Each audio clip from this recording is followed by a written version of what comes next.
Hello, everyone, and welcome back to the pro split of the Majors 24. My name is DJ Clark, joined here in the booth by Craig King and Adam Young, and with our director Robert O'Brien behind the scenes, we are here with you for the next 3 hours of racing, bringing you into the final stretch here of the Majors 24 hours. We've had a yellow flag about an hour ago here in that pro split, and it has sorted some things around a little bit.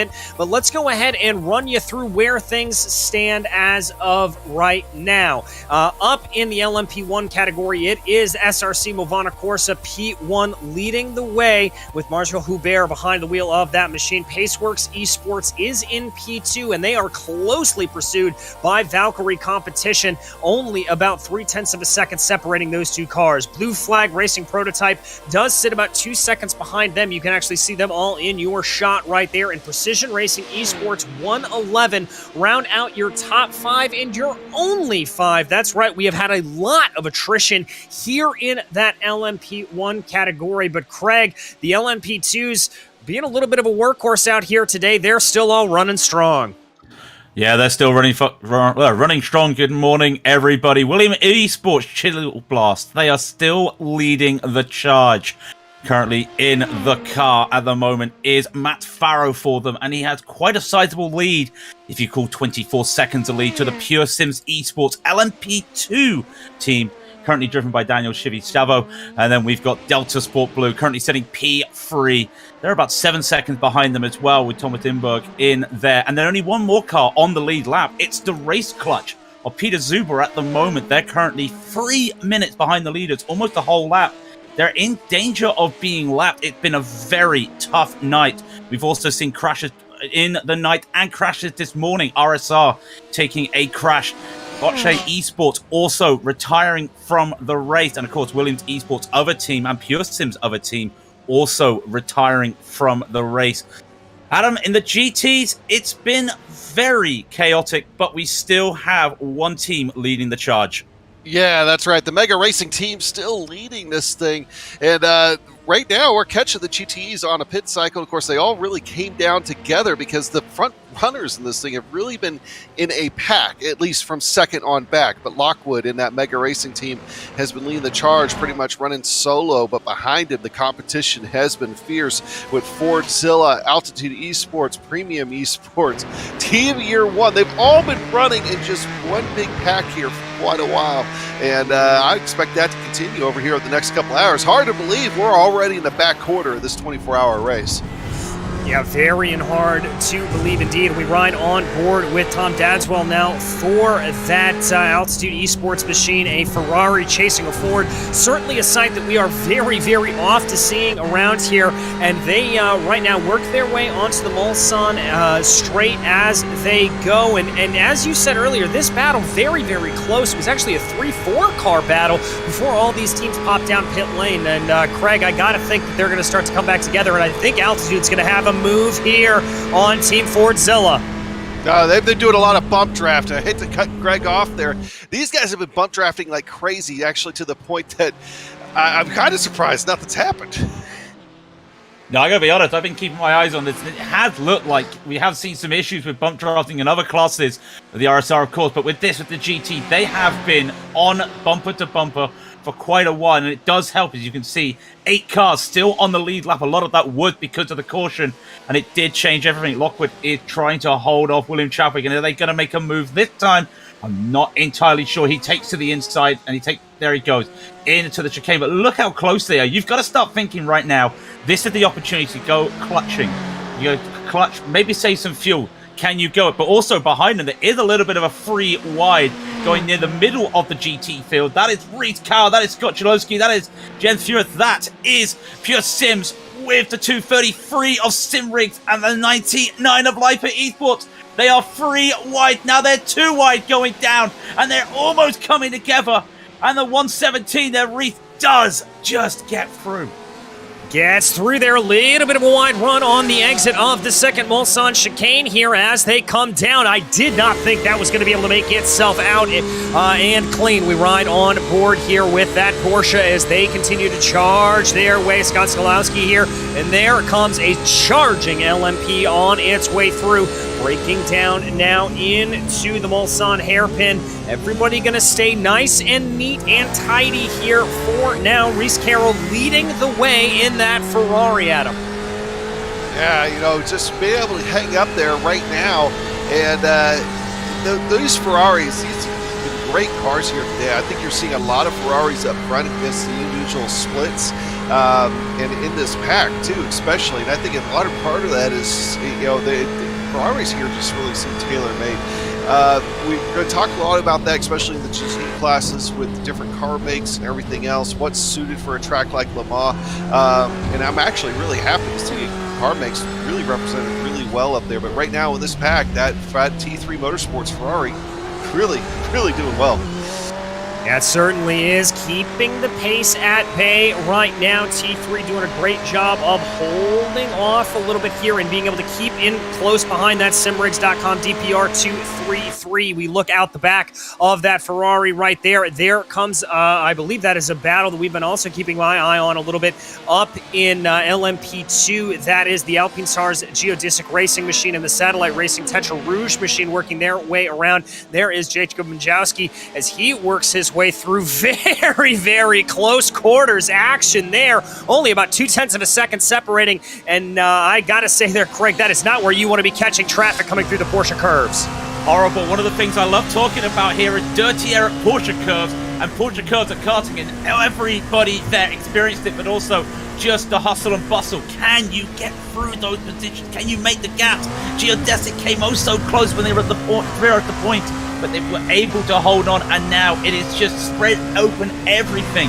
That 3-car, 4-car GT battle has turned into 2 little battles here. Jacob is going to see if he can make a move onto the Geodesic car, but he's unable to.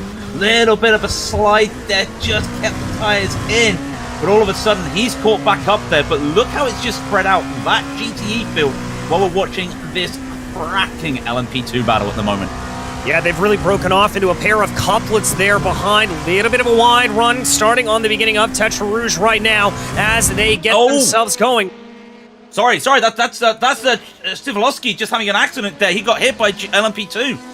Oh my goodness, that is one of the cars that we were following there in that GTE battle. Sadlowski there off and into the grass. Let's go back and check out this replay, trying to see exactly what happens. Just a little bit of a love tap behind there coming up through, and that is enough. Oh my goodness, that is a catastrophic impact into the wall. That is not what you want to... Sorry, I was going to say, it's not what you want to see, especially with that bump there just at the Forest Estes. A little bit of a bump, and it almost looks like just a little bit of miscommunication of where they wanted to go. Yeah, you know, and you got to remember, too, well, I shouldn't say got to remember. I mean, you just look right now at the timing and scoring on the left side of your screen, how that's running through. This is probably one of the more competitive 24-hour races I've ever seen. You have an impact like that, you're going into pits for a while for repairs, and you're going to lose tons of spots. And, you know, we're in the final 6 hours of this race. You figure we'd be seeing a little bit more attrition than what we have, and we haven't. So big accidents like that this late in the race, that's going to be costly. Yeah, going to be very costly indeed, and a very close shave there for Satellite Racing. Tetra Rouge there with Jacob behind the wheel of the car, having to avoid there Jonas Albert as they went around through that final Mulsanne chicane. This battle for the LMP2s continues to be close. This is the battle right now for, I believe, 5th in class, so a top 5 that they are trying to close down on here, Craig. Yeah, fifth place, always an important place, regardless of what series you are racing in, and they are trying to hold on. You can just start to see just a little bit of holding down there on the Gulf Straight at the moment. Want to see what they can do.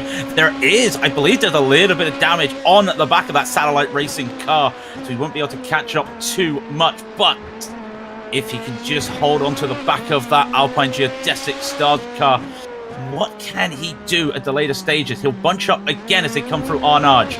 And now on to the straights, down to Busan, into Porsche.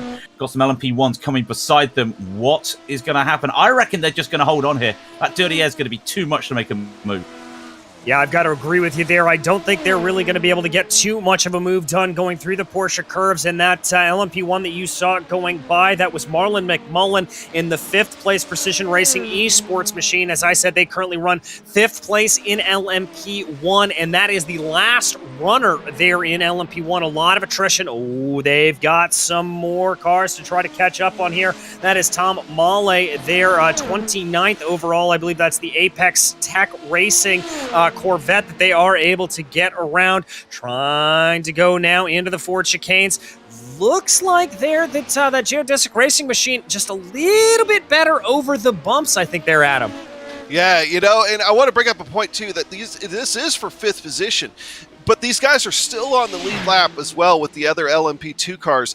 And that means anything can happen. We still got at least one more caution to go in this thing. They're still very much in this fight. There's hardly any attrition at all in LMP2s. And our split for my team, we got started with 22 LMP2s. Only one of them is out of the race. So LMP2s are built like tanks.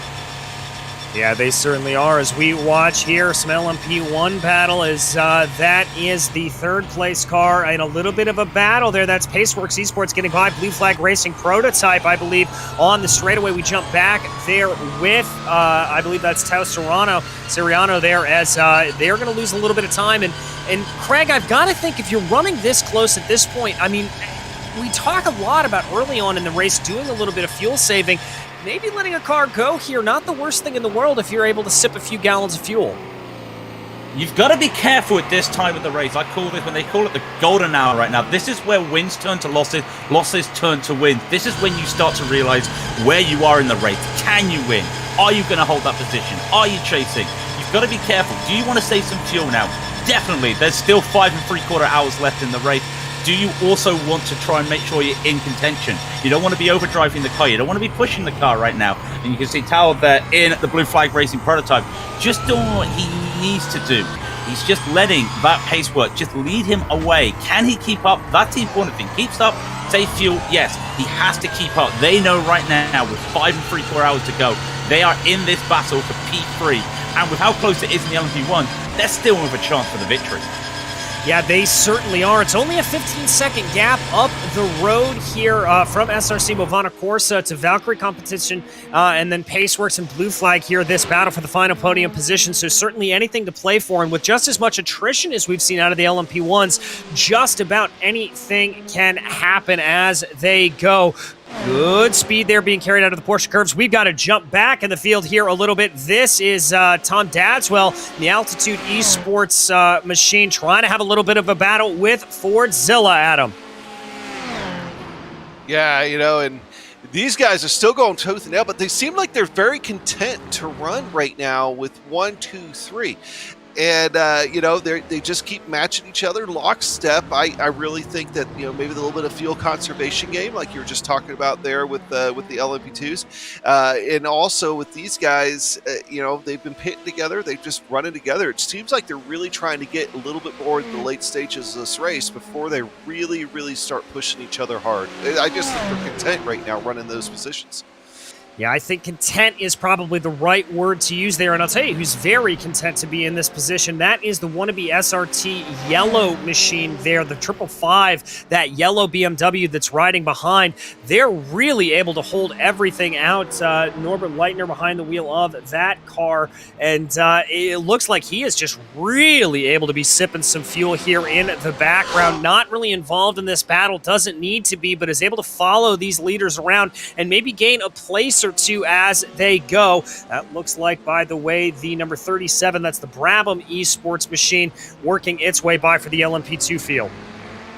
Yeah, that is the LMP2. They're slowly behind. But what I want to pick up as well, these cars just pitted a few laps ago. 271 for the 2 cars in front of this wannabe racing yellow.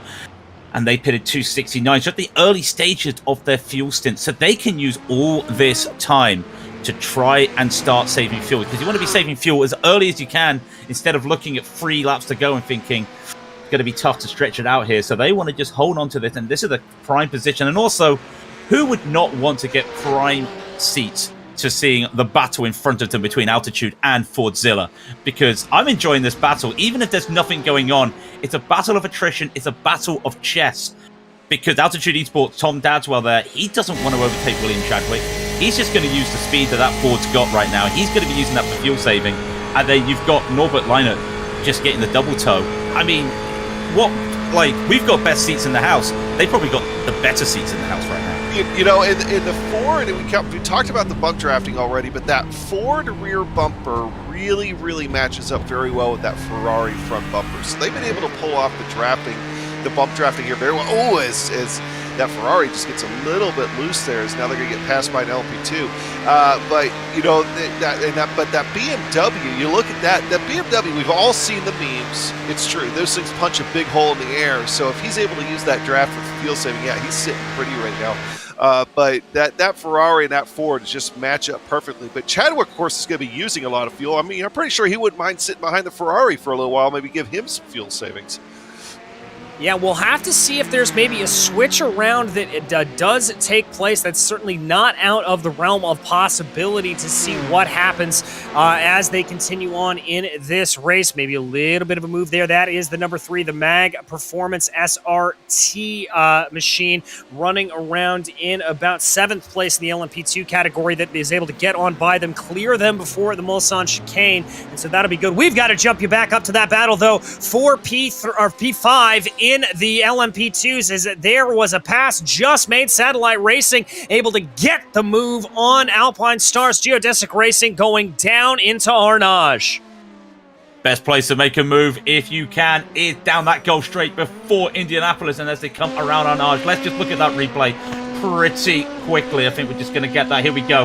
It looks like it's pretty cut and dry, but no.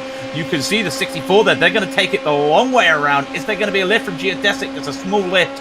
They have to. They understand that what they've got to do. Because at the end of the day, we were just talking about surely with the Fordzilla, the Fordzilla would want to get some tow themselves and start some fuel saving. Maybe that's what Geodesic's looking at right now. Looks like they've had enough of being the lead man. Why don't they just let somebody else be the lead man? Well, these guys did come down pit lane relatively recently, so as you said earlier, Craig, just thinking about that fuel saving from the beginning, and I do like that move from Miguel Vigo there behind the wheel of that Geodesic Racing machine, the 62, just maybe to be able to sip a little bit of fuel here, carry that on as they bring themselves around here and try to carry themselves on. And Adam, I know you have had some experience here earlier today running in these LMP2s. I mean, just how much can you save over the course of a stint if you're tucked up behind like this? You could save quite a bit. I mean, the tow on these things is incredible. It almost to the point is that if you're behind another LMP2, or if you end up behind an LMP1, it's even better. But you can almost go 3/4 throttle on these straightaways and pull the same speed. You're hitting almost 200 miles an hour, especially at the end of the Mulsanne straights, and if you're able to do that and still go 3/4 throttle, you're doing awesome, and you're sipping fuel at that point. Relatively speaking. Well, we've got a couple of drivers here looking around here. This is Lmp1 Esports. Not sure exactly what happened to them, but a nice little battle maybe starting to develop here a little bit as they run. They're about a second behind T3 Motorsports right now. That is T3 right up ahead of them in that Ferrari, starting to close in. And Craig here, normally that second is about what we like to talk about to be able to pick up the draft. That's about the range you want to be where you really start to get a good feel from it. You get the tow in about 1 second. I know some tracks you can get probably about 1.2 is what they usually say in other tracks, but 1 second here is vital. You can start to see that the 999 is losing that tow. I think they just had to serve a slowdown, not entirely sure. They're starting to lose that tow, and they're also, I think that's a slowdown because that car is looking very slow there, and that's the best play to think that's a slowdown at the Dunlop. So while they've now lost that tow to the T3 Motorsport, in some respect, the T3 Motorsport are catching the 117, the Pure Sims Esports car, as they look to try and get their own tow. And it's not going to be easy to get it right away, but the pace is there, and maybe with a couple LMP2s, LMP1s coming up behind them, use that for some slipstream. Even that little bit before the LMP1 just boosts right past you, it's enough just to give you a couple kilometers an hour different or miles an hour different, just to allow you to just get a little extra. And then, like I said, you're looking 7 liters a lap for an LMP2. You're looking way over that for a GTE. I can't remember the numbers. 4 liters for an LMP1. Every little bit helps. Every little bit does help, and some drivers right now coming down pit lane. We've had a couple of pitters out of the LMP1 category, SRC Movana Corsa P1 and Valkyrie competition, both coming down into the pits. So that is going to give the lead of the race over to Paceworks Esports right now. There you can see Hubert in that SRC Movana Corsa P1, your former leader. We anticipate when Paceworks comes back down pit lane here that they will hand the lead back over to this car. Little bit of alternate strategies starting to play themselves out just a little bit with that fuel window opening up a little bit wider courtesy of that caution here, Adam. Yeah, and of course, granted, we still have at least one more caution to go. I don't know what the official count. I think we were figuring it might be already about 4. And you're almost at a point now. You're kind of like working backwards from the end of the race, trying to figure out when you need to come down. You still got some people that might be trying to work forwards. I mean, that's where you start to get those alternate strategies, and nobody's necessarily going to be on the wrong side. At least we won't probably see it until the last hour, because the fuel stints of these cars are so short. I mean, 35, 36 minutes, I think it is, in the LMP1s. So, I mean, we're going to see things play out, and it's going to be a very exciting last couple of hours, and a lot of it's going to come down to strategy. I mean, 16 seconds between these front runners and the LMP1s. Every single one of them still in the race. I mean, if you're an LMP1 and you're still rolling, you have a chance at this thing. You certainly do, as pretty much all the LMP2 drivers also coming down pit lane right now. Looks like Pure Sims, Delta Sport, Blue Satellite Racing, Tetra Rouge, Mag Performance SRT, and Alpine Stars Geodesic Racing all coming down and getting their service right now. Waiting to see if there's any driver changes. Doesn't look like there's going to be a whole lot of tire changes here, so double stinting on the tires there. Crucially, in the battle that we were following, Mechigowski's going to be getting into that car, going to stay ahead. Vigo staying in the car as well, so Jacob and Vigo going to continue their battle out here on track. And as we said, double stinting the tires. Adam, how much tire life were you getting out of the tires early when you guys were running? Okay, so I got a couple different schools of thought on this. For us in my team, double stinting, we especially at night, we were double stinting all the time. We tried triple stinting a few times though, and it didn't go so well. But I do know some teams are trying to triple stint tires, and like some of the real fast guys here, and especially in Split 1, probably doing it. I know Brad Hawley with the Precision Racing League group. I think they're in Split 4 or 5. I know they were trying to triple stint some tires and having some success at it. So, a couple different schools of thought. I mean, you just got to be careful you don't lose too much time, because when the tires go away, they go away fast. It is a very quick transition. And that very quick transition can certainly come back to bite you. By the way, Blue Flag Racing Prototype and Paceworks both back into pit lane. That's going to hand the lead of LMP1 back over to SRC Movana Corsa. We continue to keep our eyes focused right here on Miguel Vigo as he continues to work his way along that Alpine Stars Geodesic Racing number 62, trying to close in a little bit. There is Oscar Pye coming on by for Valkyrie competition.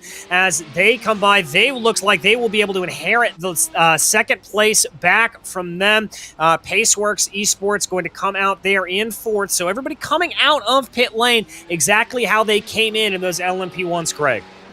Yeah, just what you want to see as well, especially here. I just wanted to pick up on the tire thing as well. It's 24 Celsius, 75 Fahrenheit.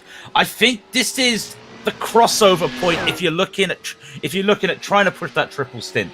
If you're trying to look at the triple stints right now, this is the crossover point, I would say. But right now, it's going to be very crucial to see what strategies they go. I know as well, one thing when we talk about fuel, Peter Zuber in the race clutch, they went an extra lap than everybody else. They weren't racing anybody. They decided to try and take the extra lap. They know they're behind. They know they're close to getting lapped. They're just holding on there. But if they can do that extra lap, it means less fuel at the end of the race. And that is also crucial for a lot of these drivers, because look how that gap has now started to just shrink around, with everybody now pitting in the LMP1s with the LMP2s as well. It's looking pretty far ahead after the pit stops as well for the LMP2s. Yeah, it certainly is. Things starting to stretch out a little bit in that LMP2 field as they run, jumping you back into the GTEs right now. This is Tom Dadswell and that Altitude Esports machine. Remember the battle that we were following them with Team Fordzilla.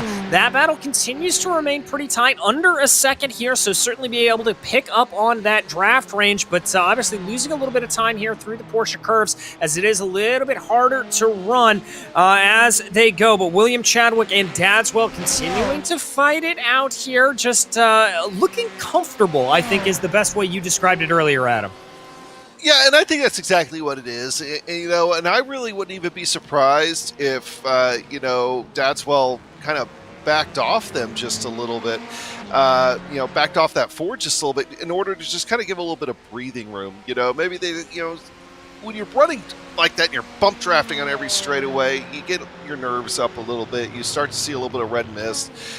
You start to make a few more mistakes. You don't want to make mistakes when you're that, 3-car pack like that. So this backing off might just be totally fine.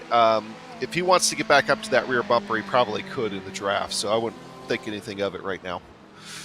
Yeah, definitely looking like he is pretty content to ride around behind there, just seeing what he can do. And as we mentioned earlier, these GTEs, they have a much, much longer fuel stint here. They can push near 45 minutes to an hour on the stints as opposed to the half an hour to sort of 40 minutes that we see out of the LMP1s and LMP2s. So that certainly changes the math here a little bit for these drivers. And especially if you're able to lift off as much as we've seen these drivers do. And there you can see right there on your screen, Altitude being able to close right back up behind Team Fordzilla, even having a little bit of a peek there, maybe trying to see if they can scare them off a little bit, Craig. Yeah, I think as well, it's just them making sure that they understand, because in this day right now, at this stage of the race, you don't know what the car in front's going to be doing if you're faster. So you don't know if they're going to be braking a little bit earlier than you, if you've got overspeed. So also just want to put that to one side and just go, I'll keep you safe, but at the same time, I want that position sooner or later. Can you hold on to it? You see, they're going to try it again. Would not be surprised if he goes for a bump draft this time. No, just misses on the back and then hits the brakes early before touching, going into the braking zone. Surprised that I would have, myself personally, from my experience, would have been more of a lift there than a clutch. But they know what they're doing. They know what they have to go. Just going over that little bump off the side of the road, but holding onto it. Really interesting battles at the moment because, again, it is that game of chess. Does the Altitude Esports want to take over, or are they trying to play the Fordzilla hand here by making them use all the fuel so they can go an extra lap? Well, and the other thing to consider is that even though we are dealing with some of the most veteran, experienced, and talented sim drivers here on the iRacing service, mental fatigue can start to play a point here. I mean, we are near 19 and a half hours into this race, and poking and prodding a little bit here, trying to peek your head around as we see Dadswell giving a little bit of the bump draft there to Team Fordzilla. That could start to creep into it. Maybe a little bit of a mental mistake, maybe a little bit of a just missing of the braking zone. That can be just enough at the high speeds that drivers are going around here, around the circuit in Sarth. It could be enough to throw you off and almost ruin your day there, Adam. Yeah, talk about the reverse side of this. We're going to lean a little bit on the fact that I've been racing here in this race and our split and everything else. I know that through the next couple of hours. So I'll give a real-world experience. I'm going to leave out the names to protect the innocent. But on the opposite end of that, we got one of our guys for the first time got stuck behind an LMP1. I shouldn't say stuck, but he was using his draft. All of a sudden, his speed, it's like almost 210 miles an hour. And because he was tired, he forgot to adjust his braking to account for the fact that he's going that much faster into one of the Mulsanne chicanes. So he blew the chicane. Now, we ended up out of it okay and everything. I mean, just small slowdown penalty, but it's those kind of mental errors that you have to be paying attention to when you're running that close together. Yeah, and that is just absolutely exemplified when you are fully under pressure from a car from behind you like this. So that is why you see this kind of constant simmering pressure from Altitude Esports, and I love the moves that we are seeing there out of Dadswell, continuing to push along. Now that is the number 3 working their way on by. That's the Mag Performance SRT LMP2. They are 12th overall, I believe. That is looking through everything about 8th in class or so. So they're doing, trying to do the best that they can. They are a lap down on the leaders in LMP2 right now. Williams Esports, Chill Bass, Pure Sims Esports, and Delta Sport Blue all having a lap on the rest of the field as they run, Craig. Yeah, as well, just because you're a lap down does not mean you're out of it at this stage of the race. Remember, 5.5 hours to go. Anything can still happen. I mean, we look at these guys at the moment, and now we just quickly go to this with the Alpine Geodesic as they're in a battle. Anything can still happen between these drivers. Vigo there, he's got a lapped car. He's just been lapped by the 99, the Delta Sport Blue, and he's now in this little sandwich. He's got Jacob there for Satellite Racing in front of him, but to get to him, he's got to get around a car that's lapped him. And you'd expect the 99 is going to get past that 64 pretty quickly with the blue flag, but that lies a problem. You're now behind where you don't want to be on the car you're racing because you've got that car sandwiched in the middle. It's a bookmarking, as I like to call it. There is that car. It will move soon, but you want to be on the back of the car you're racing, not on the car you're not racing. Yeah, you do not want to be mixing around with those lap traffic or lapping cars, especially as they come through and are lapping you if they are in the same category, the same class as they run around. And remember, blue flags here on the majors, they are observational, let's call them. They are not mandatory, so there is no expectation here for Satellite Racing to necessarily get out of the way. They do not have to get out of the way for that Delta Sport Blue machine. They can hold their line and make Delta Sport try to pass them a little bit, and that can certainly make things a little bit more difficult, Adam. It really can, especially, this is a team event. All the drivers, they're going to be, even if it's very slight, but everybody's going to be setting different lap times from the other ones. And we've had a few times where we're passing cars that are laps ahead of us just because they have one of their slower drivers in. So, these guys, they don't know who's in that car right now. I mean, maybe they do, maybe they don't. So they're just looking at it as, hey, it's another LMP2 around us. We're going to treat it just like all the other LMP2s. We're going to give him room. He's a lap ahead of us, but we're also not going to just move over out of the way. Certainly, and the one thing here I think that we can see is that this may be able to keep a little bit of impetus on that Satellite Racing machine, and it may actually help out a little bit of that Alpine Stars Geodesic Racing. See a big move to the inside there for them, just clearing the way. I think they got a slowdown coming through the Ford chicanes. Potentially, that is going to put them off the pace a little bit, and indeed, that is a slowdown penalty there, Craig. Yeah, I was just watching that myself, and I thought, did they clip too much off that inside curve on the final Ford chicane? Turns out my hunch was correct. I thought they were almost going to hit some floor damage there, so they've lost out here. But look how quickly they've got them back up. It's almost like Imberg there in the 99. They've just decided, we're just going to hold back a little bit, because they've lost the slipstream now of that 64. They'll probably get it back, but at the same time, that allows Vigo, that allows the Geodesic. Right now, you see it. The gap is a second between the two of them now in that golden spot there, what we were talking about earlier, DJ, with that slipstream. So maybe a little bit of helping hands there, that they know there was a slowdown and realize that if they work together, maybe they can both get past that 64. That's what it looks like to me, because if I was the 99, I would not be helping out somebody who's a lap down. I wouldn't either. I'm not really sure what the reasoning is there for that. But yeah, as you said, the 99's looking like they are certainly helping out here quite a bit. Although it does look like now that Satellite Racing's starting to pull away there a little bit, everybody moving over to the right, getting ready to go down into the braking zone for the second of the Mulsanne chicanes, avoiding taking out Cone Friend, as we've seen so many times he has been taken out over the course of this race. Continuing to work their way through here, and I'm a little bit surprised at the pace from Satellite Racing. They've pulled out about a 1.8 second gap now over that Geodesic Racing machine. That's relatively substantial, especially considering how close we've seen them running together, Adam.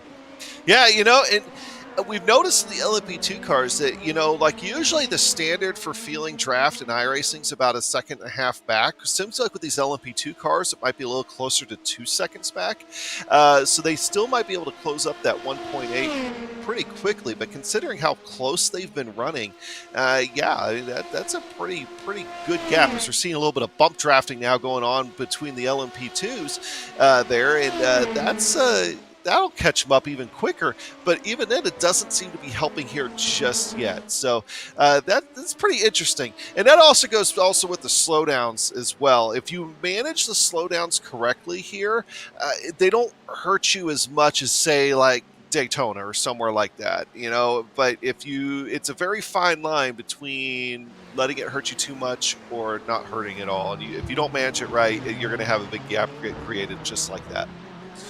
Well, speaking of a little bit of a bigger gap getting created, we focus back on that battle in GTE. The battle for P2. Team Fordzilla starting to pull ahead here a little bit. They've been able to grow about a 1.6 second gap over Altitude Esports, and it looks like that gap is relatively maintaining. We were wondering if these guys were just kind of keeping in their place a little bit. I think Team Fordzilla's had enough, and they want to get a little bit of a charge on, maybe try to close down on Mega Racing Team, the leading Corvette right now, Craig.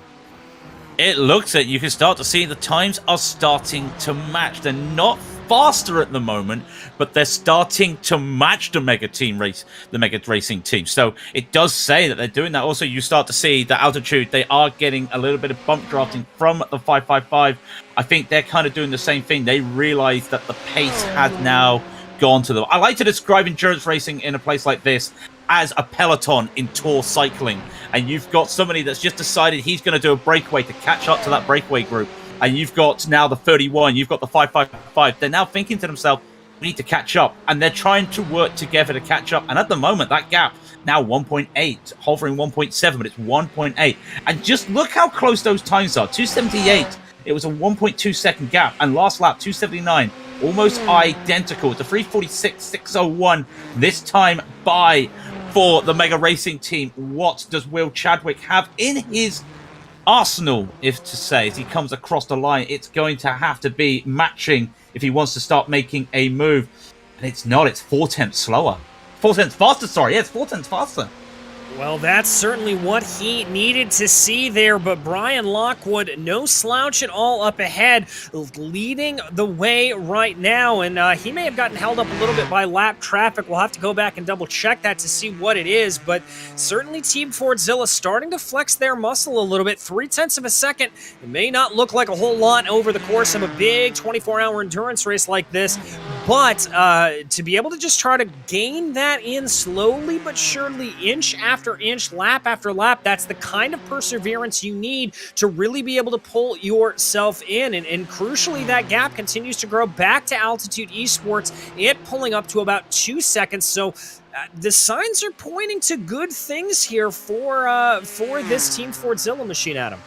Yeah, it almost makes you wonder if they were playing the fuel-saving game, even though they were being out in front, just decided, okay, time to turn up the wick. I mean, you got to remember, we're in the last quarter of this race. Some teams are starting to work things backwards. Maybe whoever he has watching his fuel right now, if anybody, has figured, okay, we're in the clear now. If we want to go ahead and just not worry about fuel anymore and just go with scheduled pit stops and punch it and let's see what happens.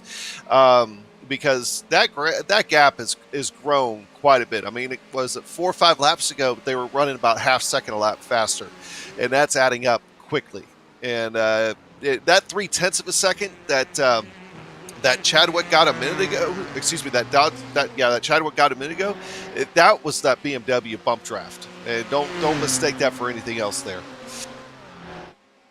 Well, it may be indeed. We'll have to see how that plays itself out as they continue to go here. I'm keeping an eye on those times as they run right now. It does look like that Lockwood has been able to pull out just a little bit more, maybe gain those 0.3 of a second back. So it'll be good there for him, but we'll have to see as it continues to play out. Plenty of time still left to go, just over 5 hours left to go in this race. And again, we'll be with you until the 3-hour to go mark as we continue to work our way around. This is really, frankly, one of the closest battles out on track. Everything really starting to separate itself out after that safety car. And Craig, I mean, I know you've got some good driving experience here. Talk about a little bit what it's like to sort of have that mental reset during a safety car and then being able to have to go back at it full bore as soon as that green flag drops.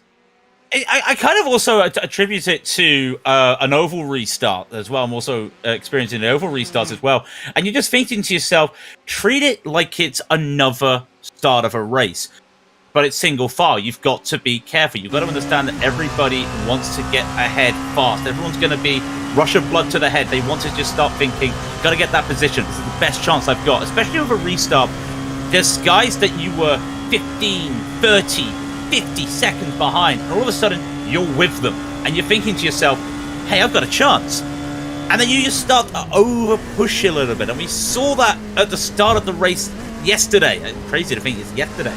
We saw crashes on the first restart after a safety car with some drivers in this split, and it's happened all around in these top 4 splits. You've really got to be careful that you understand your limit on a restart, especially. You're also looking at colder tyres as well. I know the track temp is still cold. It's only raised 1 degree since we last told you. But you have to be that extra bit of caution. But, again, treat it like a new race. And that's the best way that you'll get yourself in a good groove, because otherwise you're just going to start over-pushing. And over-pushing in a long endurance race is about the last thing you want to do. And one driver who is not over-pushing, that is Miguel Vigo right now, who has been very, very calm, cool, and collected, slowly but surely bringing that Alpine Stars geodesic racing machine back into play as they go. Really, really doing a good job of pulling themselves along here, trying to see what they can do. They've pulled that gap down to about 0.7 of a second here, Adam. Yeah, it took a little while for things to happen and get back to the way they were, but I mean, we're right back to where it was, 6, 7 laps ago? I mean, has it been that long already? I don't know. Sometimes lap counting in minutes in Le Mans sometimes goes everywhere. But now they're back into a 3-car pack and just going. And so now you start thinking about fuel saving again. But really, with as far back as they were and the fact that they've sucked right back up to that 64, I might be trying to get around that 64 at this point. Let him sit in the back for a little while. But they're going to have to work together in order to do that. Well, we are lucky enough to be joined by one of the satellite racing team drivers, Cy Andre. And Cy, we've been following you guys pretty closely out here on track. What can you tell us? Well, it's definitely been up and down. I can tell you that Jacob is pushing like a madman to try and drop Vigo off the back of this train here, but it doesn't seem to be working. Well, how much have you sort of been, praying for a little bit of that pick there from Delta Sport Blue? It seems like they've been helping and hurting you guys in equal measure. It's difficult, especially because we've basically decided not to follow blue flags anymore. Kind of an informal agreement between the three of us.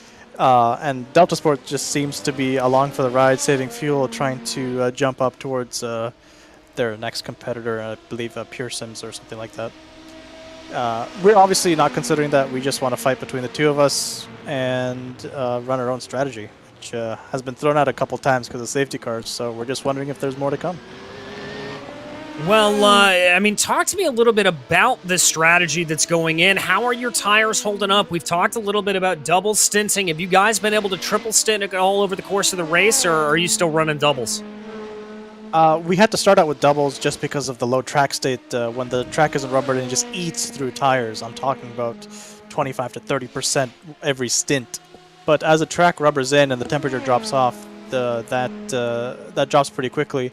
Triples come easy now, but as the track warms up, that's going to become harder and harder, and the trade-off between taking tires and just suffering slower lap times is going to get to the crossover point, and we have to monitor both our tires and the track temperature and our lap times closely to get the right strategy. Well, it looks like you guys are at least running a pretty good strategy here at this point. I mean, are you pretty much locked in on this battle for P5? Do you think there's a little bit more you can gain over the course of the day, or how do you think it'll go? We've been fighting our way up from P11 where we qualified.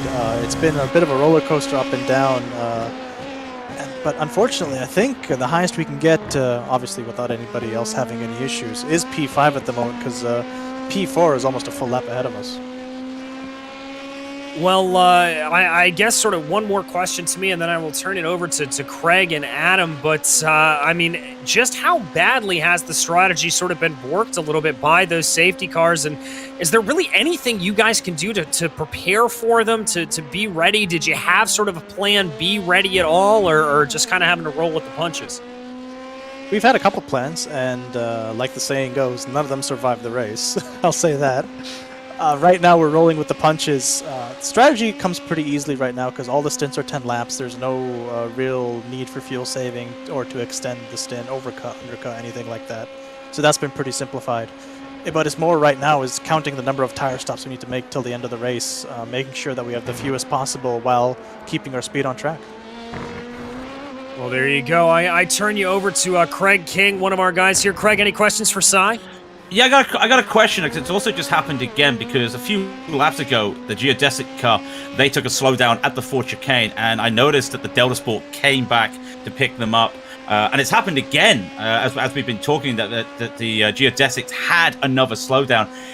Are you looking to pick them up, or are you surprised to see the Delta Sport drop back and pick them up, or is that because all three of you just want to work together? Are you just now in that mode where let's get to a stage where we can start proper racing? Or are you just, I don't want to throw you under the bus right now, are you just going to let him hang out to dry right now, being that they're now 2 seconds behind you? Well, the main worry right now is that if they're sitting at the back of this train, they're saving fuel. Every lap, they're saving at least a couple tenths of a liter, and that adds up very quickly in the pit stop. That's how we managed to jump them last stint. We sat behind them and saved almost 5 liters. And that gave us about 2 seconds in the pit stop, which made us jump them, even though we were about a second behind them when we came in. We're worried that they're going to do the same thing to us, so we're trying to drive as fast as we can away from them, and not to give him that easy draft and save fuel. I was going to say, well, my last one, would you be happy to be behind the 99 right now? I know you're currently ahead, but would you be fine to just be like, you take it, we'll stay behind you, we'll start saving behind you? Or are you happy just staying in the front? Well, a lot of people don't know this, but there is a lot of inter-team communications that goes on in these endurance races. A lot of private messaging going on, like often, I'm pretty sure you guys have seen cars bumping each other along. Sometimes people will request that we don't bump, and right now we have a no-bump policy from Thomas Imberg at the moment. He saw what's happened to a couple other cars and decided he wants none of it, so he's happy to sit behind us right now, and we're happy to lead. And of course, unfortunately, just before we went live, what happened to you guys with the RSR? Because I think the RSR did a bump draft on you, just an hour and a half ago, and I think they also had a similar issue. Yeah, they had a similar incident, didn't they? Bump drafting you, if I recall. Yeah, these cars have square fronts and square rears, which makes it easy to lock bumpers and push. But when you're changing lanes to miss traffic, or if you're switching lanes to get from one side of the track to the other, you can very easily hook the car in the front or hook the car in the back if you're not careful. So a lot of drivers just decided not to play with fire at all and just sit there, save fuel, or just push hard in front. Well, I don't think I've got anything left to add. Thank you, Cy. I'll throw it to Adam. Adam Young, if you've got anything you'd like to ask. Cy, you pretty much covered it with the communications aspect, because I was going to ask you how much of that's going on here in Split 1, but I mean, it sounds like an awful lot. Everybody's kind of working together to try to get to the end of this thing, and I think you guys are setting yourselves up for a fantastic last couple of hours here. Well, certainly, I hope so. I mean, 5 hours is still a long time. Frankly, I'm not surprised. I'm surprised the race isn't over already, because it feels like I've been up for 2 days. But yeah, the sleep deprivation is getting to me, so I might start talking nonsense any second now. Hey, I'm right there with you, and I got to do this on a broadcast. I think I'm getting close to 24 hours myself. So, but hey, good luck to you guys the rest of the way. I guess we'll see what happens. Thank you very much. Always a pleasure talking to you guys. Well, that was Cy Andre there, one of the drivers for that satellite racing team, Tetra Rouge. Always good to get that inside perspective. Focusing back here on car 56. This is running in the GTE category team year 1. As they're starting to close down a little bit on simrigs.com. DPR 233 up ahead of them, Craig.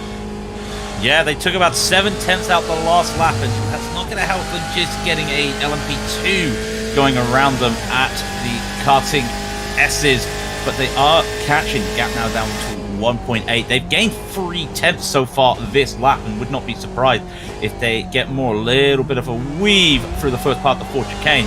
But that's going to help, and that gap now down to about 1.8, 1.9.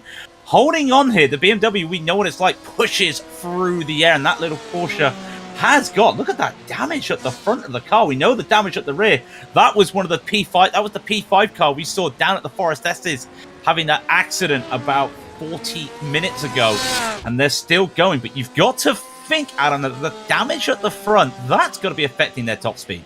Not only is it affecting your top speed, but you're also pushing that damage through the air, and it's using up more fuel to do it. So, I mean, that's a concern, but it's also a risk versus reward thing. I mean, is it worth sitting in the pits to get that fixed with the optional repairs, and accept the time lost on track, or is it worth taking the repairs? So obviously they figured here at this stage of the race, not worth taking the repairs here just yet. We'll just push through and see what happens. But that was significant damage to the point that, I wouldn't be surprised if, now granted, of course, yes, I know it's Porsche, but with the way iRacing works, that I wouldn't be surprised if they also have some moderate engine damage too they're going to have to worry about. So they're going to be looking at their water temps, their oil temps, and everything else too as you go through here to try to make that determination whether or not they need to get that fixed. Yeah, they certainly will as the gap continues to tumble down a little bit more. I'm seeing in the first two sectors there about 0.2 of a second lost for that simrigs.com machine, just bleeding time away. That battle there with Satellite Racing Tetra Rouge coming up right now behind them, so they will have to yield and give way. We anticipate the pit stops here for the GTEs probably within about the next, I would say, 15 minutes or so. Craig, is that about what our time watch is looking like? I'm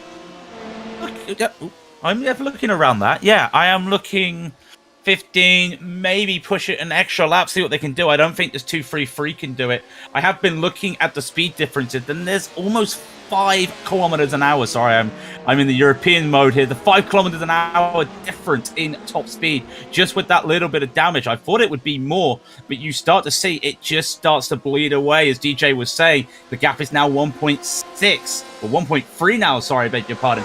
You can start to see it, and just look at these differences. Yes, the 233 has started to get a little bit ahead. They don't have any slipstream, but look at those differences. They're matching just now.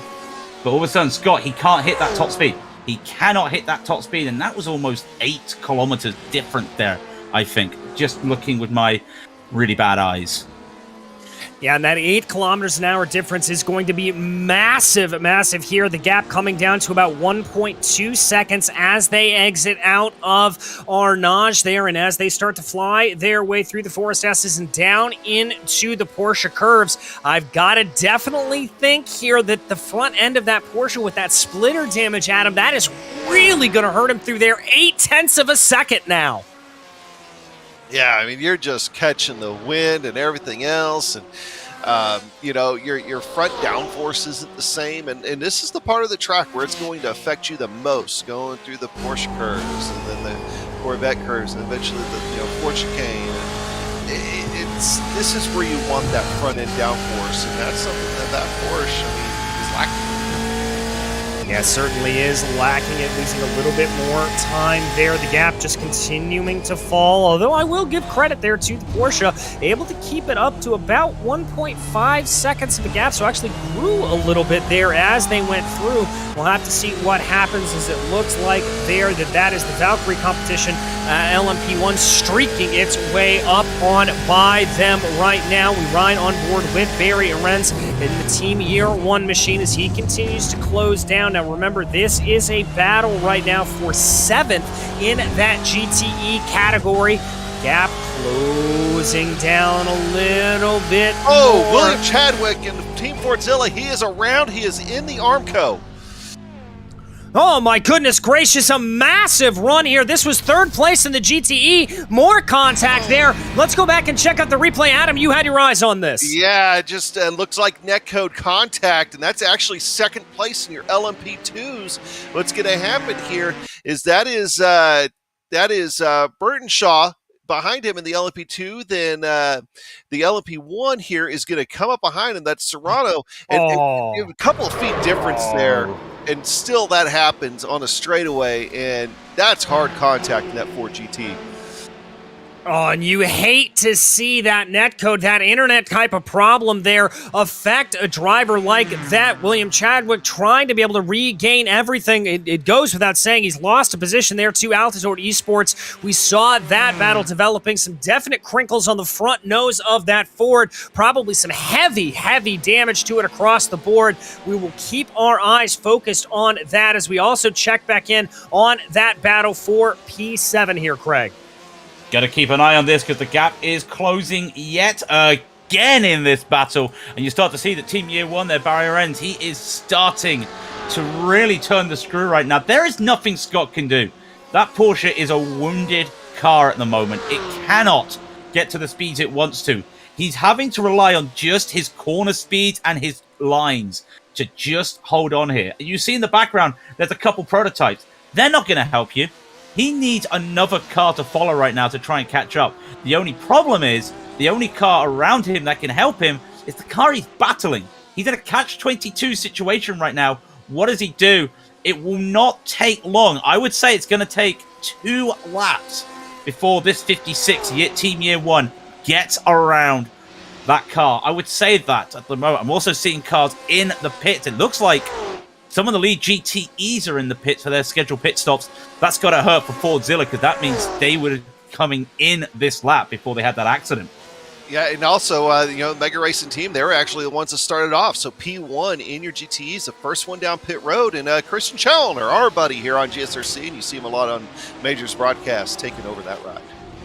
Yes, he is, and that is going to bring us to the end of our first hour of coverage, so it's time to bring you through a recap of the top 5 in each category. Leading the way right now, it is Blue Flag Racing Prototype with Tyler Soriano behind the wheel of that number 155 machine. Now, they are in the lead because of some pit stop cycles around, but running in P2 behind them, that is Paceworks Esports with Fabian Cheserig behind the wheel of that machine. There you can see them running in P3 in the LMP1 category. It's SRC Movana Corsa P1 with Ricardo Giroli behind the wheel of that car. And in 4th place, it is Bastian De Silva and Valkyrie Competition. There is Marlon McMullen also running around in 5th. And who do we have in the LMP2s there, Craig?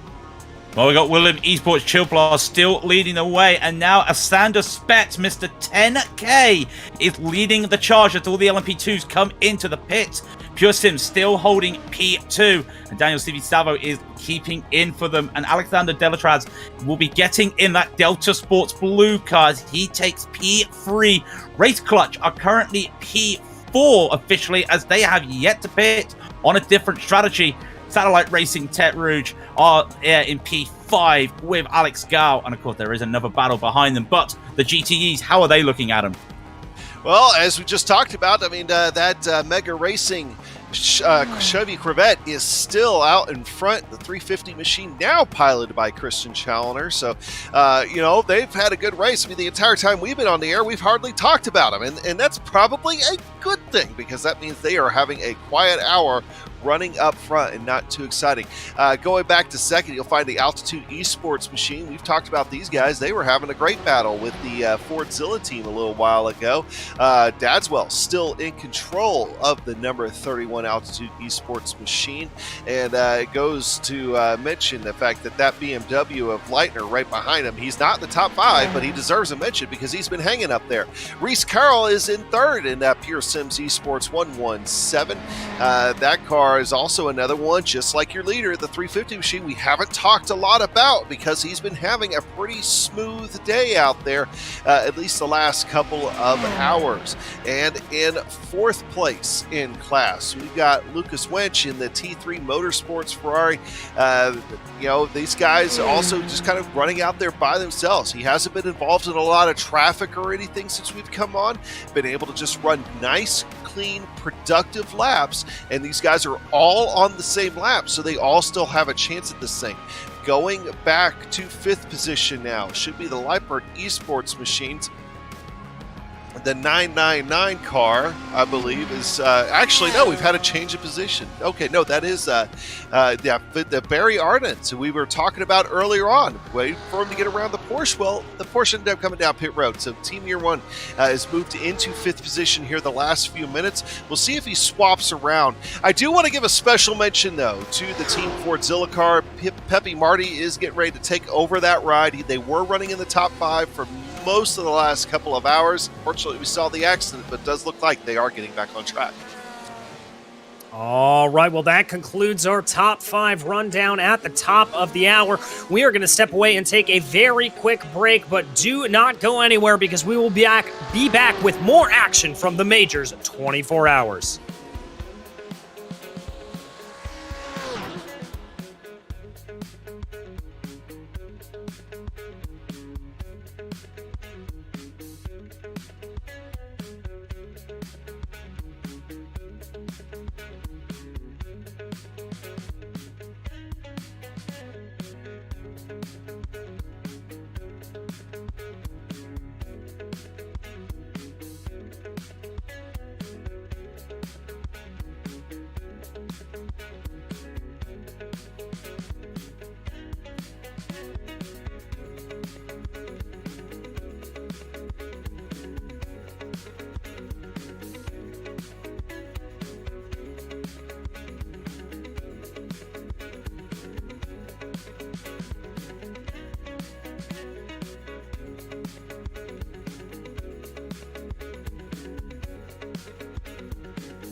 Welcome back to the Majors 24 Hours. It is DJ Clark up here in the booth, joined by Craig King and Adam Young, with Robert O'Brien behind the scenes as our director, as we continue to go along here.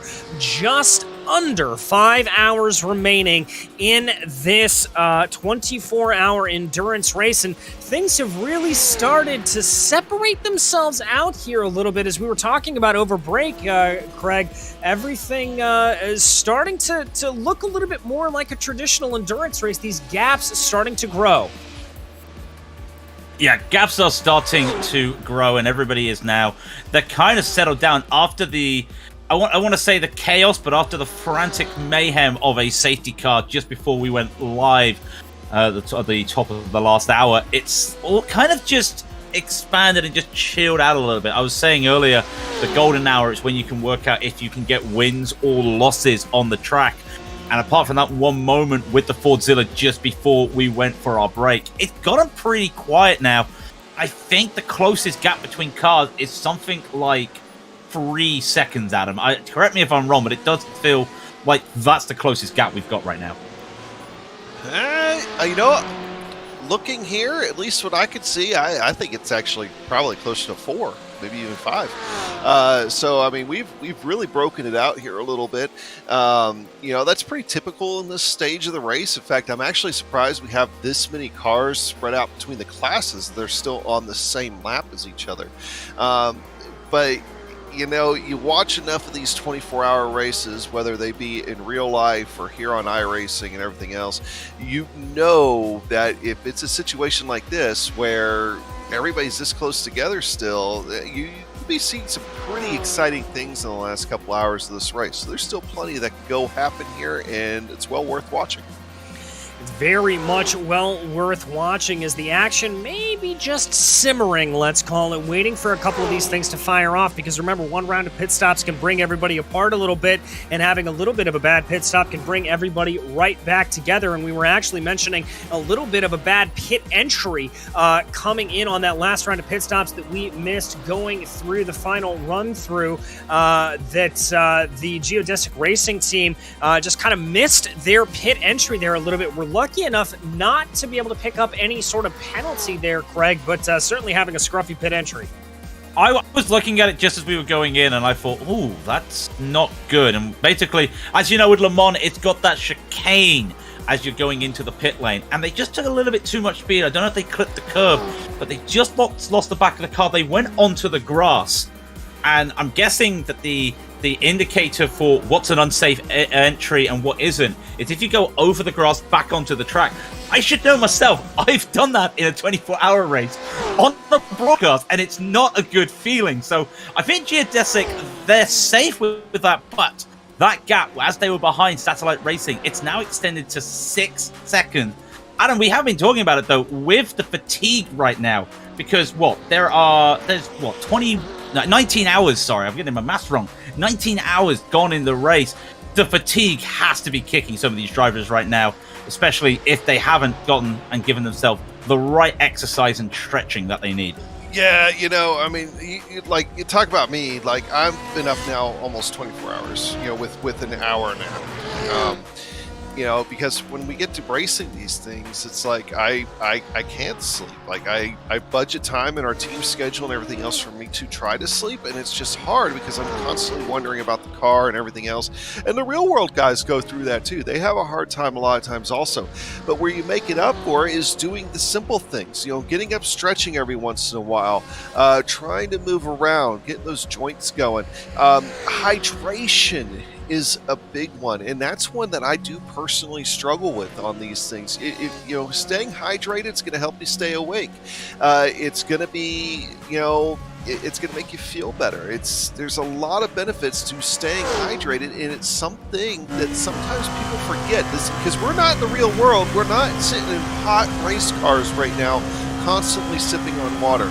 Most of us, not me, I'm in a garage, but most of us are sitting in nice air-conditioned rooms and everything else, and we're comfortable, and we forget to drink. And that's an important thing that you'll see a lot of guys forget. Next thing you know, by the end of the race, you might have some dehydrated guys just because they're comfortable and forget to drink. I'm not in an air conditioned room. I've got no air conditioning. But what's an air conditioner? I must admit, one thing. Speaking of air conditioning, one thing you say about the heat, keeping warm again is another thing, because I have sat in the chair for 8 hours of a Petit Le Mans before 7 hours in a Petit Le Mans before getting in the car, and all of a sudden I can't drive. Why can't I drive? I sat in that room with no heating on, nothing on, and I'm cold. Oh yeah. You've got your limbs are cold. You can't feel the brakes. You can't get yourself going. It is horrible. And that's another thing, hydration, keeping yourself stretching, keeping yourself awake as well. But yeah, make sure you got the right body temp. You do not want to go into one of these absolutely cold. And it's like if you watch the PRL races here, the truck races, sometimes I'll put my little temperature deal on the camera. And, earlier on in the year when it was close to zero outside, it was probably 20-something degrees in here. I couldn't feel my feet. Like, I was just kind of just guessing my brake pressure and everything else. And then, on the polar opposite of that, a few weeks ago, it was 90 degrees in here. So it's, I'm glad this is a temporary location for me. Eventually I'll be moving to a permanent location. But yeah, it's things like that. Not everybody's situation's the same running these things. Well, I live in Southern California, so I'm unfamiliar with what this heat and cold that you guys are talking about here is. Go take your 75 degrees all year and go up a tree. It does get a little bit toasty in the room, I won't lie. We do get heat spells. I can at least agree with you on that. The cold, I'm not familiar with.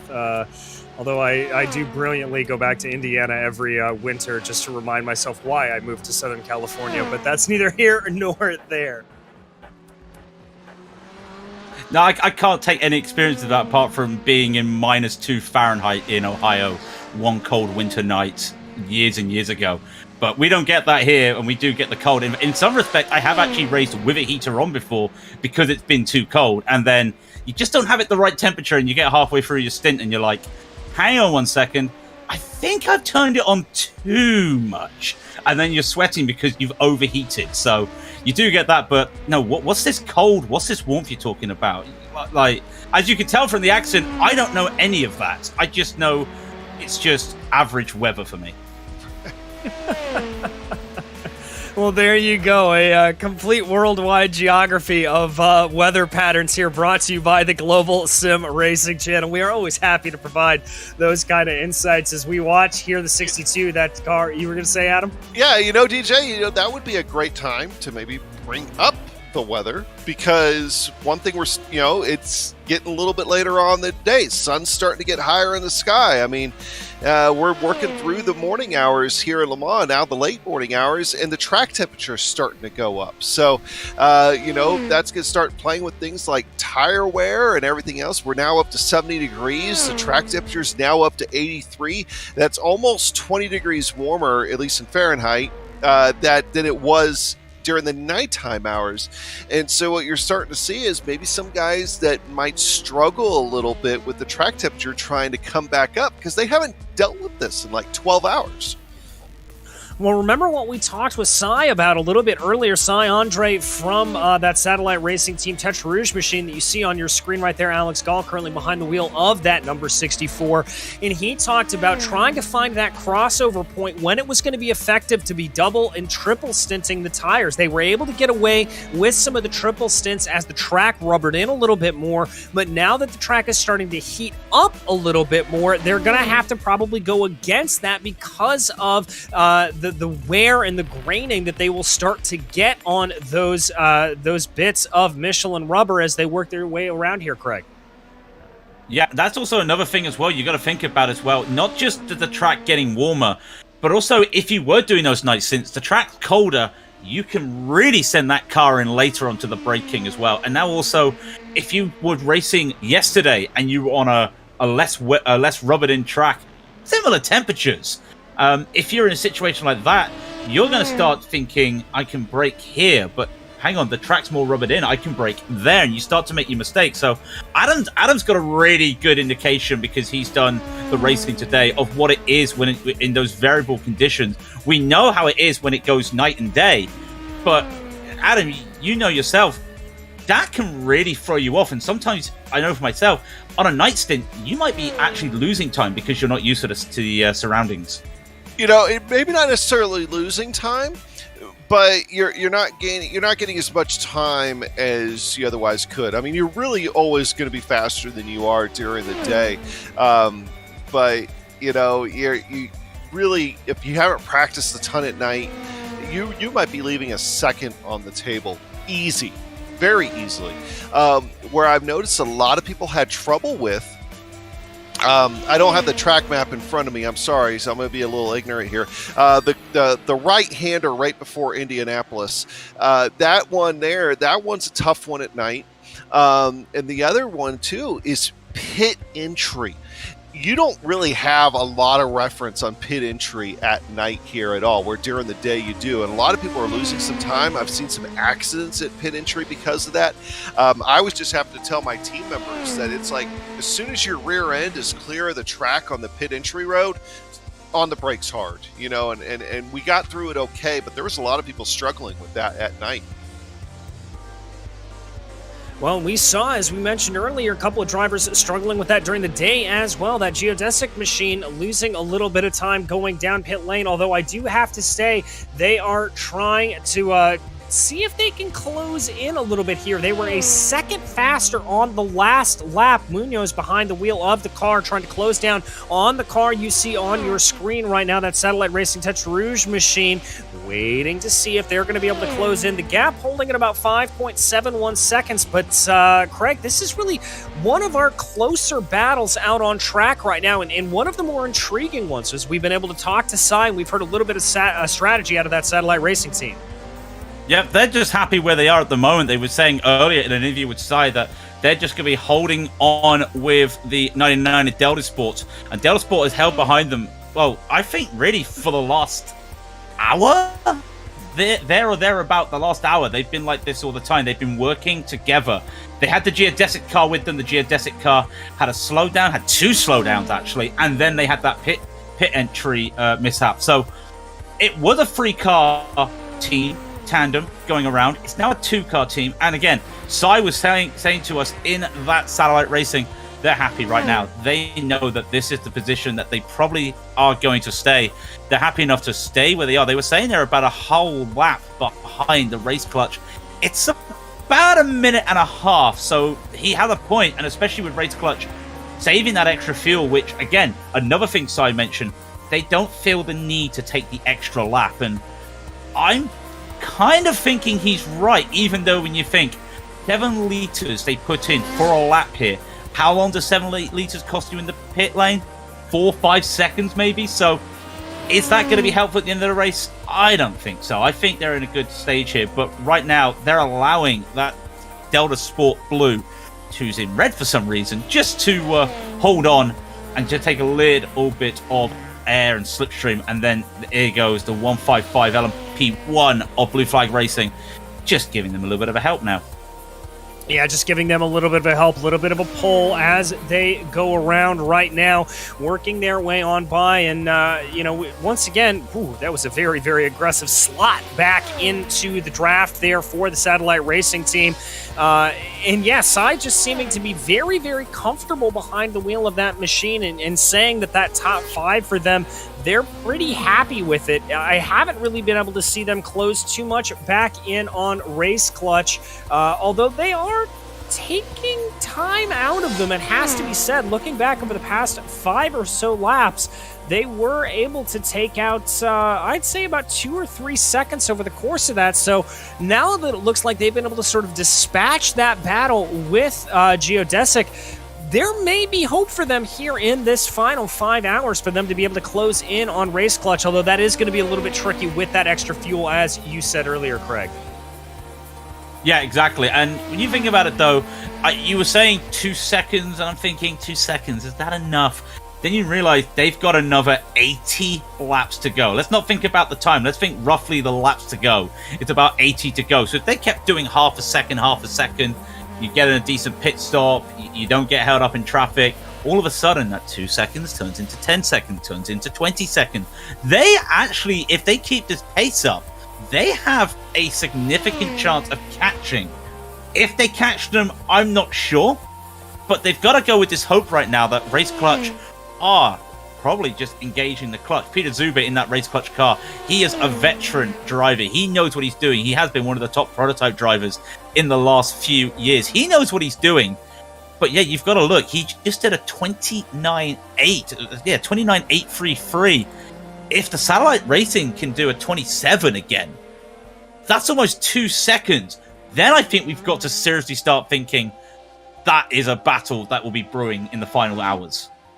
Yeah, I have to agree with you. There is, we do have to wait about a minute or so for them to come back around to be able to get an idea of exactly what it will be for these drivers as the 64 works their way through the Porsche curves right now. I can tell you that Race Clutch getting ready to break down into the first Mulsanne chicane. Keep our eyes focused here as they go. Waiting to see some good lines there out of the Porsche curves. Waiting for this final lap time to come across here.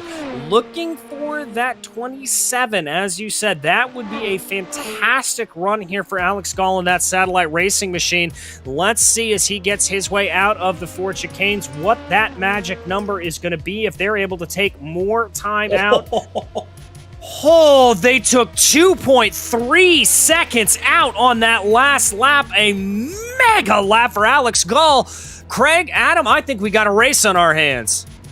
What do you think, Adam? I think we're going to see this in the future. We might have to keep our eyes on this, not just for the next 2 hour and a half. I think everyone's going to have to keep their eyes on this. If Alex can keep in this car, and I don't think he's going to stay in for the next 4.5 hours, Adam, I reckon we might see a battle here in a couple hours. Oh, you really could. We're going to see some driver changes. So basically the faces are going to change, but the team names remain the same. And that's going to get pretty exciting. I really think, even if you're only clicking off a half second to a second here at this stage of the race, when you factor in the pit stops and everything that's going to happen, even some small mistakes, everybody's going to make some small mistakes.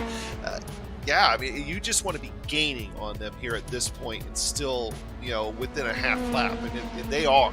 And I think that's going to be, might still be 2-3 hours from now, but they're going to have to fight for it. Yeah, they're certainly going to have to fight for it, and let's not forget the other big unknown that could get thrown into that, and that is another safety car getting thrown. We anticipate one more safety car probably coming out before the end of the race, and if that happens, more than likely these drivers will probably be paired relatively close to one another depending on where everything breaks down out on track, so that could be an absolute coming together. So many of these unknowns still remaining in the course of this race. Absolutely incredible stuff to see as it shakes down, Craig. Yeah, and also you gotta look around everywhere else as well, because if there is a safety car, you've got Pacework starting to get some identical and faster lap times to SRC Movano. You've got the same thing happening elsewhere as well. Delta Sport, I don't know what happened to Pure Sims the last lap. They did not have the lap that Delta Sport had. In fact, with these track temps, I am still surprised this pace is keeping this high. I didn't expect to see 27s with a track getting this warm. Remember, 29 Celsius, 85 Fahrenheit. But you've got the humidity down as well. You've got the track rubbing in. The pace is really starting to show on these guys. And like I said, even if a safety car comes, we're talking about this battle here for P4, P5 in the LMP2. Look elsewhere, because right now the pace is looking good for some other cars. And remember, we still got, 30, 40 seconds between the top 4 in the LMP1. You bring a safety car, that's going to be a big battle. The GTs, they've been close up to battling as well when the last safety car was in close battling between the top 6. So it's a known unknown or an unknown unknown. Remember that famous saying, there are known knowns, known unknowns. I'm not going to go through it. You remember the quote. That's what we're looking at right now. The majors, they know. We don't. And that is just adding to the excitement. And you cannot, Adam. Can you plan around this? I don't think you can. You really can't. It's totally unknown to the drivers and the teams about when this caution's going to come out. The only thing is that the caution won't come out in the last 30 minutes of the race. But even then, when we joined you folks here an hour and a half ago, see what the difference is here and how it's going to look. That another 2 seconds gone. So there you go. They are gaining time over hand over fist right now. that's the only thing we know is that the caution's not going to come out in the last 30 minutes. When we came to you guys an hour and a half ago, they had already gone through a pit cycle and were still that close on track after a caution period. So if this caution comes out anywhere in the last hour and a half of this race, it's going to be an insane finish to this race because you're going to have battles in all three classes. Yeah, you certainly are. And I mean, specifically, I'm looking down at the GTE field right now, and, we're not seeing a whole lot of disparity here. The top 5 or so drivers only separated by a lap or so they'll come back together, as you said. The top 3 right now running in that LMP1 category, SRC Movano Corsa, Paceworks, and Blue Flag Racing Prototype, they're all running on the same lap together, so another yellow flag can really, really change this up. And I have got to give just continued massive credit here to Satellite Racing. They continue to put in the good times with Alex Gall behind the wheel of that car, just putting in faster and faster laps. That gap, since we've really started following it, has come down to under a minute and 20 seconds. It's now down to about a minute 18 as they run, and I mean, that is just starting to close in. We ride on board, though, with that Blue Flag Racing Prototype machine, 3rd place in LMP1.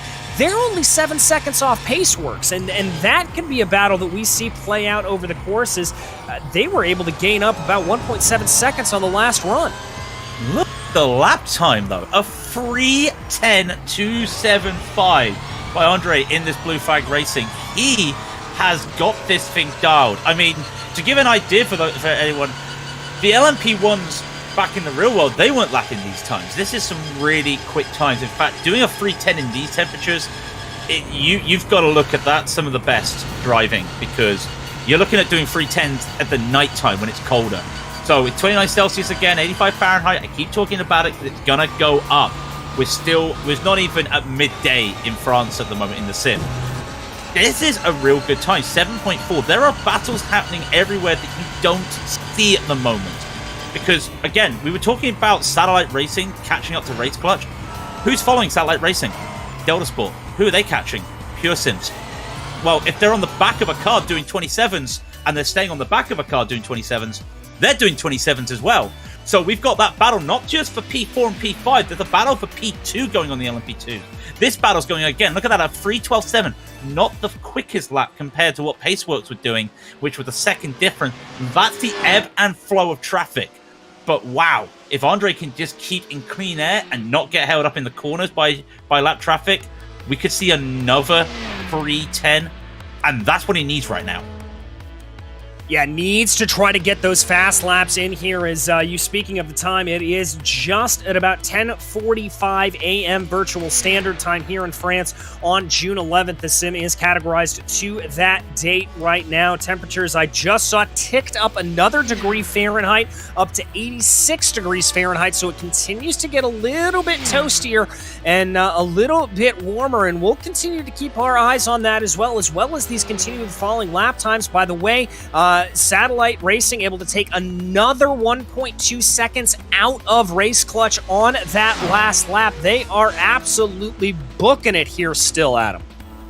Yeah, that's right. One point to make out, that's 86 degrees track temperature. That's going to affect your tires. So the tires are starting to warm up, but the track is a lot more rubbered in than it was whenever, nightfall set on over top of France.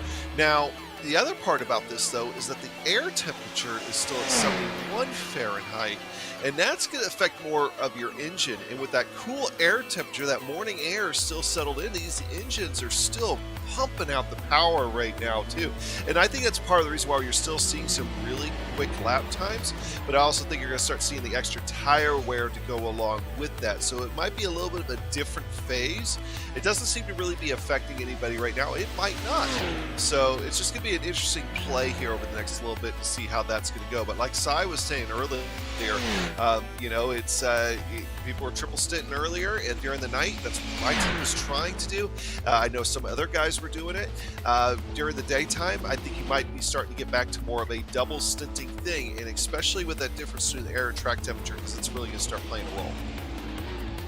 Yeah, it certainly is. As we focus back on the GTE field right now, Luca Wunsch riding around in that T3 Motorsport machine, about 8.7 seconds off. Pure Sims Esports 117 right up ahead of them.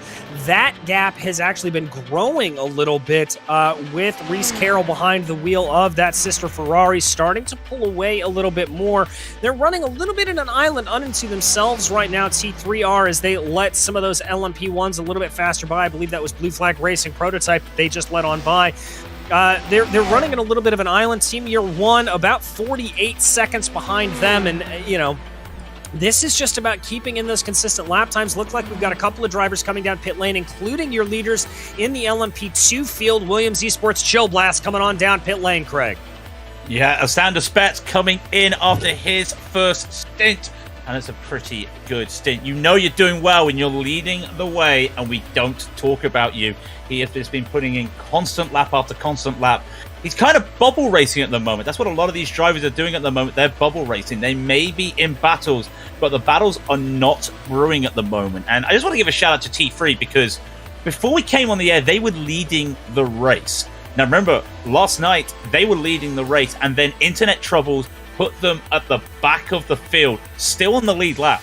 So it's been a great recovery drive by these guys. Of course, safety cars would have helped them. It's been a great recovery drive by the T3 Motorsports, and really a podium would be what they would love to get right now. And still 9.3 seconds behind, but they are losing time to Reese in that other Ferrari. Kind of need a little bit of help right now, but they see on that relative, and they're looking at their black box, watching.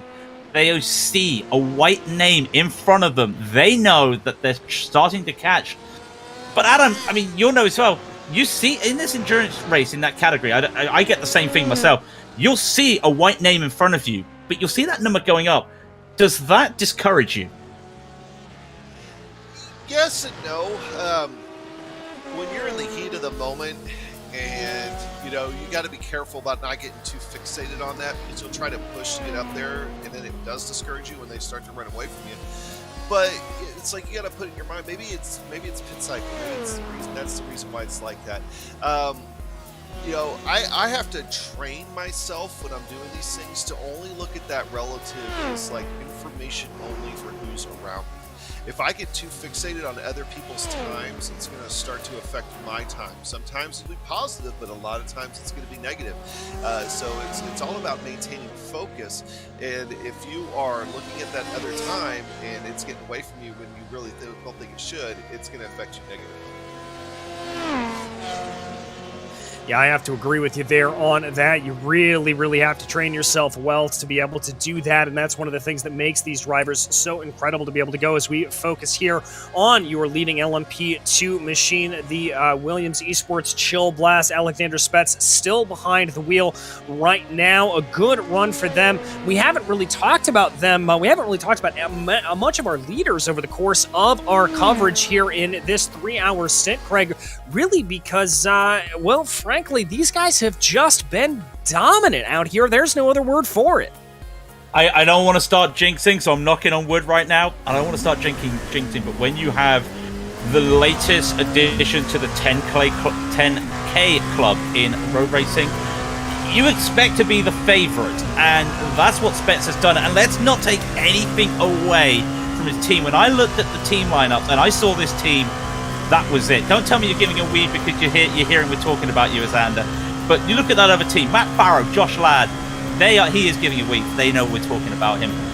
They are a top team. I saw that team and thought, yeah, that's the favourite. And you can see it. This man, I mean, all week, the last 2 weeks where there's been official races at Le Mans, he has been grinding. In fact, even spending days racing against Max Verstappen on the sim.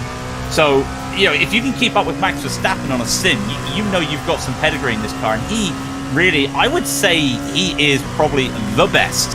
I'd say one of the best, but he probably is one of the best LMP2 drivers in the sim at the moment. And again, you've got to talk about the rest of his team as well, because Matt Farrow's been up there before, Josh Ladd as well. 2 strong drivers in their own way. They don't need Spets to win a race. But with Spets, that's almost like having your trump card and just putting it straight out on the field right away. Yeah, it certainly is. Alexander Spencer, just one of the absolutely incredible drivers here on The Sims that Williams continues to bring into the fold. They really are becoming more and more of a powerhouse name when it comes to esports and sim racing, and great to see them on the iRacing platform, as well as the many other races that they do across all sports, coming in this year in the eNASCAR Coca-Cola Series as well, entering 2 drivers in there that Joe and I are very, very familiar with, and so good to see them up here doing well, and really, as he said, as Craig said there, Adam, no surprise at all. No, it's really not. I mean, what you're seeing also, of course, is that continued infusion of real-world racing into motor racing simulators, particularly iRacing. And, you know, all that's going to do is help the sport out, whether in both ways. And it's helping esports out, it's helping actual motor racing out, because the closer that these simulators get to real world racing, I mean, the closer these guys are being looked at for real world drives. I mean, you could see Spets in a actual car at some point in the future, based on his performance that he's doing in these LMP2s here on iRacing, and he is grinding to try to meet that goal. Don't kid yourself and don't think he wouldn't love the opportunity, you know, and driving like the way he is today. I mean, that's going to help him out and things like that. I mean, this is a 24-hour marathon, and his team as a whole is sitting here just trying to do their best to run away with it. Well, doing a pretty darn good job of running away with it as they go. And by the way, I want to bring you back to one of those battles that we said was simmering. Well, the burner's been turned up a little bit hotter. Look at the gap between Race Clutch and Satellite Racing Tetra Rouge. That gap is under a second now. It is down to 55 seconds. Now, I think some of that is that Race Clutch may have taken tires on that last pit stop, and that has pulled them in a little bit more. But Craig, this is certainly starting to get a little bit more spicy. It looks fantastic at the moment. This is what we came to see. This is why I love endurance racing. Strategy battles. And we saw it last night as well, when I believe it was Race Clutch as well. Did not take tires. They got caught out by it. Now they're taking tires with 4 hours and 20 minutes left in the race. Is this going to be the right decision? Will we start to see the times? Because I was thinking when the times were going down with Peter Zuber, was it a case of, you know, is he fuel saving? No, it was just the tires were starting to fade away. And now Owen Carroll, in that Race Clutch car at number 9, he is now going to see what he can do in this car to see if he can start pulling away. It is just what he wants to see. But one thing as well, Alex Gall in that Satellite Racing does not have the help of the 99 Delta Sports Blue. They're in their own little battle. And have you seen how close that battle is as well? There's 3.5 seconds at the moment between the 16 of Pure Sim and the 99 of Delta Sport Blue. Yes, there are. In that battle, you can see it right there on your screen. The 99 certainly starting to close in there a little bit as they work their way out of Indianapolis. There is that Delta Sport machine, and right up ahead of them is Pure Sims Esports. So a battle certainly starting to brew here. Alexander Delatraz there for Delta Sport, trying to close in to see what he can get. Yeah, and I can tell you for sure that that Race Clutch machine did take tires. I did watch them put it up on Jackson. So, you know, that's going to be the other part that we're going to want to watch is when does, you know, Satellite decide they want to come down? When does Delta Sport decide they want to come down? And that could give you an idea, too, of how they're going to play these last couple of hours as far as these pit stops go. If there's already a differential between how many laps they can go, that could also be something that can possibly exponentially increase as we go down the next, you know, in the next 3-4 hours. Yeah, it certainly could, as all of those strategies starting to come to the fore here right now. We continue to watch here, though, that Delta Sport machine closing down, looking at the times here. to see what that closing speed will be. It does look like Pure Sims is starting to put a little bit of drive into it off the last couple of sectors. I think they recognized the same as we did, that the Delta Sport team starting to close up on the back of them. And on that last lap, they were able to pull out of a gap of about 0.7 of a second, so starting to pull away a little bit more, but certainly 3.8 seconds, nothing to shake a stick at here, Craig. They've got to be a little bit nervous. They have to be nervous, but they also see there's lap traffic between the two of them, just 3 seconds away. The problem is, Alexander Delatraz is not going to catch that until he gets around onto the start of the Mulsanne straight.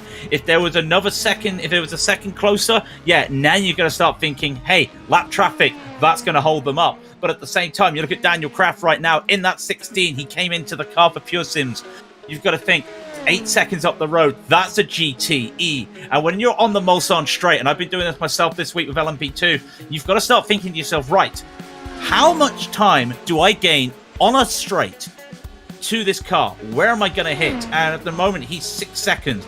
He might get away with hitting that car just after the Mulsanne corner, does Daniel Kraft. But now it goes to 5.5. Now you're thinking, ooh, is it going to be before the Mulsanne corner?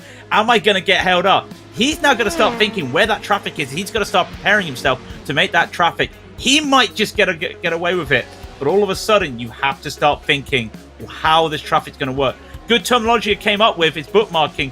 Put that lap car in between you. And even in endurance racing, I think that's going to help you, because any seconds, any tenths you can get right now in a battle like this, it's expanded to 4.5 seconds. Yes, anything can still happen here.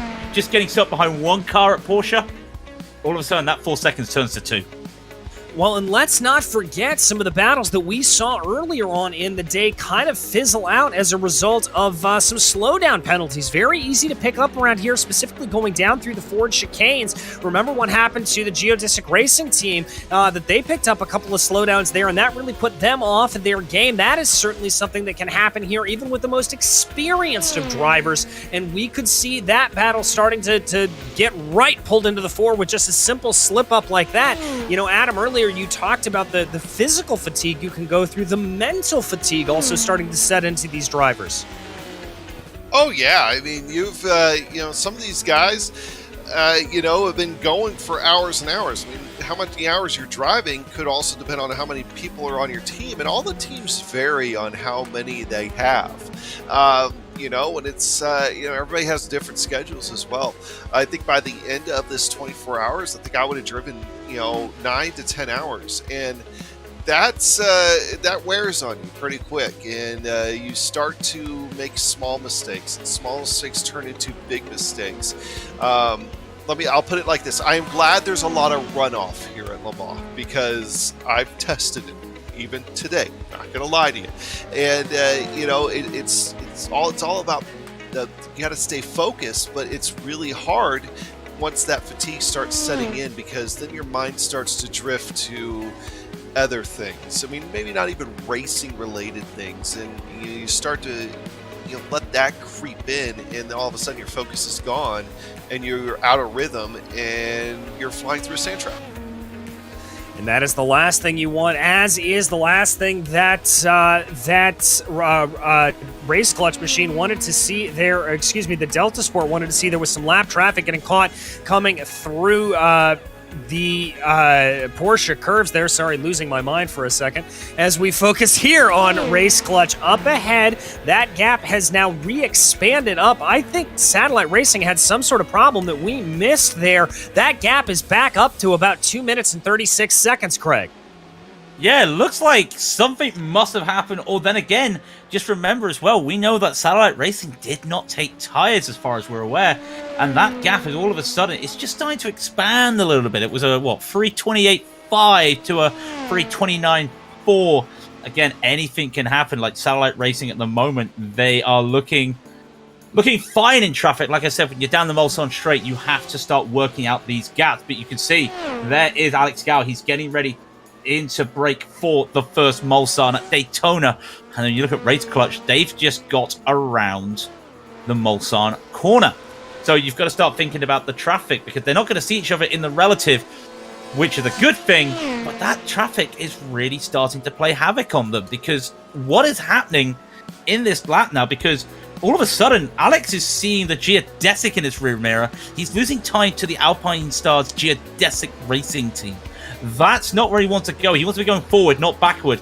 Alex Gall looks like he needs to just get the momentum back, and hopefully it isn't a case of used tires.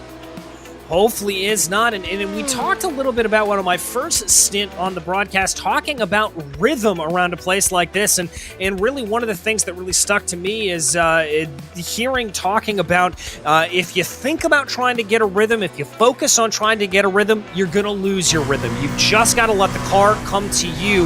And that is one way to really, well, think about it. You've just got to kind of let the car feel everything out. A little bit of a clip of the curb there, maybe coming out of those final curves for Alexander Spets. But if anybody knows the exact track limits, it is him. Adam, do you think he got away with that one? I've seen a couple of things here, not just from Alex, but a number of guys that it feels like they must have it down to millimeters as far as knowing where they can kind of cut the corner a little bit and where they can't, because I definitely wasn't having that kind of luck earlier on today, and I bring up the point that I brought up about an hour or so ago, that the slowdowns are really easy to get rid of here if you do it right. But if you know where the limits are down to the millimeter, you never even have to worry about anything like that as far as getting right or getting wrong. So that's kind of what they got going on. They spent hours testing this. They know where they're at. Adam, I was going to ask quickly, have you had the situation in the race this time? Because I've seen it with my teammates when watching them race this week, where they've shouted, "That's not a slowdown," and then you look at it and it's a slowdown. And have you had that? Have you just had? Because I had a situation where one of my teammates, he hit the outside bollard on the exit of Dunlop. He said, "That's not a slowdown." I took a photo. The side of his car clipped it. That's a slowdown. Have you had that with your team? Oh, Has anyone been moaning about it? Well, I wouldn't say moaning about it. Everybody's just kind of accepting of it. I mean, we're just kind of trying to roll with the punches a little bit. And, this is one of those tracks where if you hit a slowdown, I mean, you're not going to go a full race without hitting a slowdown at least once. I'm sorry. It's just one of those mistakes that's easy to do here, because even if you know it down to the millimeter, eventually you're going to be a millimeter off the other way. But there's sometimes where people just don't realize what it is.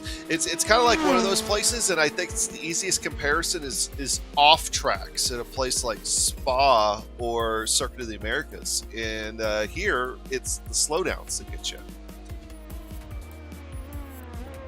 All those slowdowns certainly can come back to bite you if you are not careful. Ooh, a little bit of a ride run there again for Alexander Spets, but once again, as we said, he certainly knows the limits of this track and knows exactly how to push it as best he can as they continue to go along here. Spets continues to lead in that LMP2 category, continues to pull a bit of a gap over Pure Sims Esports, that over a minute right now as they go around. The battle that we were focused on a little bit earlier, that battle between Pure Sims Esports and Delta Sport Blue, looks like it's stabilized itself out a little bit with Daniel Kraft finding some good speed in that Pure Sims Esports machine and being able to pull about a 5.3 second advantage. I think maybe a little bit of a wake-up call getting delivered there to the number 16, Craig.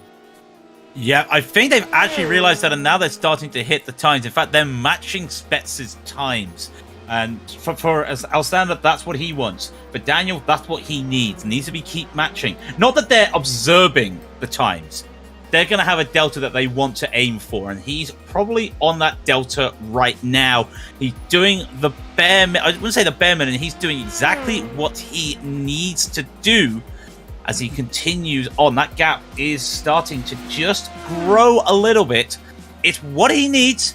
It's what he wants to see. Delta Sport needs to start picking up the pace a little bit. Not entirely sure what they can do at the moment. I'm just looking, well, they've got probably another 3 laps before they come in. But speaking of cars coming in, I see Mega Racing Team and Altitude Esports are both in the pits at the moment. Yeah, looking like some of the battles starting to some of the pit stops starting to fire off here for those GTE competitors. Remember, GTE able to stay out a little bit longer than the rest of our prototype field. So yeah, Mega and Altitude both coming down in right now. I'm also seeing Wannabe SRT Yellow coming in as well. Looks like Pure Sims Esports 117 also coming in. So your top three all down pit lane in the GTEs, taking on fuel, maybe taking tires there. We'll have to do a double check to see what it is. Also, T3 Motorsports looking like they're coming down as well. So I think this is pretty much the effective end of the pit window for these GTEs. You can see there in the background that Corvette for Mega Racing popping up onto the jacks. They are taking themselves some new tires here, Adam.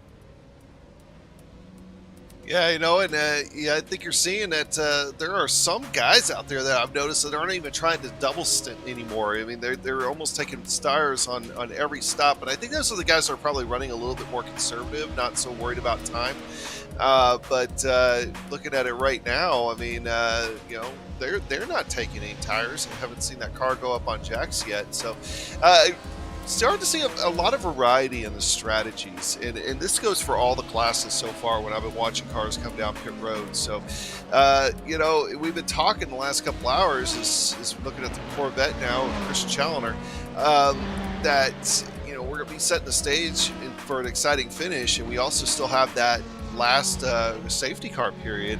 And having a variety of strategies is going to add to it. Can you imagine if those cars are close together and everybody's on a different tire strategy? Not just a different fuel strategy, but a different tire strategy.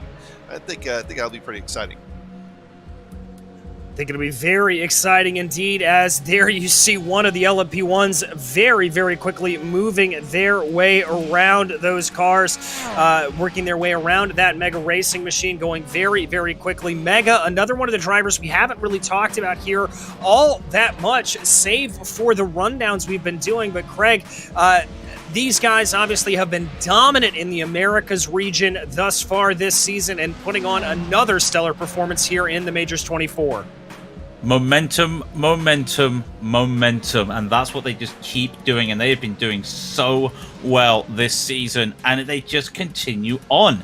This Corvette, they're one of the, there's not a lot of Corvettes out there, and they're one of the only Corvettes, and they're using that ability. I always call it like a modern day Ferrari sometimes, and they're using the ability. Even, you just look at that, that is the 115, that is an X-Rex Grand Prix line behind. They're trying to get a slipstream. They're just keeping on the tail of a slipstream there to try and save. But the moment they get into a corner, they're unable to catch up to Christian here. They're unable to catch up to that Mega Racing team.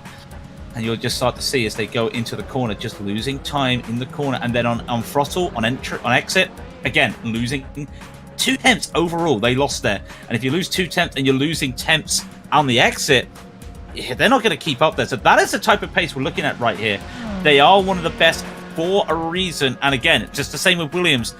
There's a reason we're not talking about them. It's because we don't hear from them, and I do love that. I do love that beautiful livery, though, with the flags on the top and the Le Mans. It does really hark back to the old days of racing.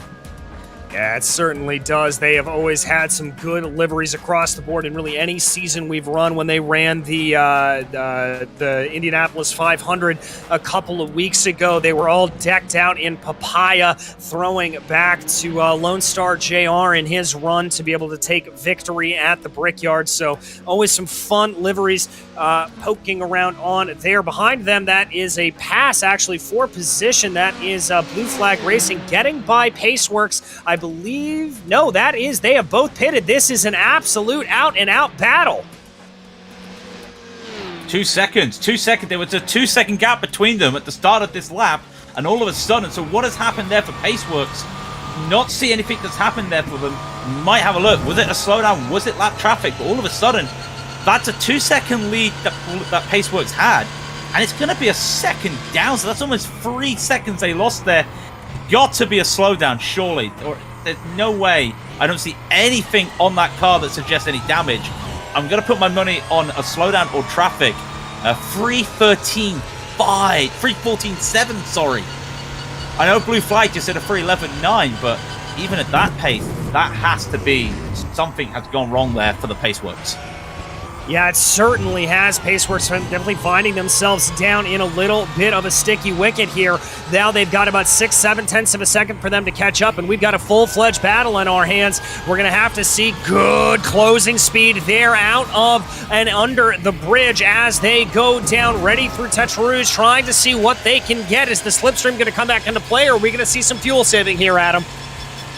Oh, I think I want that position right now. I mean, yeah, fuel saving is great and all, but I want that confidence boost. I want to be able to put it to him here and show him. I went back and looked, by the way, and at least as far as I can tell, going back the last couple of laps, it seemed like a lot of it was just a combination of hitting the traffic at the wrong times and just overall pace from that blue flag team here the last couple of laps. I think it's just a combination. I really didn't see much in the way of a slowdown here at this point.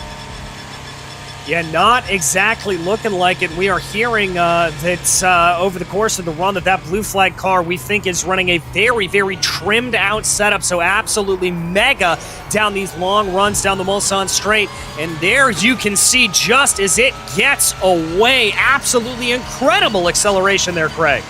I was looking at the boost. I love the boost strategies here when it comes to the Mulsanne Straight. And it looks like Pacework used a little bit more boost between the Mulsanne chicanes compared to what Blue Flag are doing right now. Now comes the key point of the track. The boost out of the Mulsanne onto the Gulf Straight. Who gets it better? Who gets the most boost there? Who gets the better regen? And it is looking like it is the Paceworks. In fact, look at the gap there. It was 1.1 when they came around the corner. They've made up 4 tenths here. Fabian has managed to get all the boost he can here, but I will tell you right now, they'll come out of Arnage in a minute. Does that mean we're going to see the Blue Flag Racing boost a bit more? That's what we're looking for right now. This is a boost battle right now, more than just pace. We know that Fabian in that car is a little bit more trimmed out. Let's see what happens. There is a little bit of lap traffic in front. They'll boost right past. Would not surprise me if the 155 has a bit more boost.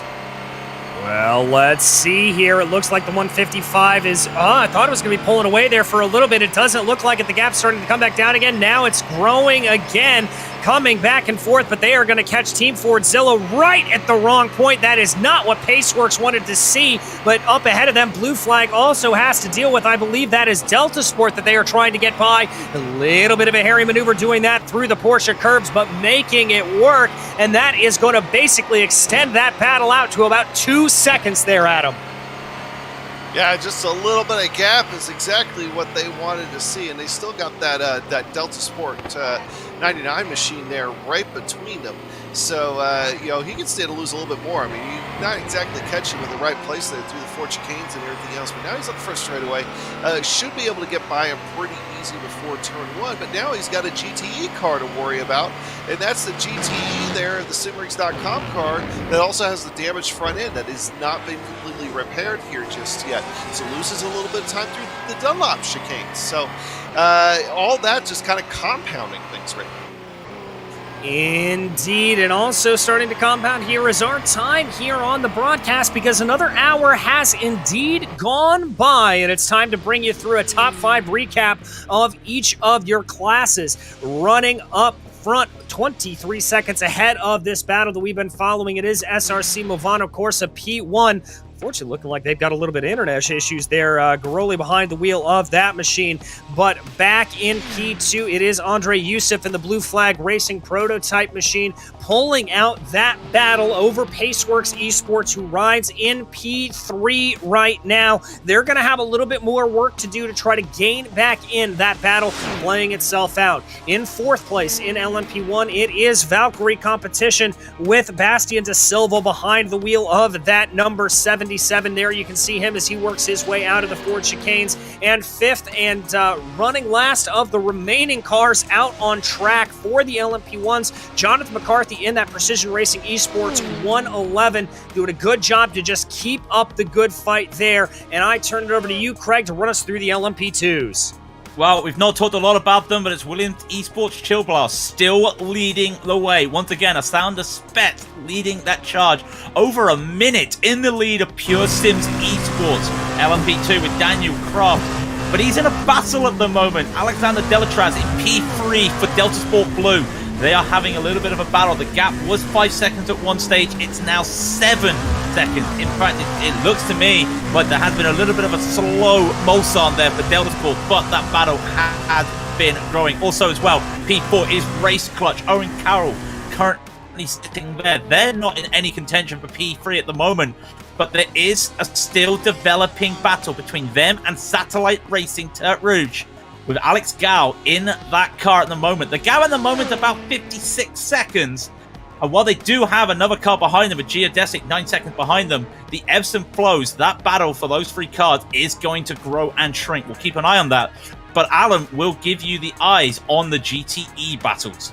Yeah, no surprise there. As we talk about, Chris Challoner still out in front in the Mega Racing team, their Corvette, and been awfully quiet for him because that entire team has just been in control of that GTE field here for quite a while. Second place is Altitude Esports, currently piloted by Ryan Martin. They have been another group of guys that have just been relatively quiet there in second place, and they're about 18 seconds right now behind Christian Chandler. Going into third position, Pure Sims Esports, and that is piloted by Caden Bin, and they are at 38 seconds behind second place Altitude Esports. And we were talking about them the last time we did a run through, and they've been quiet themselves. I mean, I don't think we talked about them at all here in the last hour or so.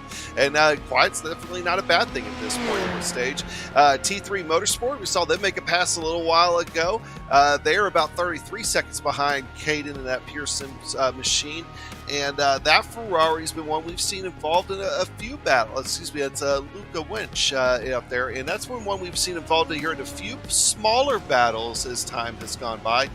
Fifth right now is Tom Whippets in the Leopard Esports machine. They took a little damage earlier on. That is not recent damage there on that portion. Right now, they're just trying to get to the end of this race. They're not really in a battle with anybody. They're just clicking off laps, and they got about 3 hours and 55 minutes to see where they end up here today.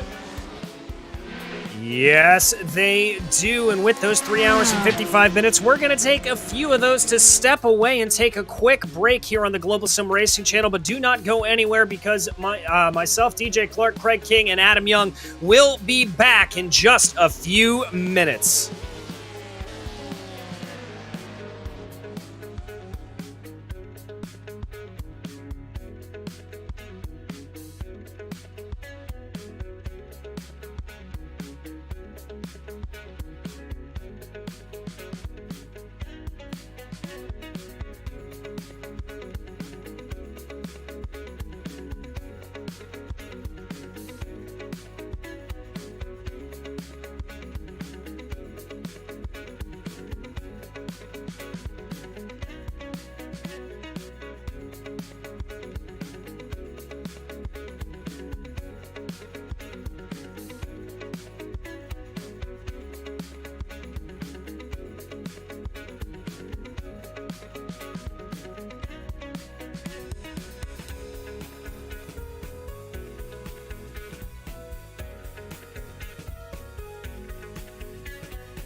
Welcome back to the Majors 24 Hours. I am DJ Clark, joined in the booth by Craig King and Adam Young, with Robert O'Brien behind the scenes as our director and using cameras provided by Dougie Beard. We continue to focus around here as we close in on the final 4 hours of this race, and LMP2 pit stops have just fired off here, Craig, leading around everything. And one of the battles we've been keeping our eye on, that's battle between Pure Sims Esports and Delta Sport Blue. It's still holding at about 7 seconds right now after that last round of pit stops. Yep, it's still holding around that. Also, the battle behind though as well. When you look at Satellite and Geodesic, that's about the same as well. These two teams, nothing has changed on them. The only thing that is interesting is, yet again, Race Clutch, different race strategy, going another lap there. So they're about to come in. Technically, they'll be the de facto leaders going in. And we also start to see pit stops in the LMP1s. As I believe that is the Blue Flag Racing prototype. It is indeed. And that will mean Blue Flag Racing and Paceworks both in the pits. And what's an interesting strategy that's starting to develop itself out here a little bit is the fact that SRC Movano Corsa has been coming in a little bit earlier than these other drivers. They've really been diving in quite early as compared to everything else. We'll have to see if Blue Flag and Paceworks are maybe able to steal a lap from them, make this a little bit closer of a battle as things go along. There is Sam Knopes for Simsa Esports. That is the 9th placed LMP2 car coming in and out, the number 60. As we said, some of those LMP2s finishing up their pit stops as they go around. SRC Movano Corsa, by the way, out and back into the lead of the race overall. But a little bit of a race on our hands here as Blue Flag Racing prototype only about 4 seconds behind them. Pacework Esports only about 5 seconds behind them. We've got a close battle for LMP1. This is looking very good. Look at that gap. It's under 4 seconds. That, to me, I did not see the tire options there by either driver. But all of a sudden, look at these gaps right now. 4 seconds, 5 seconds. We knew after the caution 2 hours ago, over 2 hours ago, everything was getting grouped back up. But all of a sudden, everybody's seeing everybody. Let's just have one big party. We know there is a possibility of another caution coming later down the line with 3 hours and 45 minutes left in the race.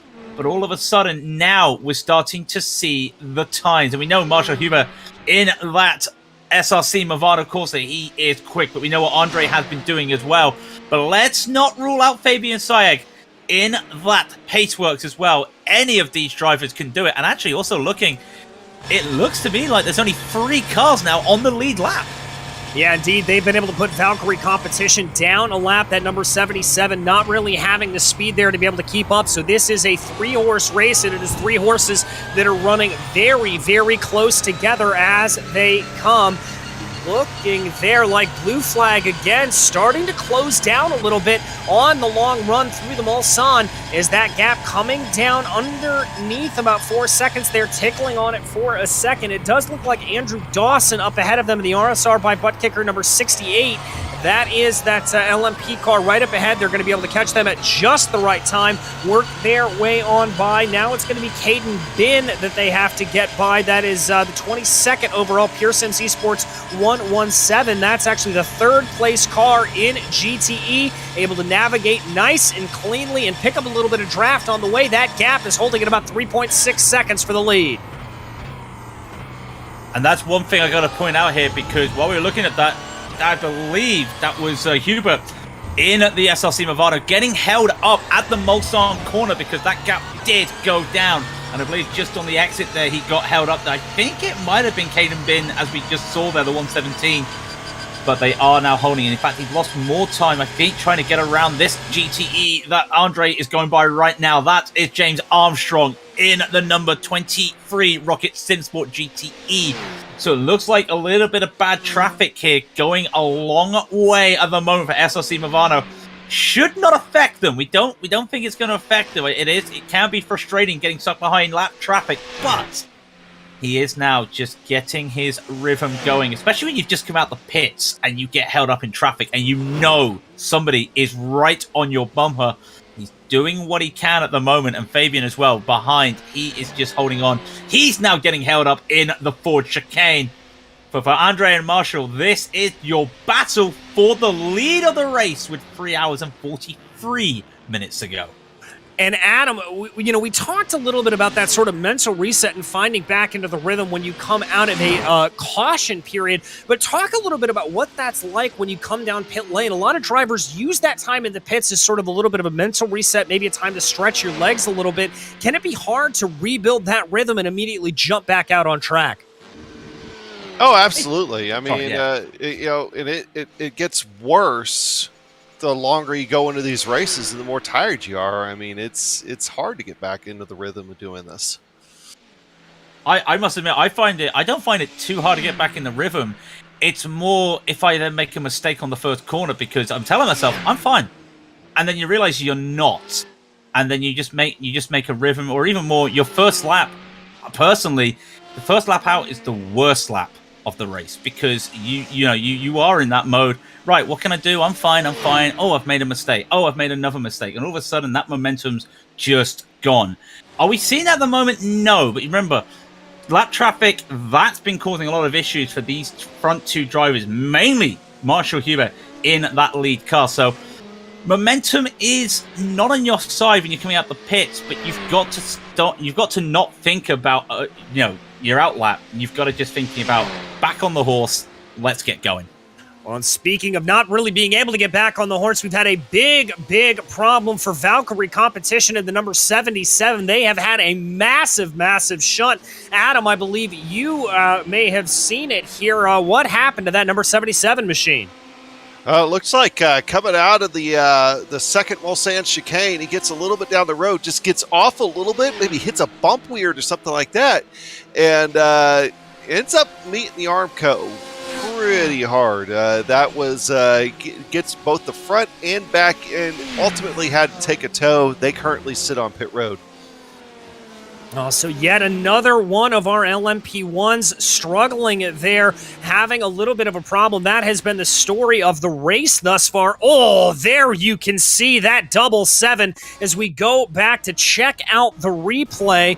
As you said, coming out of that, massive hit into the retaining barrier. Let's watch this again.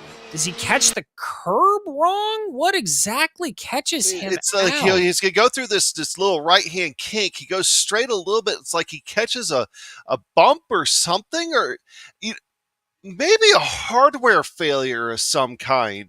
That was really kind of weird how all of a sudden he just started wiggling out of nowhere. Watch his in-car here. Watch his steering inputs and maybe get an idea, because it looks like he kind of goes straight here a little bit. And then all of a sudden, we haven't talked about that. We've talked about how hard it is on us as drivers and humans in general. We haven't talked about how hard these 24-hour races are on equipment. Things can happen in that regard, and it looks like maybe some sort of wheel failure there, or at least maybe computer failure or something, but he had no control there for a minute. No, he certainly did not. And yeah, that's one of the things that we don't normally talk about over the course of sim racing. We don't have mechanical DNFs necessarily on the same level that we do in the real world. But Craig, the mechanics that you have on your wheel and your pedals at your desk certainly mimic some of those failures that you see in real life. Well, exactly. You've got to be careful. That's why they always say, especially with high-end stuff, keep it maintenance, keep it lubricated. You start to see it. We've seen it before. Everyone remembers the Max Verstappen incident years ago where the brake pedal failed when they were coming to victory in the 24 Hours of Spa. It's those similar things. I've had a similar thing to a teammate recently this weekend. I've seen it before. We've all seen it before. But the worst one I've seen is a VR headset failure. That's the worst I've ever seen. But this is the thing. You cannot prepare for these things, just like an engine going, a mechanical failure, something getting in. I mean, let's look at the extreme option in F3, or F2, where a piece of rubber just picks up and pulls the emergency cable for the fire extinguisher in the cabin. You cannot prepare for these things. You can do all you can to try and minimize the damage, But a hardware failure causing that much damage with the nose gone, that's the worst bit. The rear of these LMP1s, they can pop back out pretty easily. But the moment you lose that nose that we saw for Valkyrie, unfortunately, I think that's a race ender. Yeah, I think it is as well, as they are still categorized in pit lane as of right now. I've got to imagine the Precision Racing Esports 111 going to be able to get by them here, as Valkyrie has already gone 2 laps down. Remember, we were talking about them as they were 1 lap down. But we focus back here on Blue Flag Racing Prototype. Now, they've lost a little bit of time to SRC Movana Corsa over the course of this lap. Some traffic catching them out just a little bit bad. The gap hovering at about 3 seconds right now, but we do believe they've got some of the outright pace. Last lap, they were about 0.8 of a second faster at them. Yeah, and that's setting the stage here for something who loses a little bit of ground there behind that LMP2. But he also didn't seem like he was in very much of a hurry to get around that LMP2. 2 reasons. Probably just taking the extra few seconds of fuel saving behind him, but also maybe he feels pretty confident about his pace. In fact, he clears him and knocks off about a half second there going through the Porsche curves. So, and now it looks like Hubert's now getting stuck behind a little bit of traffic as well. So that gap's starting to shrink again. And now he's clear of that traffic. Now Yusuf is going to have to deal with it. But this is a little bit of a battle shaping up here at LMP1 that we really probably should stay on here over the next couple minutes, because I have a feeling that gap's going to close back down once they both get into clear air. Yeah, I think you're right there, and we noticed earlier just how good some of that boost deployment was for the Blue Flag Racing Prototype number 155. We'll have to see here if SRC Movana Corsa is going to be able to counter that. Remember, they really haven't been under all that much pressure really since we've watched. Now, they're trying to work their way by the Ford Zilla machine right there, getting a little bit close, I think getting a little bit held up. That's another battle that I've got my eye on out of the corner of the screen, by the way. They're closing in on simrigs.com. DPR 233 and the Porsche up ahead of them. We'll let you know when that starts to heat up, but we'll keep our eyes here focused on the battle for the overall lead in LMP1, because this is fierce, Craig. It is absolutely what I love seeing, because I'm a man that grew up on high-class prototypes at this circuit, at the Circuit del Sav, and this is what you want to see. The gap now 2 seconds. It closes in again. And remember, we talk about the boost battles. Everybody, there is a cookie cutter, I'm putting in quotation marks, that people follow on the track. But when you come to this level, you want to try and get an upper hand and just try and switch it around a little bit. Just try and find a different way of doing this boosting. You start to see that as well with the likes of the Paceworks. They're taking a little bit more boost down into the second part of the Mulsanne Straight, gaining a 10th or 2, but also Hubert getting held up on the Mulsanne chicane. And to get past that 51 LMP2 of the Pike from Beach Racing, that's going to hinder them. But again, Blue Flag, they are not getting held up here. Once they get past this, they've got clean air for half a lap. That's going to be crucial, especially when we get down to the Mulsanne Straight, down into the Porsche curves and the karting S's. Yeah, very, very crucial to see what it's going to be. And now that lap traffic has stabilized out of the way, the gap holding steady at about 2.2 seconds. We saw it fluctuate down to about 1.8 before they broke down into the Mulsanne hairpin, working their way down through Indianapolis right now. Hubert trying to hold off, losing a little bit of time there. Again, that gap coming down underneath about 2 seconds. Let's see how the boost works off of Arnage. Starting to get it going here. And Adam, this is the time I've got to think, if you're Marshall Hubert, you're going to be sweating a little bit.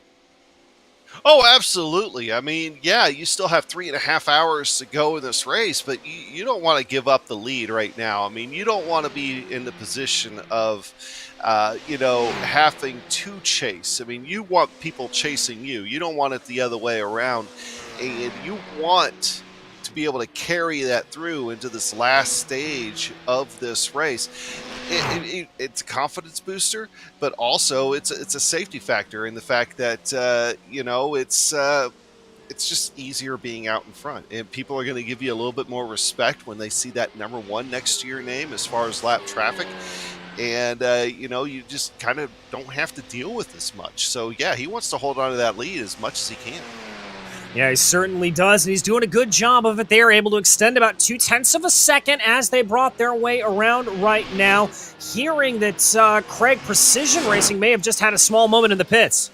They had a small moment on this lap, and they just had to come in. They had a bit of a slide coming out of Indianapolis. It is one of those telltale, just catching too much of the gravel on the exit of Indianapolis. Actually, and that we looked just see like, he got into the gravel a little bit, but also I actually wonder if it was Salem Center, like in the Team Year 1 car, that actually got into the gravel and into the LMP1 of Precision there just a little bit. Here, watch here.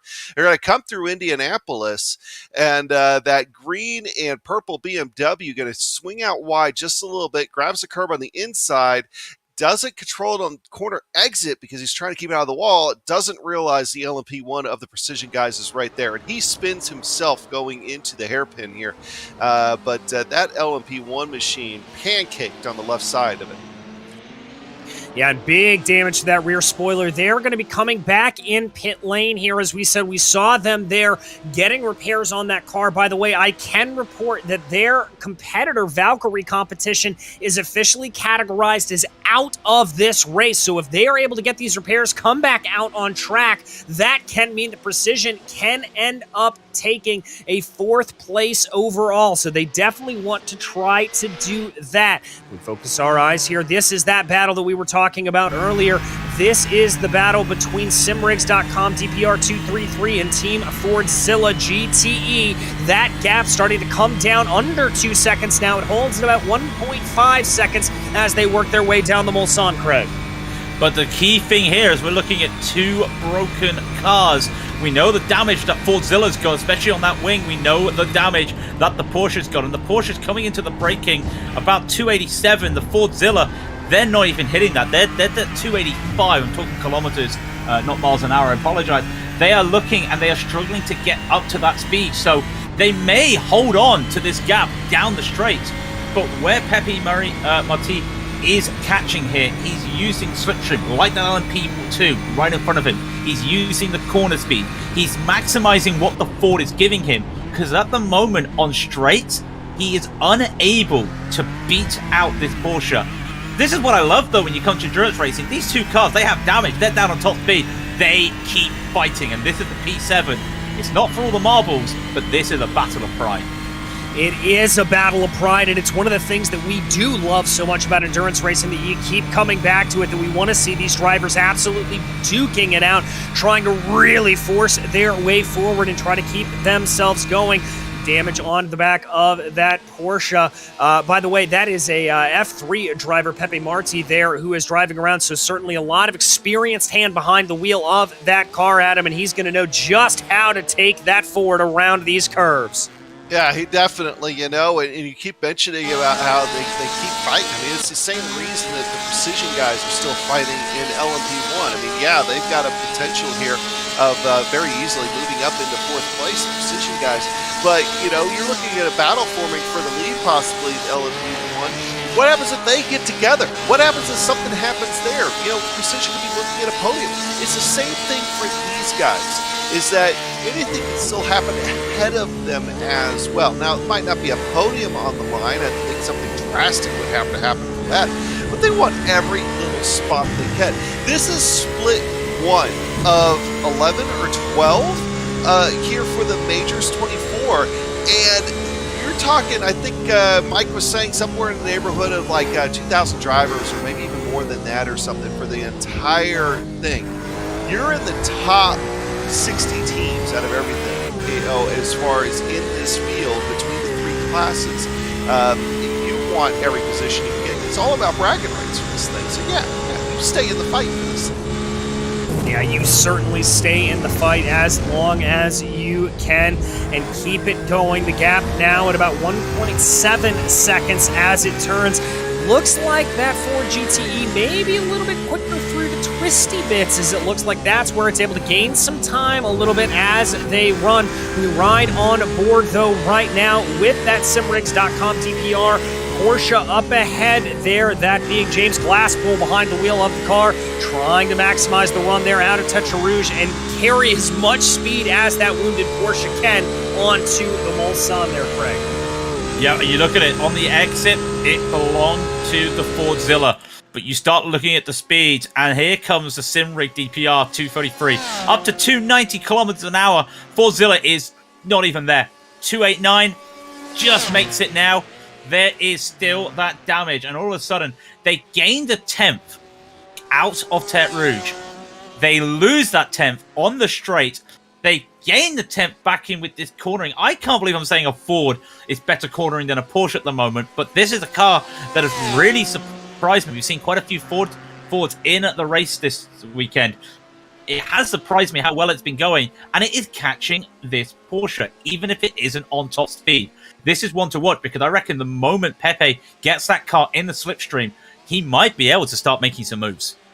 He certainly might be able to, and I'm suspecting here with the runs that we're seeing, he may be able to try to do that. It's just going to be a matter of trying to maximize that speed going down through Tete Rouge, seeing if he's going to be able to get it and really nail it there, because as you said, on these long straightaways is where he does seem to suffer. Now, that is an LMP2 that's going to be coming up behind them. That's going to scupper a little bit of it. I believe that is the number 28, the RSR by Butt Kicker machine, as they come down and through. Breaking down into the Mulsanne hairpin right now. That gap growing just a little bit as they go along. It's now up to about 1.5 seconds. We saw it dip down to about 1.4. There's some of that slipstream that's going to be helping out Team Fordzilla, Adam. Yeah, and that's exactly what he wants to see right now. And that tow out of those cars, those LMP2s, is pretty crazy.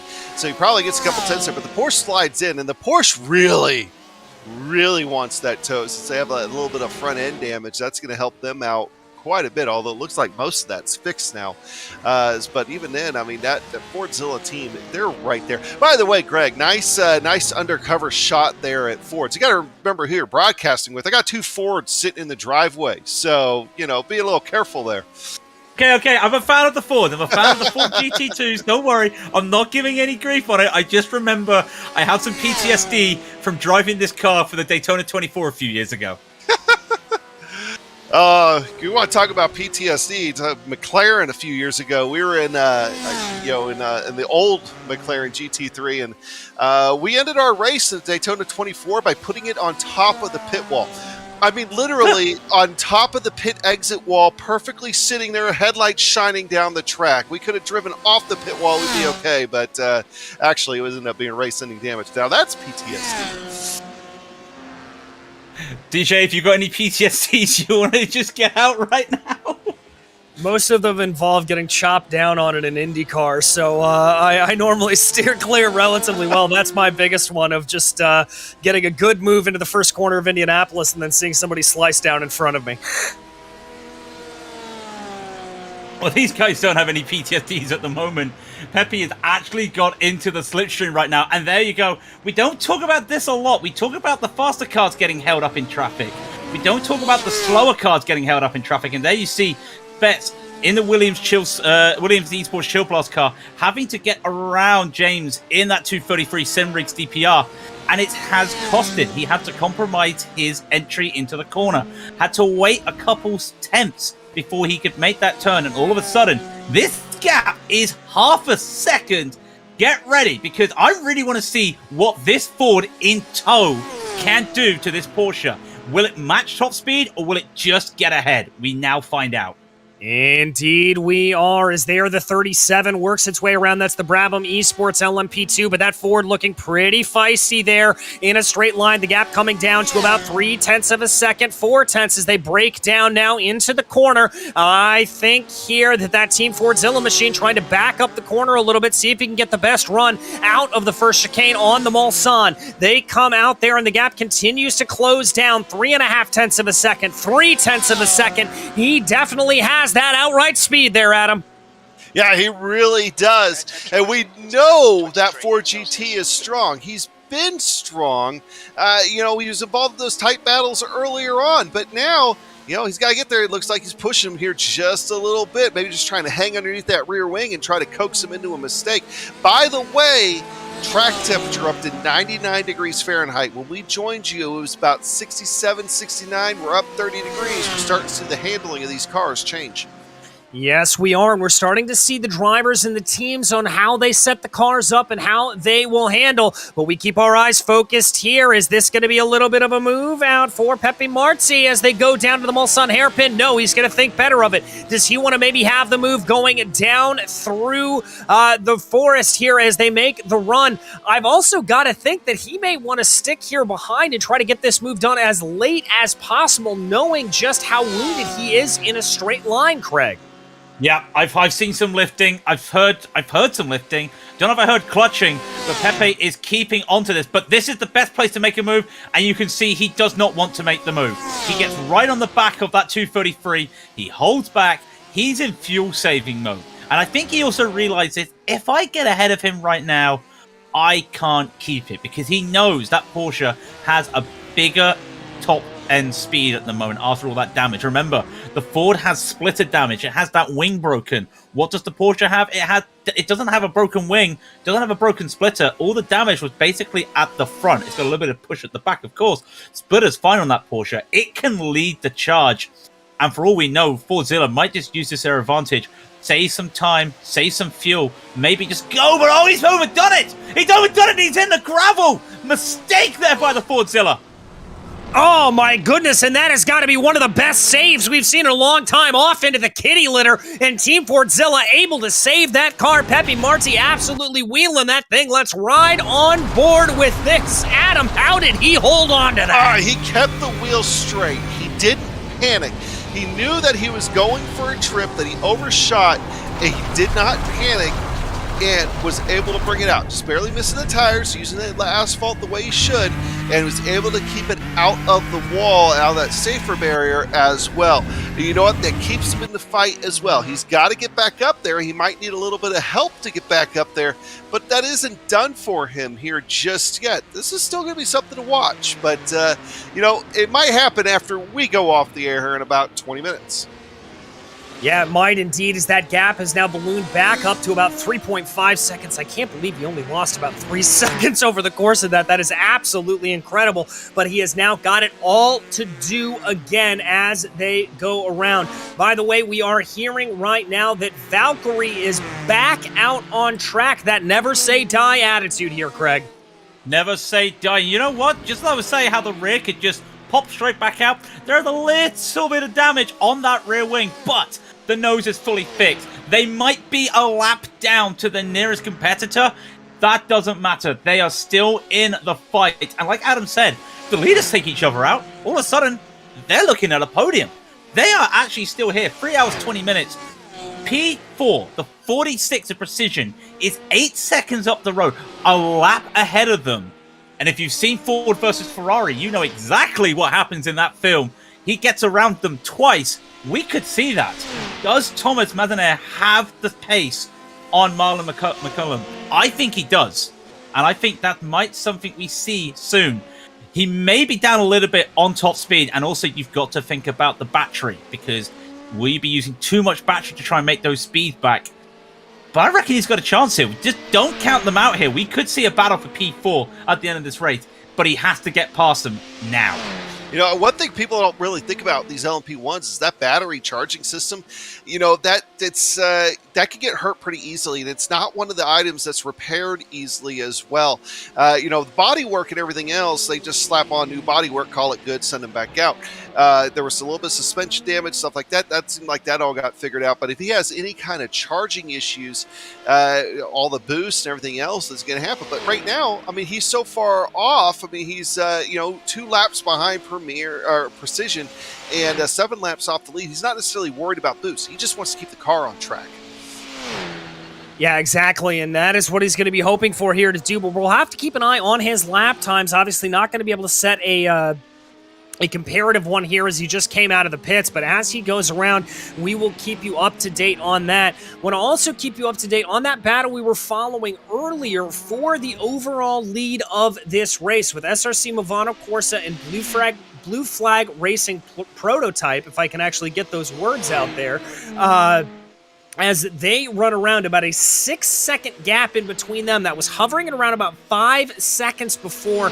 It looks like SRC's been able to fall into a little bit of a groove here, Craig, and be able to just keep that gap at bay. Well, it's not just only a groove, it's also lap traffic. Every time I keep looking back at what's happening for Blue Flag, they're getting held up. They're getting held up going into the fourth chicane. They're having to go around a car at Virage Point at the bridge. They're having to just make moves on traffic that they don't want to be doing right now. And all of a sudden, that gap goes up. They lose a second and a half. And we talk about the ebb and flows, and it is frustrating, but you've got to understand it's coming back to you. And again, start of the lap was about 8 seconds. It's now a 7 seconds. So they're gaining the time because of the traffic. It's just who manages the traffic better.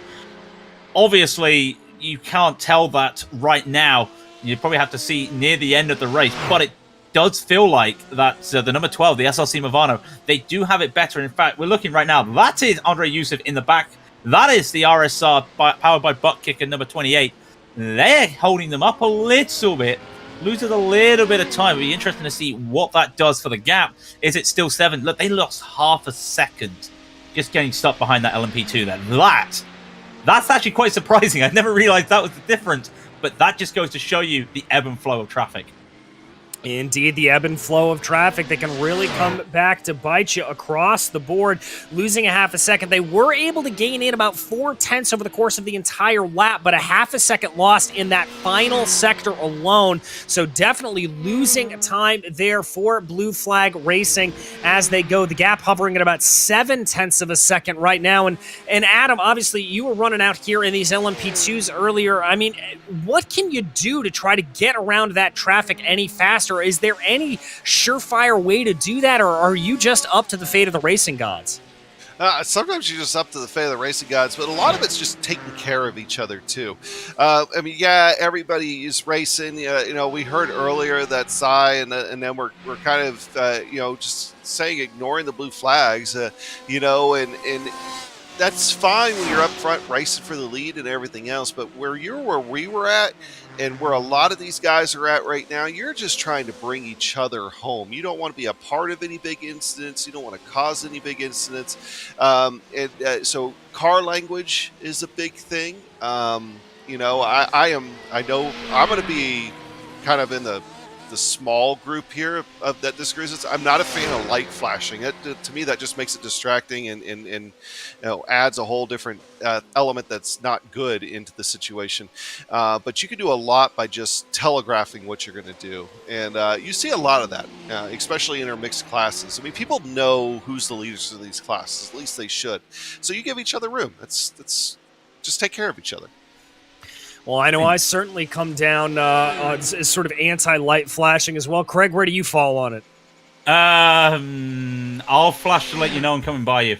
That's it. I'm not going to be aggressive on the flashing. I'm going to flash to let you know, hey, just in case you're not aware, you're not ready. I'm just letting you know I'm coming by you. It's not me telling you to get out of the way because we all understand the blue flag rules. It's not me telling you to get out of the way. It's me telling you, look, this might be a little bit risky. Don't know if I can make this without having to go side by side and compromising both of us. Just want you to know I'm coming by you. And that's where I stand on it personally. I know that's probably going to get some eyes in the booth right now that I'm not pro-aggressive flashing, but I feel that the lights, it's just like they say in the highway code here. The lights and the horn are a way of letting people know where you are. And that's how I feel. Well, all right, there you have it. 2 one way and 1 the other on the lights flash. If you have any opinion about it, feel free to pop it into the YouTube chat, get that debate going. But we've got some pit stops starting to fire off here as it looks like SRC Movana Corsa coming down pit lane, your leaders overall, as well as it looks like Valkyrie competition coming down again. Williams Esports Chill Blast coming down. So certainly pit stops starting to fire out, and that's going to give Andre Yusuf the lead of this race for Blue Flag Racing Prototype. This is what I was wondering. We've seen Blue Flag be able to go a lap longer than Movana Corsa. Is that going to come back to bite them here, Adam? It very well could. I mean, you're only talking about a handful of pit stops left in the grand scheme of things before the end of this race. And a lap extra right now could be critical. Especially in the fuel-saving game. And, if you're working this race forwards instead of backwards from the end here at this point, that even gets amplified a little bit, I would think. Certainly does, as there we see Movano Corsa back out and on their way as they keep going.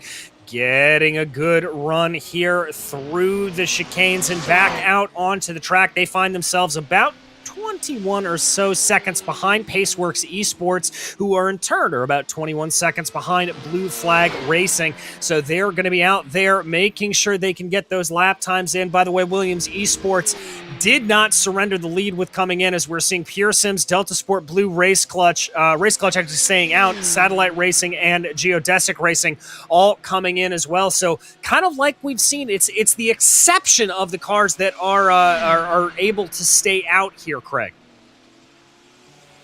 It's quite interesting as well, because from the LMP2, in the old day of the LMP2, you were aiming to go 12 laps in an Audi. And then tire changes came, and it was a struggle to make that extra lap, and people could make the extra lap, but you would do it to sacrifice your speed, your pace, just to get that extra lap. And of course, you look at it, it's the same with the LMP2 right now, with Race Clutch going that extra lap. You take an extra lap, then you take 10 extra laps, that's a stint gone. And you do it again, that's a stint gone. So you think about it, on the course of 400, almost 400 laps, what we're looking at, 428, 429 going on for the LMP1s. You look at it, you take an extra lap each time, and then after so long, it's like you've got your free coffee card. You've clipped enough stamps, or you've taken enough stamps, you get a free coffee. You basically saved yourself a stint. So it's not on the long run looking at taking less fuel in the final stint. It's more, you're basically reducing the amount of time in the car for drivers that you lose a stint. You lose 2 stints. That can help in terms of the whole thing we were talking about earlier, fatigue. Less stints, healthier drivers, more alert drivers. That is the principle. Can they pull it off? And to be fair, I think we've only seen a couple teams that are trying to pull that strategy off.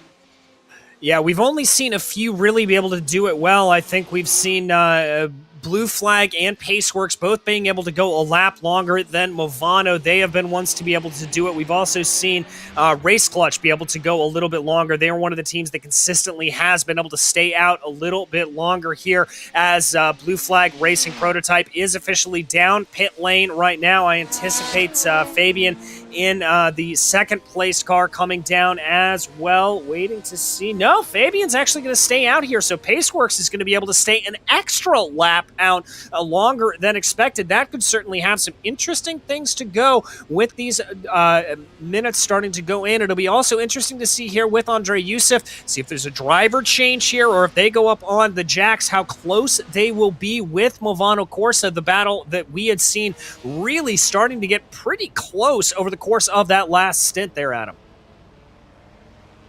Yeah, I mean, and it's these pit stops make all the difference in the world in that regard. And and Greg makes up a great point by trying to skip stints. I mean, even right now at this stage of the race, I mean, if we're coming down pit road every 30 to 35 minutes in these cars, we still got 5 or 6 stops possibly ahead of us here.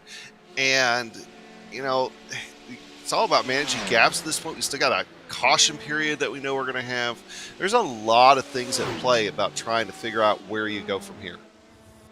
Yeah, a lot of things at play, a lot of strategy still waiting to play itself out here, but some of the strategy that drivers may not need to worry about is our leaders, both in the LMP2 and the GTE field, as Mega Racing and Williams Esports Jill Bass continue to lead in both of those categories. Little bit of a hairy traffic moment there for your leader, the Paceworks Esports machine, able to get on by the number 43, able to escape and get around. That's Leonardi in the number 22. That's the Frederico 2 Esports Racing machine and a couple of GTE cars. And as we continue to run there, those moments continue to come up, and Craig, good heads up there to be able to avoid it, be able to get around, and be able to handle that quite easily, even though they were 3 wide coming into the corner.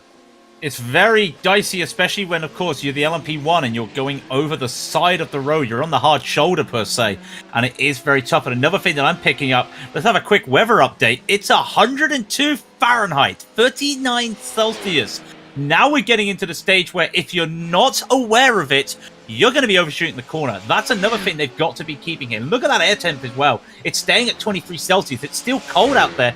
Engines are going to like it. But in terms of the track temp, you're starting to now think about pulling back your braking zones a little bit of a touch. If you get a bit of overspeed, like we saw there, you're going to have to just be careful. That is a key factor here right now. Keeping it free wide, everyone's going to have trust. Everyone has to trust. But it just takes one person to make a mistake, and that house of cards, it falls down. Thankfully for these guys, it's fine. But I always just have a little bit of a clutching my straws and just wincing when I see a prototype go over on the hard shoulder down the Mulsanne straight.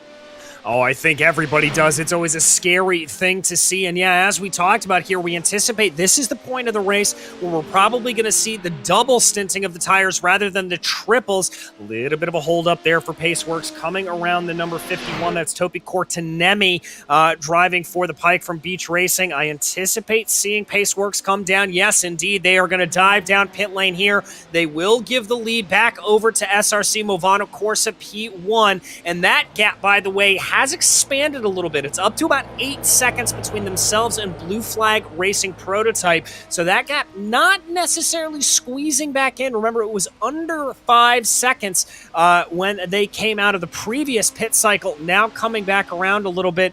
There you see Paceworks just kind of weaving a little bit, getting ready to head on into their pit stall, Adam. Yeah, and we'll see if they take tires here or anything, or if they're going to try to double stint this pair. Okay, driver change, most likely. Yeah, there we go.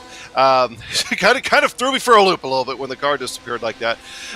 This is getting to the point of the race too, where it's going to be a little bit more about strategy and all that kind of stuff. But you're right. I mean, with track temperatures going up, heat getting into the tires, gaps becoming more important. That gap right now between Hubert and Youssef, we've seen it up to 8.5 seconds before, even a couple of laps ago, and then it closed right back down to about 5 seconds, now 9 seconds.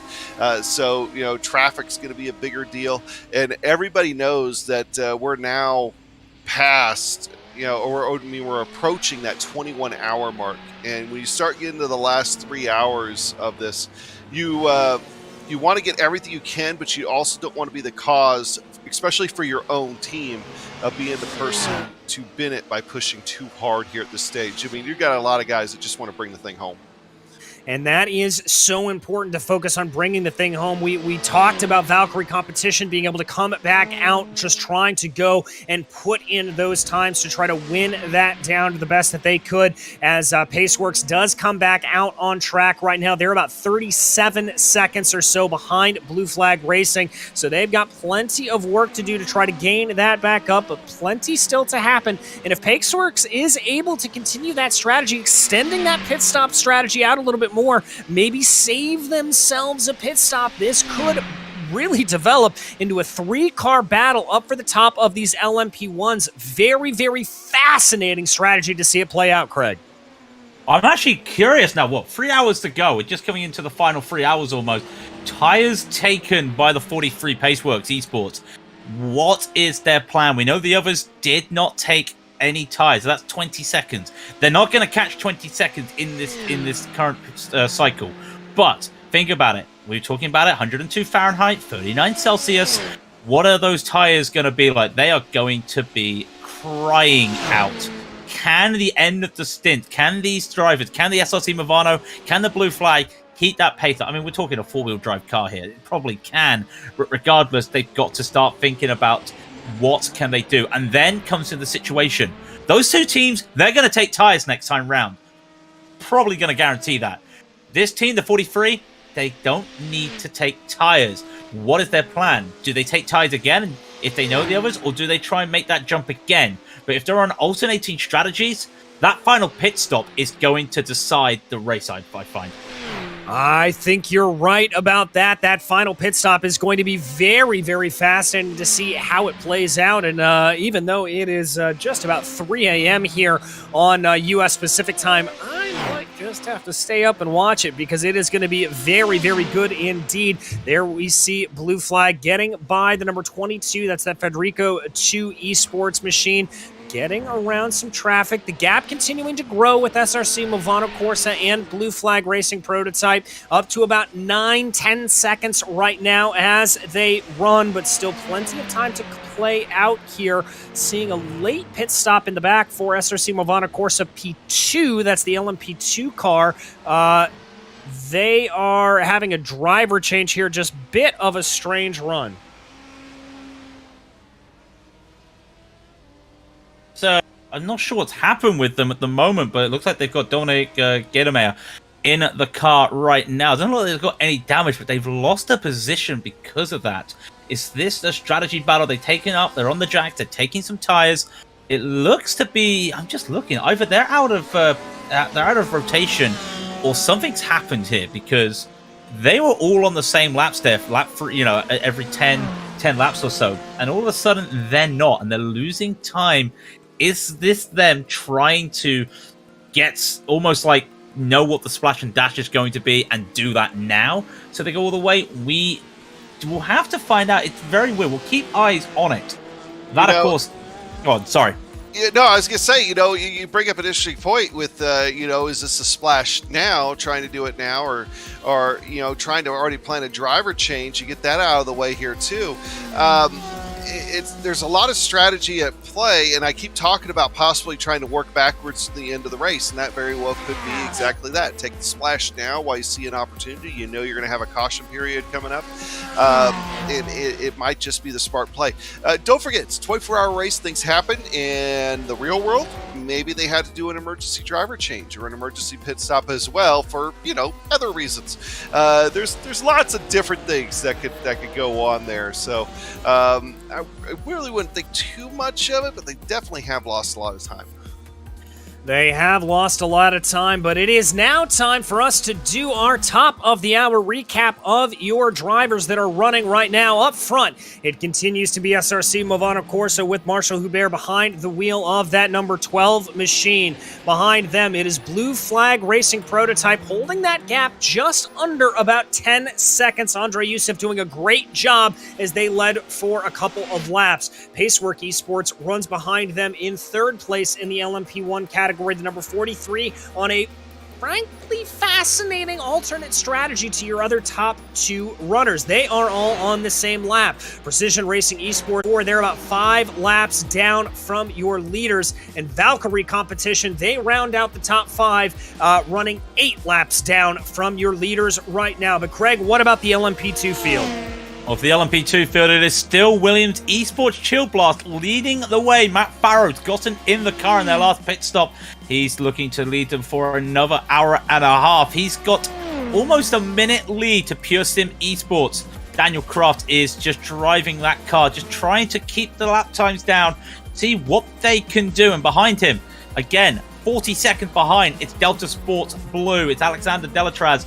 He's there. And what's interesting now is they are the only 3 cars on the lead lap. P4, Race Clutch, again, on a different strategy, going an extra lap to the other drivers. Owen Carroll in that, just getting lapped a couple laps ago. He currently sits in P4, and then Satellite Racing Terre Rouge. Alex Gao has been leading them in that way. He's been leading away ahead, though, of that P6. It was a battle for P5, but unfortunately that battle has now pated out, as Alex Gao continues to expand. And Adam does have the GTEs. Yeah, guess what? If you joined us last hour, this hour, not much has changed. Chris Chandler still out in front in that Mega Racing Team Corvette, and just setting the pace and setting it beautifully at the top of that GTE field. Altitude Esports and the 31 machine continues to run in second place.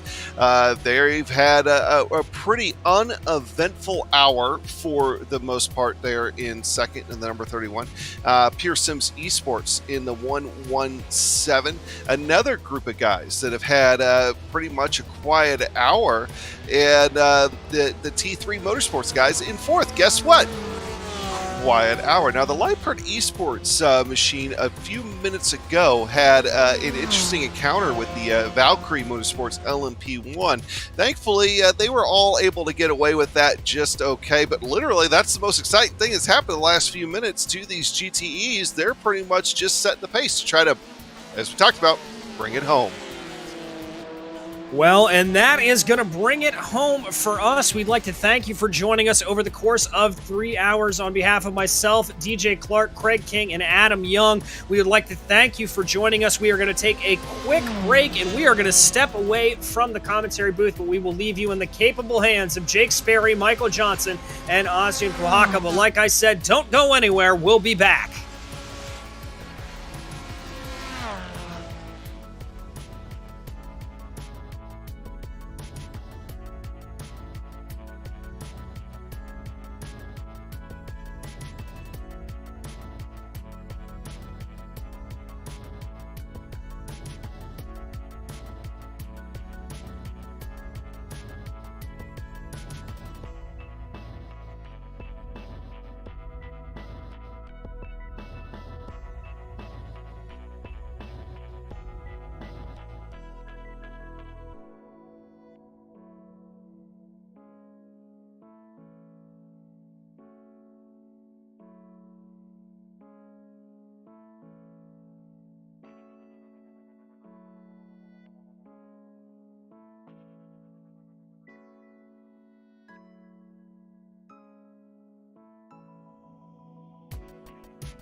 It's the morning after the night before, and with just 3 hours and under remaining here in Pays de la Loire, in what is one of the most incredible départements de France, we are here at the Circuit de la Sarthe. We are here with the Majors 24, and through 11 splits worth of action, we have seen so much go through and showcase what it is all about. Jake Sperry here with Austin Kohaka and Michael W. Johnson here for the ride. Robert O'Brien still here on cameras, presented by Dougie Beard, and we have ourselves races in all three categories still to be decided, and it's not often that you get to say that with a 24-hour race. And well, Ossian, we'll come to you first, because this has been a very, very important battleground that we've seen so far. On screen right now, the 155 Blue Flag Racing prototype machine, Andre Youssef there behind the wheel. He's had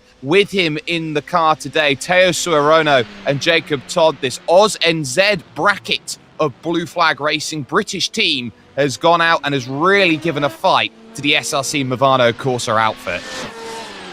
They have indeed, Jake, and it's been thrilling to follow throughout this event. Martial Hubert currently in the car for the SRC Mivano Corsa team, the number 12 car, of course. He's joined by Marcus Hamilton, Riccardo Geroli, and Scott Michaels in that. The gap between them, 9.5 seconds last time by. That's after 21 hours of racing. 9.5 seconds, that's less than 10 seconds. That's like Usain Bolt running 100 meters. This is what it will come down to, and it's gonna be so crucial that neither of these teams make any mistakes with the lapped cars like you see right now, that they don't make any mistakes, that they don't have any technical issues, for example. Because the worst thing that can happen to an esports team in France is baguette loss.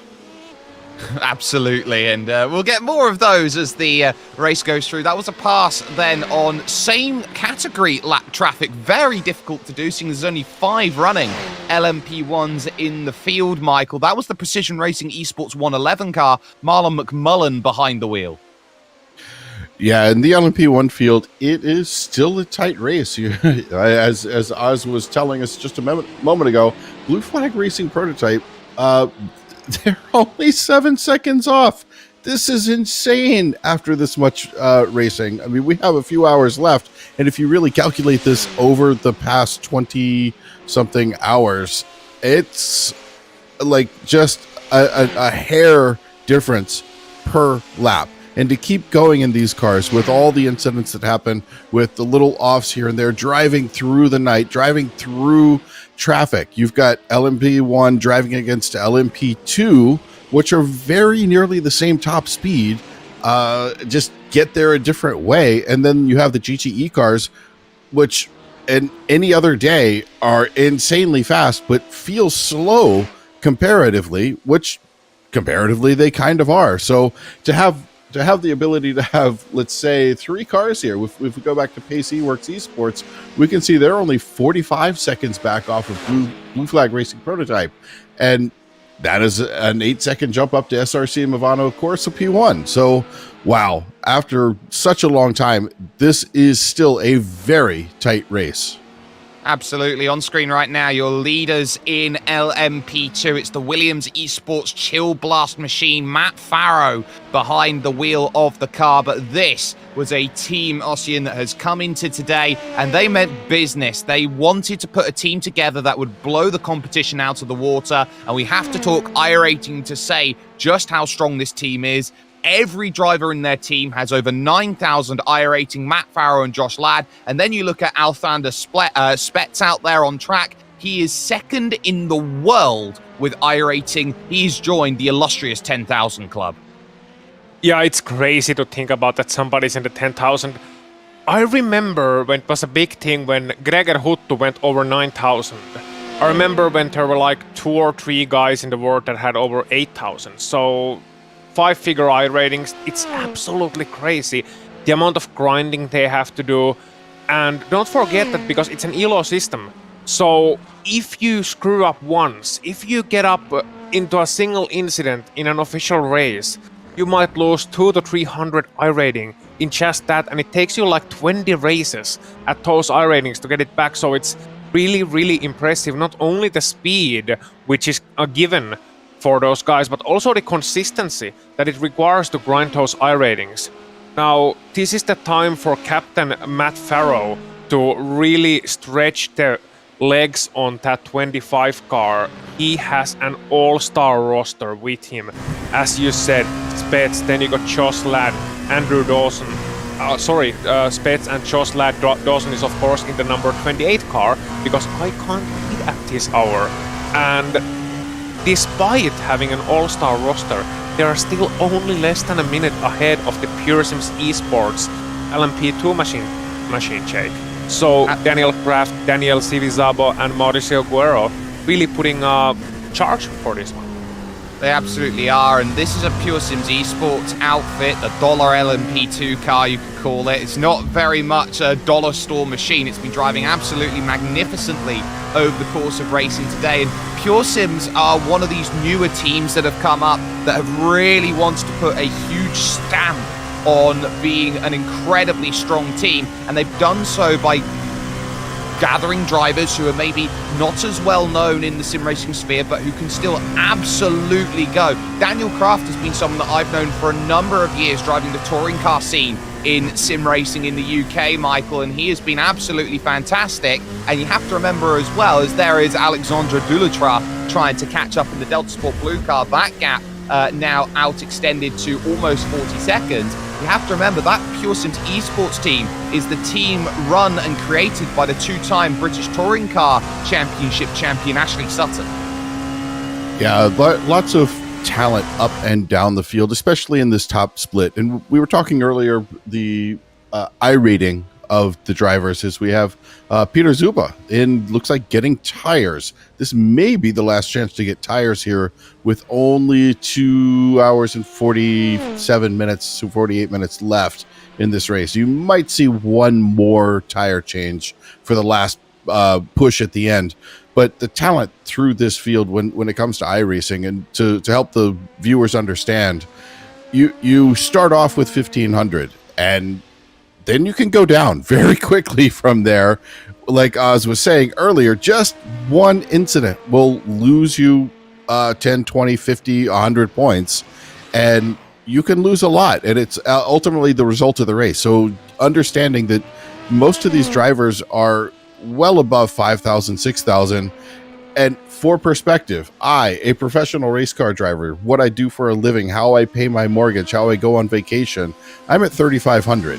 Now, I don't race quite as much in the sim as some of these guys do, but it takes a lot of time and a lot of talent to race that much in the sim to get your iRating up to that point.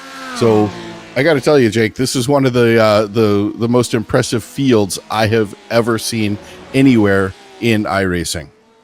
I would certainly agree, and we have seen so many amazing fields out there try and race these amazing events. Here's your leader in GTE. It is the Corvette of the Mega Racing team, Christian Challoner, one of GSRC's own behind the wheel at the moment. He's had with him Tom Abramatis there. He's had Nick Ottinger, the 2020 eNASCAR champion. He's had Brian Lockwood and Brenton Foster also in the car as well. And Ossian, what we can say with absolute clarity is that Nick Ottinger has carried Christian Challoner to the lead. Oh, absolutely. Christian owes him a thorough back massage and maybe a trip to the physiotherapist afterwards, because Christian has been standing on the shoulders of giants for this one. Now, okay, I must clarify. I know we like to pull the leg off one of our own commentators and so on and so forth, but really, Christian is quite a capable racing driver.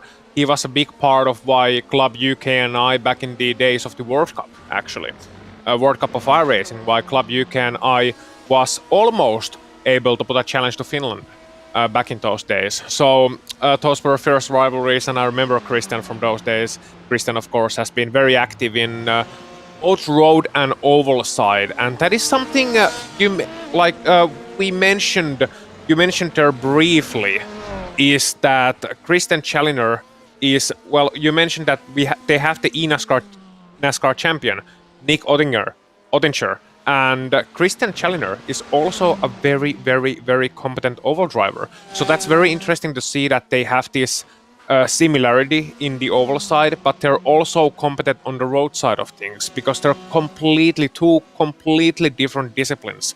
Everything is as different as you can imagine it being. There's four wheels, there's a steering wheel, but the whole philosophy of racing, the unwritten and written rules of racing, the strategy, everything else is so different. I could go on and on and on about just how difficult it is to make the transition from one to the other, having done a bit of both oval and roadside racing. But instead, I'm going to respond to Michael.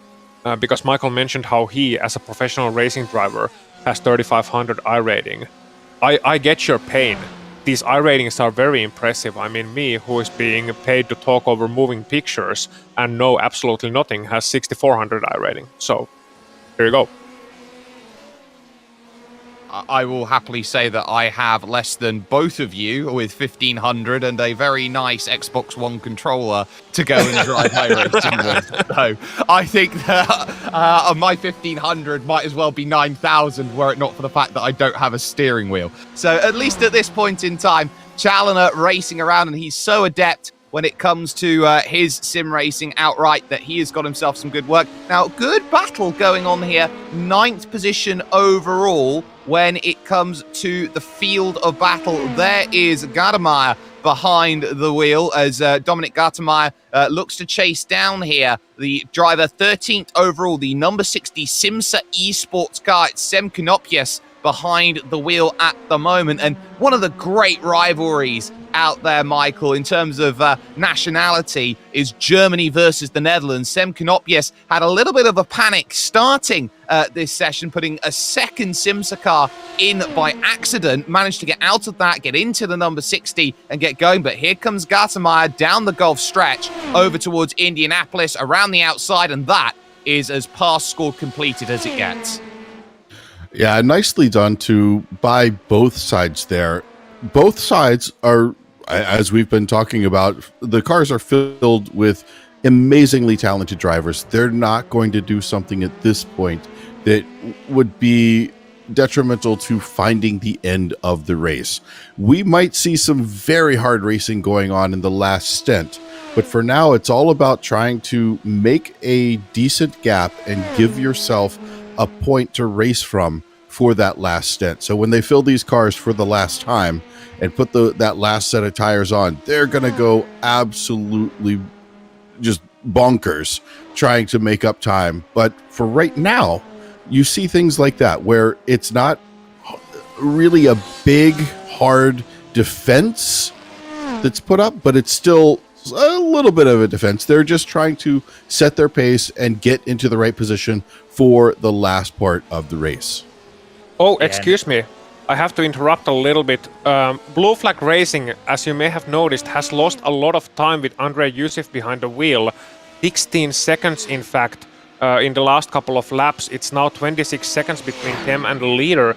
And the reason is that Yusif had a spin on lap 376. The number 155 car, Blue Flag Racing prototype, had a spin coming up to Indianapolis corner. And that's the reason why...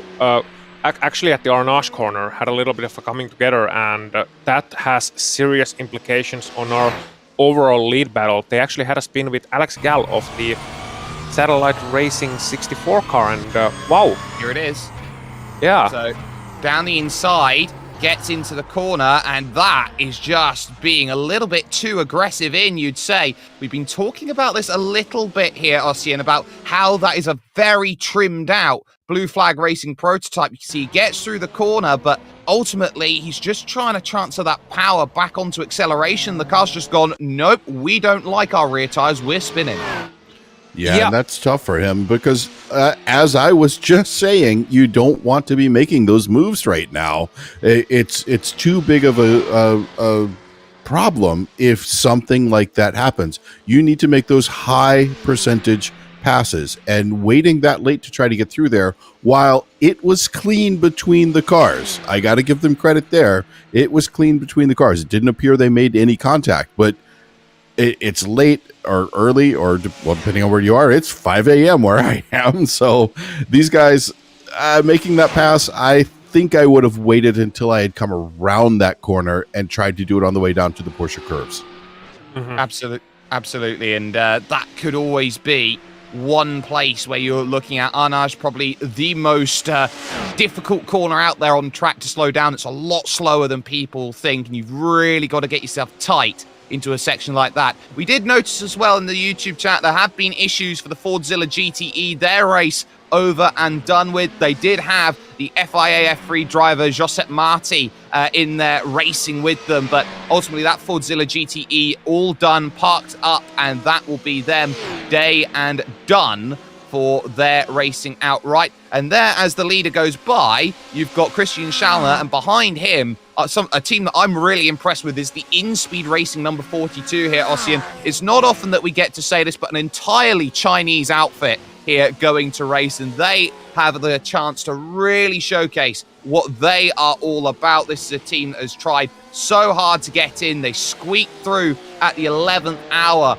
up into this split of racing. They've got the likes of Li Xiaoyufei, Lou Daniels been in there, Lee Wanderer, Quan Yao Chong behind the wheel at this point in time. And this is a team that really is the spirit of sim racing out there. They are trying to get a finish right now. They are currently one of the last runners in this field. They are 84 laps down, but they're going for the end. Absolutely, and you love to see that. You absolutely love to see that. An old Chinese outfit. I like it when nations come together and just compete, because at that point you're not only competing for just overall glory, but you're also competing for the spirit of camaraderie. Really, at that point you are coming from a single nation. You want to finish. You want to not only make yourselves proud and potential commercial partners proud, but you're also making your countrymen proud, and that's really great to see. And one more thing I will mention, because this is a 24-hour event, and this is not talked about enough. I feel it's still talked about, but it's not talked about enough, is how difficult it is to actually race for 24 hours when you're coming from a single country, because of a single fact: time zones. This race runs from a Saturday to Sunday. So if you have a normal 5-day working week, you don't have really too much time to adjust your sleep schedule. Now, one of them is based in Canada, which I suppose helps some, but you can't really put one driver to race all throughout the night. You need help. So you need somebody to take an absolute graveyard shift, because somebody's going to have to drive from 3 a.m. to 5 a.m. Somebody's going to have to drive from 5 a.m. to 7 a.m. on a Sunday morning, which is kind of like Michael there in our commentary booth, waking up just before 5 a.m. to do a commentary with us. It's not pleasant, but somebody's going to have to do it, as we see here a beautiful, beautiful multi-class racing scene with, I believe that was the Blue Flag Racing prototype entry and the Precision Racing Esports getting past a couple of GD cars and continuing on their merry way. But Michael, it's not easy, as I stumble over my words, to come from a single nation and really have to figure out, okay, who's getting the short end of the stick in terms of driving times. Yeah, and it's kind of a thing the drivers will figure out among themselves. You know what you're capable of. You know what you have to do. It's no different for us in the commentary booth. I have things going on today. I have had things going on yesterday. I have clients that I'm working with to train, and I have like other interests. I'm also a scuba diver. I'm a dive master, so I have stuff going on for the weekend, and I got to plan this all around it. So these guys are doing the exact same thing. Understand that they do have day jobs, many of them, and they do have to go do that. So if maybe somebody works a third shift and is off for the weekend, works great for them, because they're already used to being up at that dark 30 hour. But man, I got to tell you, sometimes driving these cars around here at night, it's a different feel. And I'm sure everyone's raced this in iRacing, and they get what it's like to race it during the day, but not everyone's done a night race here, or a day to night or a night to day race here, to understand that at one point you're driving by Braille, but as soon as the shadows come out and the sun comes up, this track feels like a different beast. It absolutely does, and that is one of the huge credits that iRacing has done when it comes to some brilliant action and the day-night transitions that have gone on forward. Couple cars have been down through the pits. Pike from Beach Racing, Topi Kotanyemi, down in there with the 51 car, just leaving the pits right now. There is the Mag Performance SRT machine, the Italian team, Mark Yobe, behind the wheel, and just leaving the pits right now is the Federcio 2 Esports Racing team, and they've got Federico Leonardi behind the wheel, so the 22 looking to get itself out and away once again. Simsakarin Blue Flag prototype now coming down into the pits as well. So a lot of cars deciding to make those decisions to jump in. And we are pretty much in that LMP1 cycle of cars coming in. There is Martial Hubert looking to try and get through. And how big would it be for Martial here, Ossian, a French driver winning at the ultimate French race? Absolutely. It's the ultimate glory. It's what you want. Each nationality has the races they value the most. Probably older viewers will remember the scenes of Nigel Mansell winning the British Grand Prix at Silverstone, for example. Or younger viewers will remember Lewis Hamilton winning it time and time again. But there is something about winning at home, whether it's a German driver at Nürburgring or Hockenheim, or indeed a French driver here at Circuit de la Sarthe. It is one of those things that you crave as a racing driver. So even if it's virtual, and like, okay, elephant in the room, it is virtual. You don't have an actual live crowd there celebrating, but it's still close to home. You feel close to home. The surroundings are familiar. It's an event you grew up around, and even if you're remotely interested in racing growing up, and I assure you, all of these drivers have been at least remotely interested in racing growing up. It's a thing which you really, really crave, and to finally achieve that would be the culmination of not only all of your hopes and dreams, but also hours upon hours upon hours of hard work and practice, and the not glorious times when you're just fiddling with setup, trying to decide driving times with your teammates. There is so much that goes on into a victory, but it's all of that hard work that gets its reward finally at the end, Jake. So having said that, having hyped up the French victory, I think we'll see them in a wall in a lap or two. The commentator's curse, right? Absolutely. Happens every time. But I got to say, you are dead on with that. I raced with one of the leagues here on GSRC just a few months ago and won what is essentially my home race. People who know me know that even though I don't sound like it, yes, I am German, and my name may not look like it, and I don't live in Germany right now, but I won that league race at Hockenheimring. So yes, it felt even a little bit more special to win at home.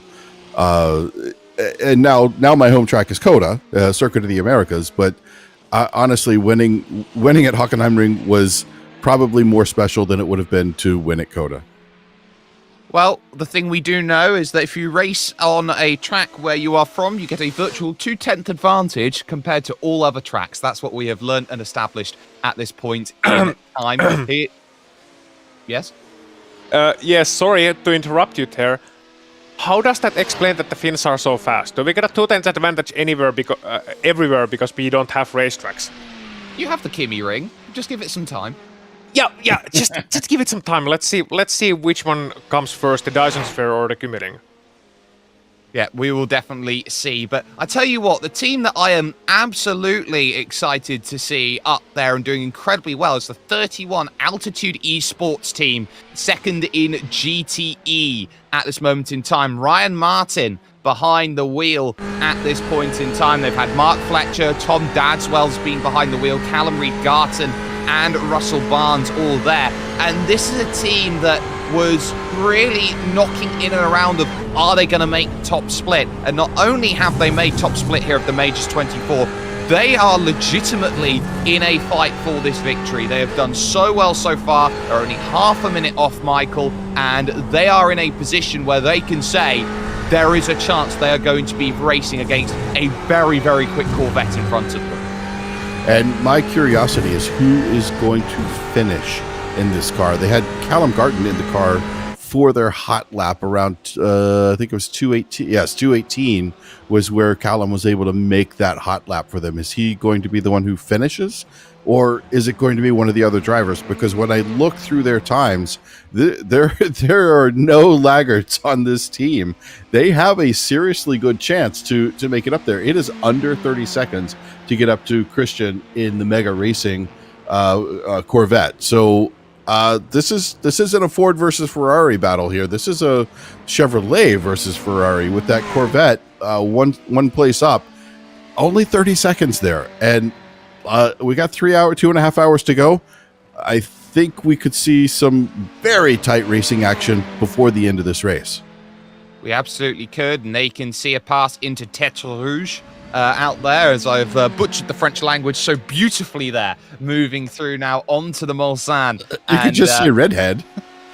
Absolutely, and you could certainly see how they go. That was the 9 race clutch car moving on through, but here's a little battle down there at the bottom. There's Jarrett Lee now driving for Paceworks right now. You can see not a million miles behind the Movano car, that gap down to just 4 seconds now out on track, and that is most likely due to the fact that Hubert had just come down in and made a stop, so exactly 1 pit stop behind, you could say right now, is that Paceworks Esports number 43. Jarrett Lee is behind the wheel right now, and he is due, probably this lap, Ossian, to come in and make his pit stop.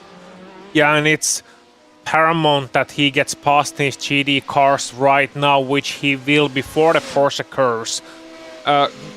Because traffic here is one of those factors, it's gonna even out over 24 hours. I haven't seen many situations where somebody would have significantly worse traffic over 24 hours than another, even if it may look like that sometimes when traffic comes at a bad moment and costs you a fight for the win in the last laps or something like that, or even for position. But yeah, Jarrett Lee was able to get past those cars, was able to catch with the empty tank. Now he's coming to the pit lane, slowing down for the chicanes and slowing down once again, being able to get to the pit lane on his own in clear air, being able to decide that that's excellent news for them. They can now get a pit stop done, 2.5 hours left. They are in it to win it. We have 3 teams still in the top category for the overall win who have a chance here. Anything can and usually will happen in the last 2.5 hours, but it's been an excellent race so far for Paceworks, and their team has been quite consistent, a little bit quiet, but quite consistent so far. Jarrett Lee, Fabian Scheich, Carl Moore, and Stephen McAfee, and sorry, I think that's not how you pronounce the surname of Fabian. Michael, can I have a bit of help? I know we have a guide, but can I have a bit of help? Well, because it's 5 a.m. here and my contacts haven't set in very well, I'm having a difficult time reading it too, but I'm going to go for Saisej. Yes, thank you, because otherwise it sounds bad. Let's just put it that way. I have it down as Zayeg, so we'll go with that and work forward. But Jarrett Lee back in, back out again. Just having a little trouble there going through the Dunlop chicane, having to get past Antar Rafael Sabo in the Brabham Esports outfit. Now, Brabham as a team and as a legacy name, Michael, is one that you don't often expect to hear when it comes to sim racing, but absolutely have. There is the T3 Motorsports car we saw just for a moment. We'll come back to them in a moment, but Brabham Esports, an outfit which we haven't really heard too much about. It's nice to see them back. This is sort of their mini revival coming through with a sim racing and real racing sort of, I would say, merge at this point in time. And it's nice to see the name of Jack Brabham come back into racing spheres. And it is not unusual. There are so many pro teams out there absolutely embracing the virtual racing world and putting teams together and doing things with those teams.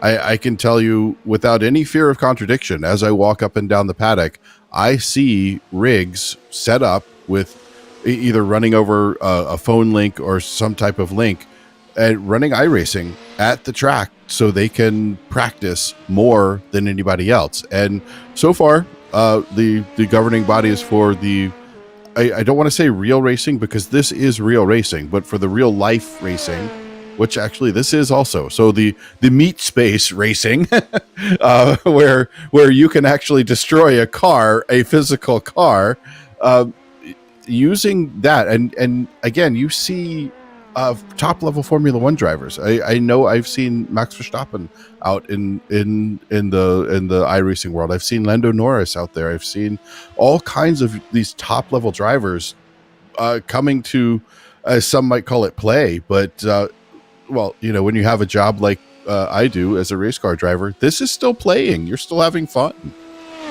Absolutely. And, you know, it's the sort of thing where I've seen Max Verstappen win on here by a thousandth of a second, had the ability to call that, and that was fantastic. I also had once upon a time Lando Norris follow me on Twitter. He has since unfollowed me, so I am sad.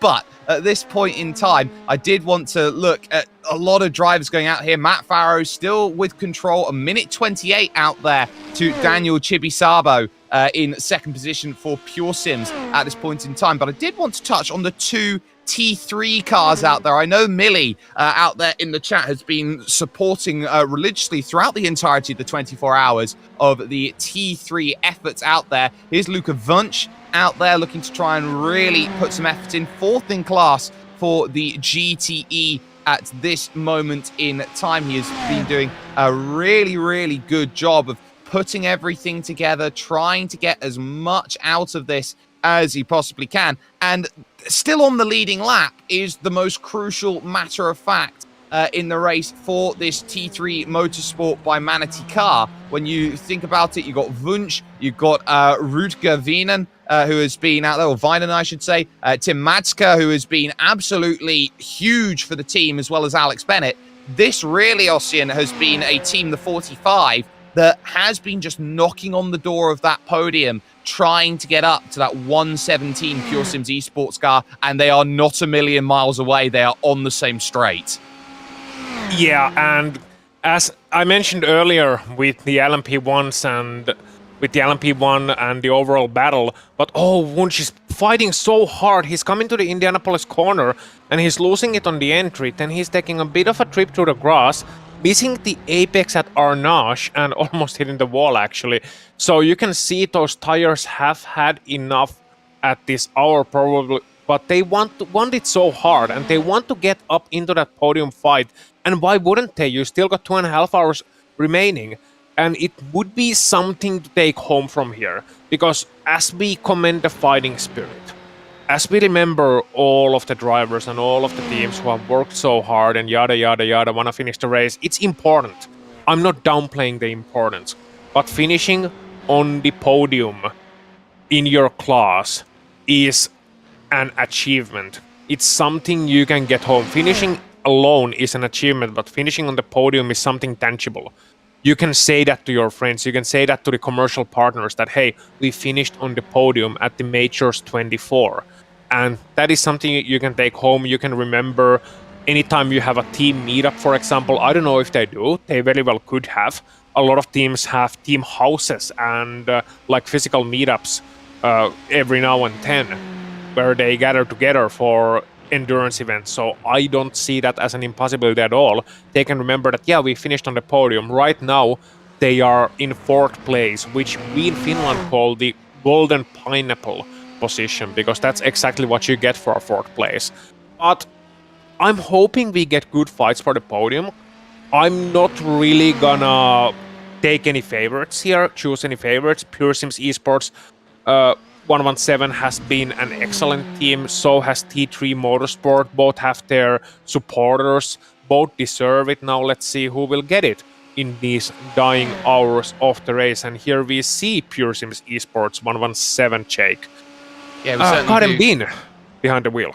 Yep, Caden Bin behind the wheel right now. A team of 3 going out there. Reese Carroll has been in the car. Matt Caruana as well has been driving behind the wheel of that Pure Sims outfit in the very, very nice Ferrari. So Ferrari versus Ferrari chasing at this moment down the Mulsanne and giving absolutely everything they can. They're still less than a minute off of this race lead. So they've still got a shot here of picking up victory overall. They're not a million miles away from making this happen, but this long straight has been so idolized as they go through this second chicane, moving on forward in towards that Mulsanne corner. There was a time where those chicanes were not run, and effectively it became a huge dyno test, Michael, as you went down the Mulsanne. Oh, sure. You saw cars running 240, 250 miles per hour pretty easily. And to be honest, dangerously. And that was the biggest reason these chicanes got put in there. It wasn't to necessarily to make the racing any better, which it does, but it was really to promote the cars making it to the end of the race. If you're shooting down that backstretch at 200 something miles per hour, and then you go for the brakes, they've cooled off quite a bit, and they may not work exactly like you want, especially at night with that extreme cool air coming through there. You're really killing the car. Now, a couple of brake zones coming in with those very high speed entries still, but it kind of gives you a break, and it breaks up the monotony of that backstretch. So honestly, it's a big safety issue to have that in there, and I for one appreciate it.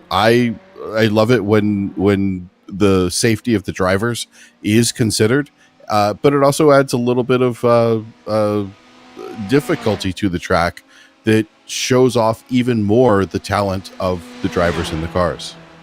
Yeah, now there is a lot of talent in these machines, and we've seen up and down the grid just how good some of these drivers have been. Team I want to talk about, though, is the 56 machine right now. They are 6th position overall right now in GTE. It is Team Year One who are out there on track right now, and this is a really, really cool team out there at the moment. Yuki Furuya has been behind the wheel before. Currently, it's Selim Santurk who is driving right now, the Turkish driver. They've had Reece Saunders, Sabahattin Atalar has been behind the wheel, as well as Barry Ahrens on top of that. But this Year One team, probably a huge team out there in terms of how they've been formed together. A fantastic team boss in Graham Sessford, former cricketer for Worcestershire, out there overall. And honestly, one of the nicest guys out there in sim racing is Graham. He's always out there looking to try and improve, looking to find ways to get better. And that Year One team is just strength on strength year after year. And being in P6 is not a down point on their ability. We were talking earlier about finishing the race is a major accomplishment. And when you look at this car, there's hardly a scratch on it. When you can look at that big wing on the back of this car and see that it is straight, and you look at the body work of the car and see that it is not dented up, it is not crushed in any way. You've got a splitter on the front that looks great. You got the diffuser on the back. It looks great. This car is still operating at top ability. That means they have been taking care of the car, and they are going to be more ready than maybe some others who have had to suffer some damage. So major kudos to this team for keeping that car in such good condition with only 2.25 hours left in this race. Especially as it's a BMW M8, so it's taking up half the track, and you can see it there with Dominic Gartemeyer trying to get through the SRC Movano Corsa P2, trying to find a way around. And it is pretty scary, Ossian, when you're behind that BMW, which just dives into the pits and takes up almost the entirety of it moving forward, is because that rear spoiler probably takes up the entirety of the Mulsanne as you go through, so there's no way that's going to get past for 6th place. Yeah, I'm thinking they're going under the gantry to get to the pit lane. And if I would be behind that, I'd be like, is it gonna hit it? Is it gonna hit the gantry? It's like low clearance, come on. Kind of like driving a lorry down the M4 or something. But yeah, they came to the pit lane, and I tell you what, Salim had a really nice pit lane entry there. Just gonna mention that, no need to go to it or anything. As we go instead to the number 45, we get T3, maybe Turn 3 Motorsport into the pictures once again, coming up to the first of the Mulsanne straights before we switch focus. 2 hours and 15 minutes, wow, left in this event. Now, at this point, I know it's a bit early for predictions, but in terms of this GDE class, we got 3 cars, 3 teams inside 1 minute at this moment in time. So I just want to ask you, Czech, I kind of want to pick your brain on this. Who do you got? Who do you have? I'm going to take the boring option and take the leaders right now. They've just put Brian Lockwood in behind the wheel of the 350. So they've got a really good opportunity to make something happen in this final hour. Altitude Esports right now have Callum Garton back behind the wheel. He's running about a second a lap slower on that last lap. And then you've got Pure Sims out there. But Matt Caruana is actually running the fastest times of all of them at this point in time. He took a second off of the Corvette that last lap through. So they are really pushing at this point in time to get themselves back within that minute, get themselves back within 50 seconds. And Michael, when you're about a minute behind in an endurance race, how crucial is every 10 seconds as a milestone marker to try and chase down cars in front? You speak the truth there. That's exactly what we do. I typically depending on the race, depending on the track, we do set a timing interval to know how close we're getting or how close we're not getting to the car in front and the car behind. So when it gets into this point of the race, you're getting close to the end, every 10, 20, 30 seconds, I want to know from my spotters, from my car chief, what's the update? Where are we? Where are they faster? Where am I faster? Because if I am catching them, I need to know that, hey, maybe they're faster coming out of Arnage. Maybe they're faster coming out of Mulsanne. So, but if they're faster in Mulsanne and I'm faster in Arnage, great. I'm going to try to either slow them down if I can get around them going through there, or I'm going to try to catch them out of Arnage going into Porsche Curve, because I know that's a spot where I have a better launch. So you really do need to have these updates from your spotters, from your statistician. You need to know what's going on, and information is absolutely key, especially at this point in the race.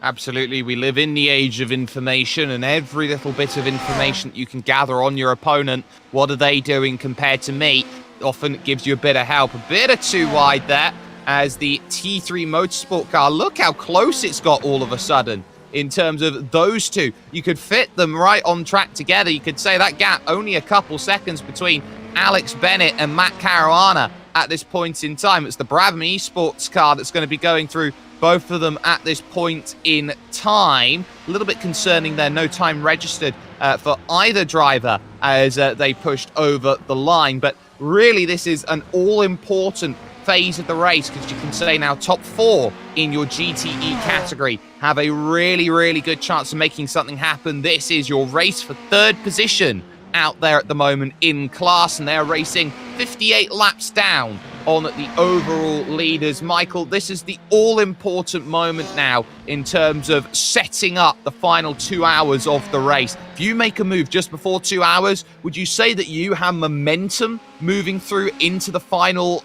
I would say, 1/12 of the race?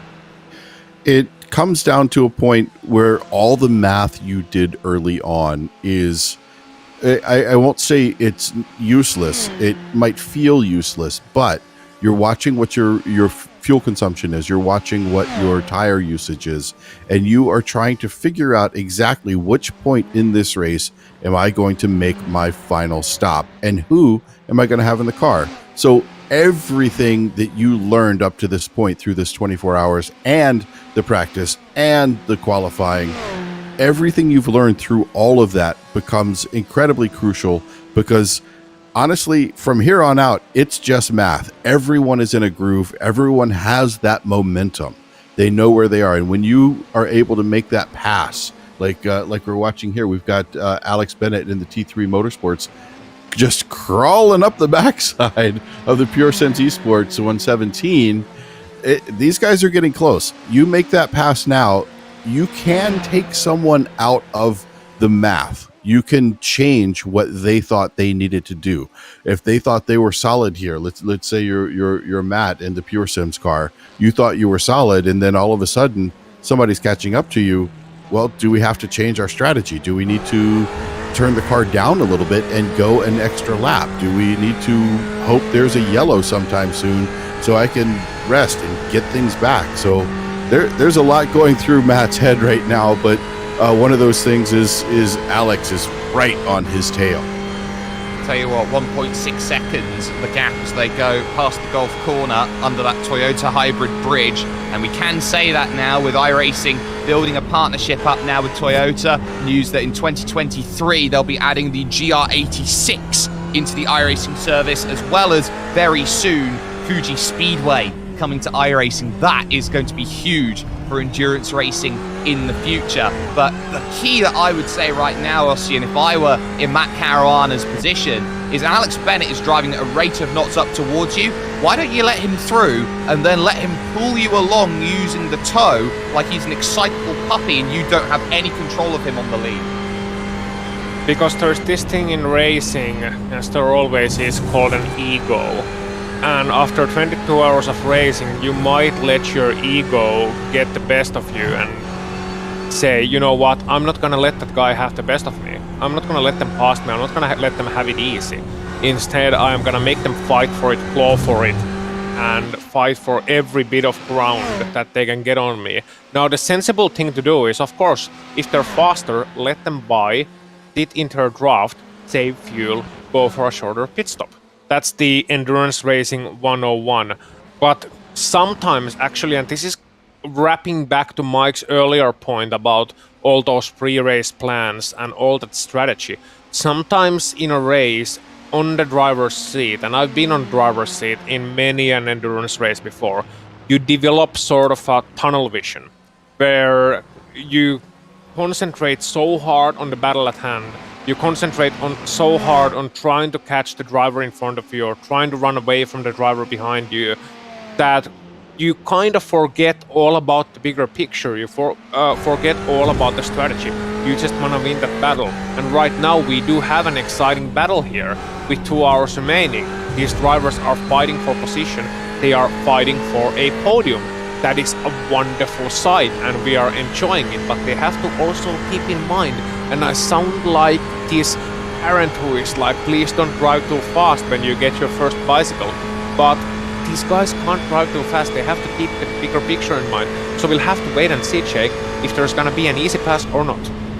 Well, they're on the Mulsanne, and into this first chicane at least, they are not going to make that move just yet. T3 just happy to sit there and be patient. You can run that little bit wider coming out of that section of track. Give yourself the room, give yourself the opportunity to go out there to push, but you are going to be dealing with a lot of understeer as you are running through towards now this second section. And Alex Bennett getting right up underneath, is going to pull over to the left-hand side. Ferrari versus Ferrari, so they've got the same drivetrain, the same power underneath them as they now go on the brakes, but that is nicely done before they reach the corner. T3 Motorsports, we might as well call them P3 Motorsports right now, Michael. Yeah, beautifully executed pass. If you noticed at the first chicane, there was a major lift. So the T3 Motorsports driver could have gone in there, but just as Oz was saying, you don't want to push it too hard. You want to get around them, yes, but you have to do it in a smart way. And he did exactly that. He knows. Wow. I don't think Matt was too pleased with being passed, but he's doing exactly what we were talking about. He's not letting his what was this thing you're saying? Ego? Ego. I'm not familiar with that. I've never heard of those before. But notice how he's getting right up there. We've got a bump draft going on. Bump drafting in Ferraris, heading down the straight here into Indianapolis. I think that's exactly what he wanted. He's now in a great position to save a little bit of fuel in that Pure Sims esports car. Michael, would you say that we just for the smallest moment saw the Brickyard 400 in Pays de la Loire? I think yes. We're seeing Spec Miata racing at Pays de la Loire, because wow, this is fun. I love that you can get away with bump drafting some cars in iRacing. And when I say some car, of course, everyone is used to seeing Miatas, MX-5s, cars like that do it, but and even TCRs. But when you get up into the GTE levels, it's rare that you intentionally make contact. Well, actually, let's say intentionally make front-to-back contact with another car. And there you can see one car trying to make its way through and around. That will be the 60 machine of Sem Knopies in the Simsa Esports car, just getting by both of them as they charge forward. I do want to go back up, though. We're about 5 minutes away from 2 hours to go. I want to talk the overall lead because Blue Flag Racing are absolutely flying at this point in time. There is your race leader and Marcel Hubert, but there is Jacob Todd, who has got into the Blue Flag Racing car. They're struggling a little bit there, flickering as they go through, having to really get out of it there with the Apex Tech racing car of Caleb Lavender behind the wheels, so having to get out of the way there. But over the last 3 laps here, Ossian, they've taken 9.5 seconds out of the leaders. They have, and that means the charge is still very much on. Nothing is decided yet. I mean, as you said, 2 hours remaining. They have taken a lot of time out of the leaders. They will continue to at least try and take even more time. And in rounding out the top 3 in that top class is the number 43 entry, Paceworks Esports, still holding on to that position, still looking good for a podium. Jarrett Lee driving for that car. And can I just mention, please don't write esports with a small e and a big S. Thank you very much. That's a pet peeve of mine. I mean, it's one of those things, Jake. It's just one of those things. But yeah, still doing very well, even with the misspelled name. And that's our top 3, I believe, for the Lmp1's top class. And you don't mind works spelled with an X? No, that's all right. No? Oh, okay. But do you prefer a hyphen? Is that what you want in the esports? How do you want to see that? Just as one word, right? Yeah. Okay. There are 3 different spellings of esports, actually, in this top split, I will point out. There is the retired .exe esports, which is E-sports, which I think is quite funny. And then you got a lot of teams going with the lowercase e and then the capital sports, like it's electronic sports, as Matt Farrow. Oh, huge slide coming into the pits there. Well, they might have a lead of 1.5 minutes in this race right now, Michael. I'm just going to completely forgo my point. They've got a lead of 1.5 minutes, but Matt Farrow's proving that he is still racing at 100%. So you say racing. From what I just saw there, I'm going to call it a drift competition because he was trying to get that tail end wagon out there, and I swear I saw a little smoke off those tires. So I think Matt is deciding that he wants to turn the race into a drift competition. He just needed another LMP2 to be side by side with him. Alexander Spetz is getting in the car now. So this will be interesting to see how these guys do. I think this is going to be their last driver with only 2 hours left to go in this race. Now, here's the funny thing, Austin. I don't think that's planned. I think that was a Code Brown change. You think so? I know Might have been. I wouldn't want to get in that car, but would you? Depends. I mean, if you had a chance to win the Majors 24, but then again, you would have to spend 2 hours in that car. I've been in worse places. I visited Kouvola once. It's a city in Finland. Yeah, absolutely. So there are chances there, and they can see second position overall in your LMP2 category, the Pure Sims Esports dollar LMP2 car. Daniel Chibi-Sabo is going to dive into the pits. Very aggressive there on that line. And there's Alexandre Dulatra then in the Delta Sport Blue 99. Still also has a chance of making something happen in this race. And this was a car, and we've got about a minute to go before we take ourselves over to commercial break here, Michael. But this was a car that was around inside of the opening hour of this race. They've done so well to come back and fight for this victory. Yeah, doing very well, but I'm surprised they seem to be a little bit out of sorts. They were only 9 laps into their stint, and we've been seeing 10 to 11 laps in these cars, at least in the other split. So I was kind of surprised to see the Delta Sport Blue car dive into the pits. However, understanding that there is a good gap behind them of, about almost a lap, about 3 minutes 18. They're going to be able to hold on to this position as long as nothing major happens to them.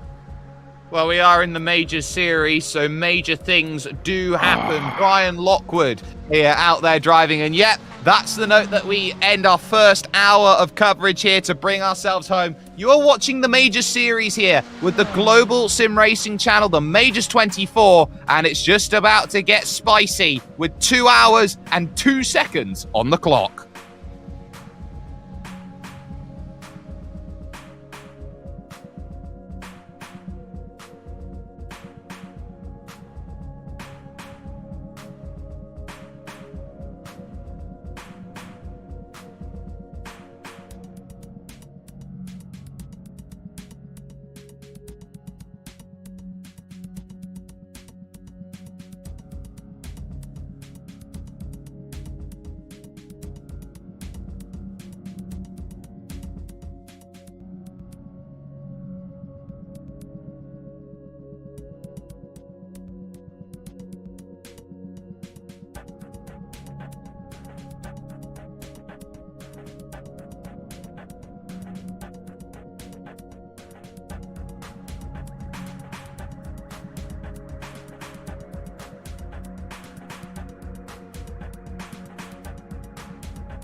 if you've been looking picture in picture during our break, you would have seen this battle for P3 overall in your GTE category, and just how aggressively the bump drafting has been between the T3 Motorsports car in the number 45, Alex Bennett, and the 117 Pure Sim Esports outfit being driven by Matt Caruana. This has been very, very aggressive in the way that they've been trying to chase down second position and Altitude Esports, and they've had to be really, really precise and very nearly turning in there on the Brabham Esports car of Chris Owen was one Matt Caruana, and that's really thrown a wrench in the works for that strategy, Ossian, which you have to say they have been trying so hard to work together here with just under 2 hours left to go here at this Circuit de la Sarthe. Absolutely, Jake. They've been doing a great job of trying to work together and really putting the aggression on when it comes to trying to catch up to the cars in front. However, I am afraid this is one of these cases where it comes down to tunnel vision once again. Matt, I think in that 117 is a little bit too focused on bump drafting and trying to utilize every bit of extra aggression he can in order to make up time with his partner in crime. But instead of bump drafting, if they would be swapping positions, I think they would be even quicker than bump drafting if there's no time to swap positions. I think that would be just a little bit faster, a lot less sketchy. And what we're seeing also with one of those LMP2 cars there in the Porsche curves was a little bit of a hesitance to let a driver behind go to work together with the traffic.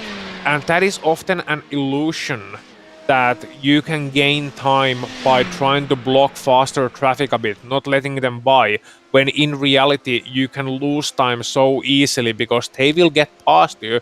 It's just that they will not do it in the obvious position, they will do it in the next position they absolutely can, which in that case was the White House corner. So I'll be following the developments of the GD podium battle with added interest, but Jake, I believe you do have the race standings for us. I absolutely do, and there are your leaders, or would be your leaders out on track, were it not for the fact that we're in the middle of a pit stop cycle at the moment. Currently on track leading is the Paceworks Esports team number 43 of Jarrett Lee. They are due to make in their stop, and they will be the ones who are looking to try and work a little differently on strategy compared to the other two drivers they're racing against outright. There has been a driver change for the SRC Movano Corsa P1, who are second and probably, I would say, their most successful driver in that team in the form of Marcus Hamilton. He is someone Sorry, Jake. We need to go to 117. They were just been to the wall. Oh no, not now of all times coming through. They're just leaving Mulsanne corner right now. Let's take a look at the Global SimRacing channel replay, see exactly how this comes about. You can see it's the 60 car down the inside, a complete hip check for Matt Caruana, and he has been so unfortunate there as he crashes into the roundabout. And again, Michael, we talk about this, it is that miscommunication between classes. Yeah, it's unfortunate to see something like that. It was such a good setup from both sides, but it just looked like weren't paying close enough attention, and this could be a little bit on both sides. I can see Matt being frustrated because he wants to look out and try to stay in the draft of the car once they got caught up there or caught up with the traffic there earlier that separated the two cars. But look at the damage on the left front of that Ferrari. That is going to make the rest of his race incredibly difficult. I think he's going to need to go in and get some damage repaired if he wants to finish this race.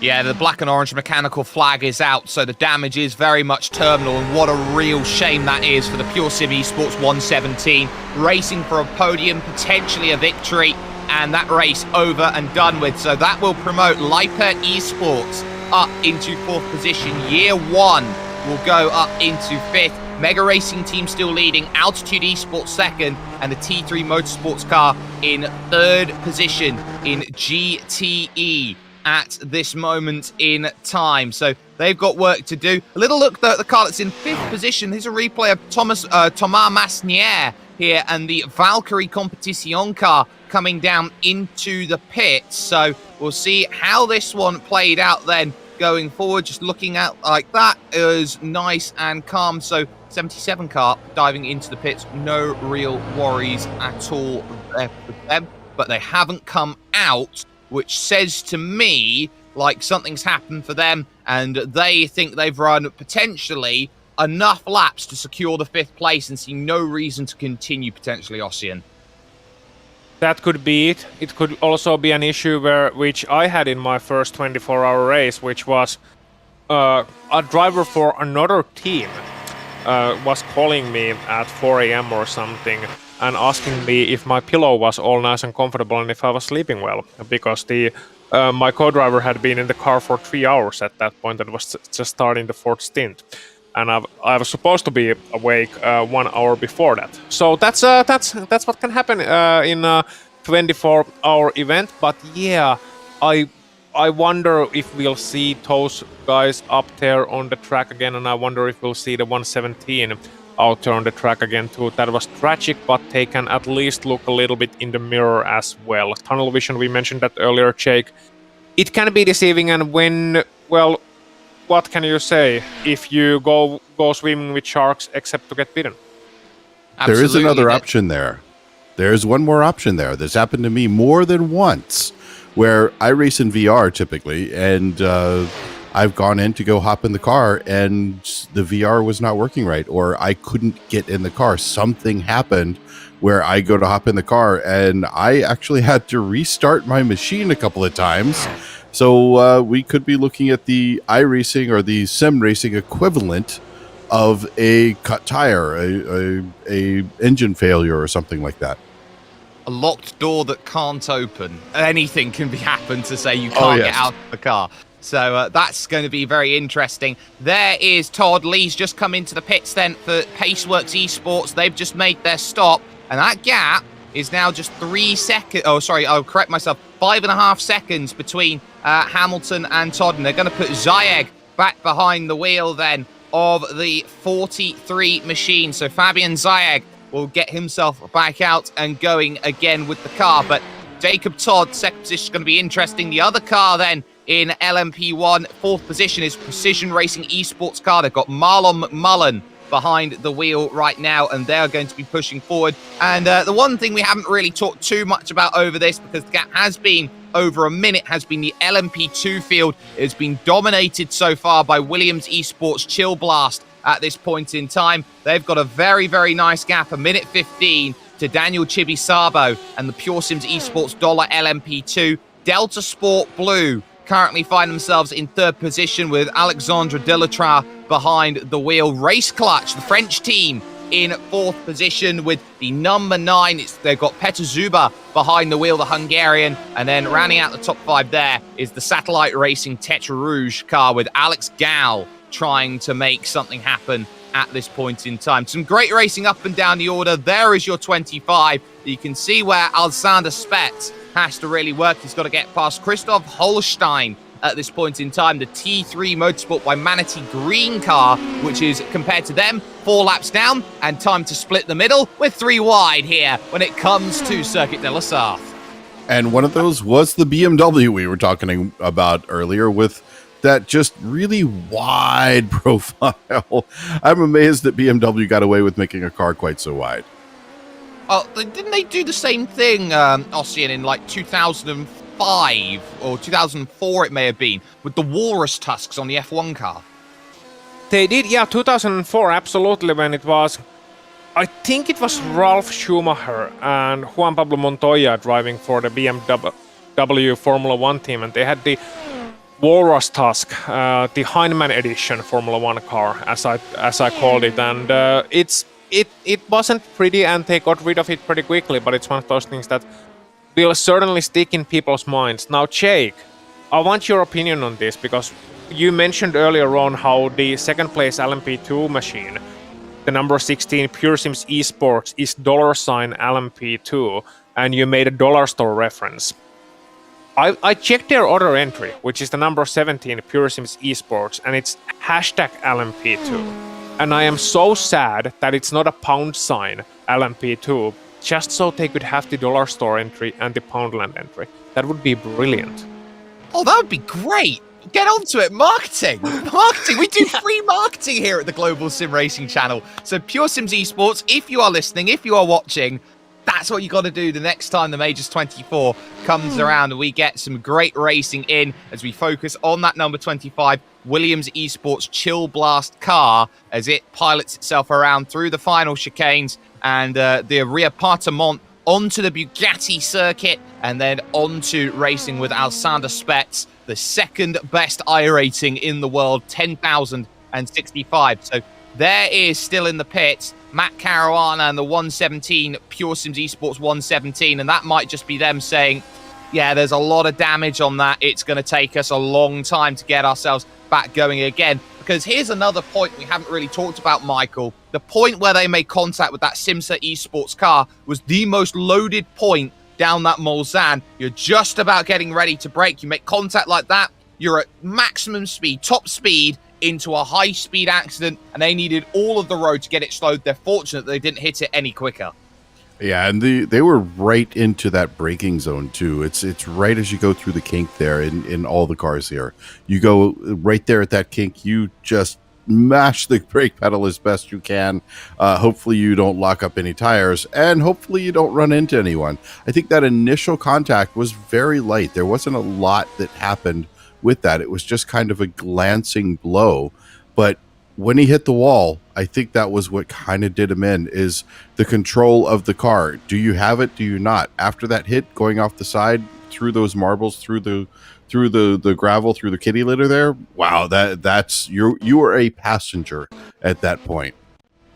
You absolutely are, and you can be, as we are unable to bring you a replay of the incident once again from that car there of Matt Caruana's, the Pure Sim Esports car. But let's focus on the overall race at this point in time, because that gap is about 5 seconds overall between SRC Movano Corsa and the Blue Flag Racing prototype, both driving Audi R18s down the stretch, famous for the fact that they are diesel-powered and not hybrid-powered as they go through. And Jacob Todd, at this point in time, Ossian, is absolutely trying everything to bring down a driver who, I would say about 3 or 4 years ago, 2018 or so, might have been pound for pound the greatest sim racer in the world.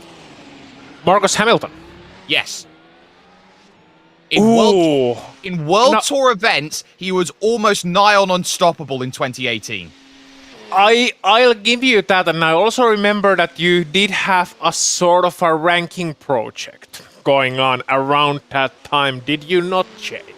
I did, and I did put Martin Kroenke first at that time because he was pretty much unbeatable in a McLaren MP430 at the time. Yes, so, but pound for pound, we can talk about greatest sim racers. My answer is and always will be Joni Takanen, by the way, around that time. Just nobody knows about him, but he races for Coanda these days, which tells you enough. And I'm slightly biased because he's my ex-teammate, and also a very good friend of mine, and an excellent commentator. But yes, so that's a chase definitely going on, 5.5 seconds. And Marcus Hamilton now replies with a 3:12.8 last time around. Jacob Todd with a 3:13.2. So there's 0.4 of a second between these drivers, which is nothing at all. And I remember you mentioned marketing earlier on, Czech, that we do free marketing here on GSRC. Well, we do other kind of marketing too, because if you're interested in sim racing, and this is a great time to mention this because we're watching an amazing lead battle that has been going on for 22 hours and will go on for a full Grand Prix distance yet, with hope at least. We're watching some of the best sim racers in the world battling it out right now. If you want to become one of the best sim racers in the world, if you do want to pick up your pace and are interested in finding out, okay, what happens after I survive the rookies? What happens if I want to improve? How do I improve myself and my teammates as drivers? Well, make sure and check out the Majors Garage, home of free baseline plus setups. And that is even a better deal than Poundland or Dollar Store, and that's premium quality too. Free baseline plus setups. Get help from any of the garage coaches. They're professionals, 24/7. Sign up now for awesome, affordable monthly subscriptions, telemetry coaching, and more. by simply clicking on our link in the description below, and that is on the YouTube chat. And if you use our special discount code MAJORSGSRC, that is Majors with a capital M written together, MAJORSGSRC, you'll get 10% off. And Jake, 10% off is just about what happened to that 117 car. Yeah, 10% off. There's 10% less car. You're absolutely correct on that front. So they'll be certainly struggling out there to get themselves back going. Taking a look at the year one car with Sabahattin Atalar trying to chase down a bit of lap traffic. One of the Porsches out there. This is the Aquila Racing team, the Polish outfit out there racing about at this point in time. And they will be certainly hoping with everyone that they've got through. In fact, they've only got their Polish driver in right now, I should say, in Michal Dichkowski out there. They've had Cedric Fonsack in there, Cameron White, Brian Holmes, and Kazuki Fujita has been in there as well for the team. So Aquila just getting themselves in. They're 8 laps down on their next rival, which is the Netrex Grand Prix Lime, who have done really well. And Michael, this is a point that I want to touch on. Netrex Grand Prix have been a team that has probably been one of the longest formed sim racing teams out there. They have been formed for 24 years. They formed in 1998, and I didn't think that you could sim race in dial-up. Well, yeah, I'm sure it's not quite what we're used to today when people have their gigabit fiber to the home with extremely low latencies. Sure, it was a different beast back then, and that would have been the time period where people like me were going, "Oh, this will never work. We'll never be able to do this. It's not good enough."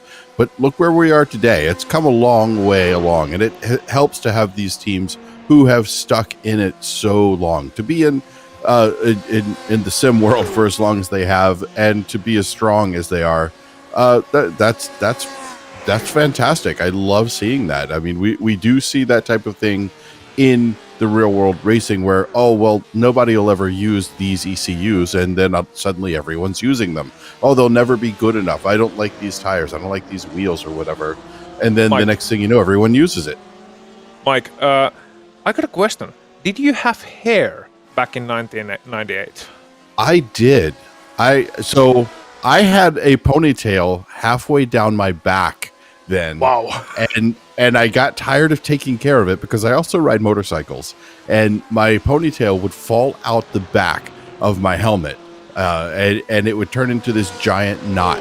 And I got, well, we'll just say it was a fit of rage. Fine, I'll own up to it. It was a fit of rage one day when I was trying to comb it out after I had been riding for about 2 hours coming from a track back home, and I was so frustrated, and I went, you know what? I'm getting rid of this, and I cut it all off. And I have gone with the shaving the head ever since then, and that was about 2003, 2004, I think. Because I can remember you having that glorious flowing hair in a motorcycle, riding around somewhere in Germany, probably those beautiful, beautiful roads around the Eiffel region, maybe around the Nürburgring region, hair flowing, radio blasting David Hasselhoff because it's Germany, and that still went on in. We love the Hoff, man. Don't knock the Hoff. The Hoff's a man. I know.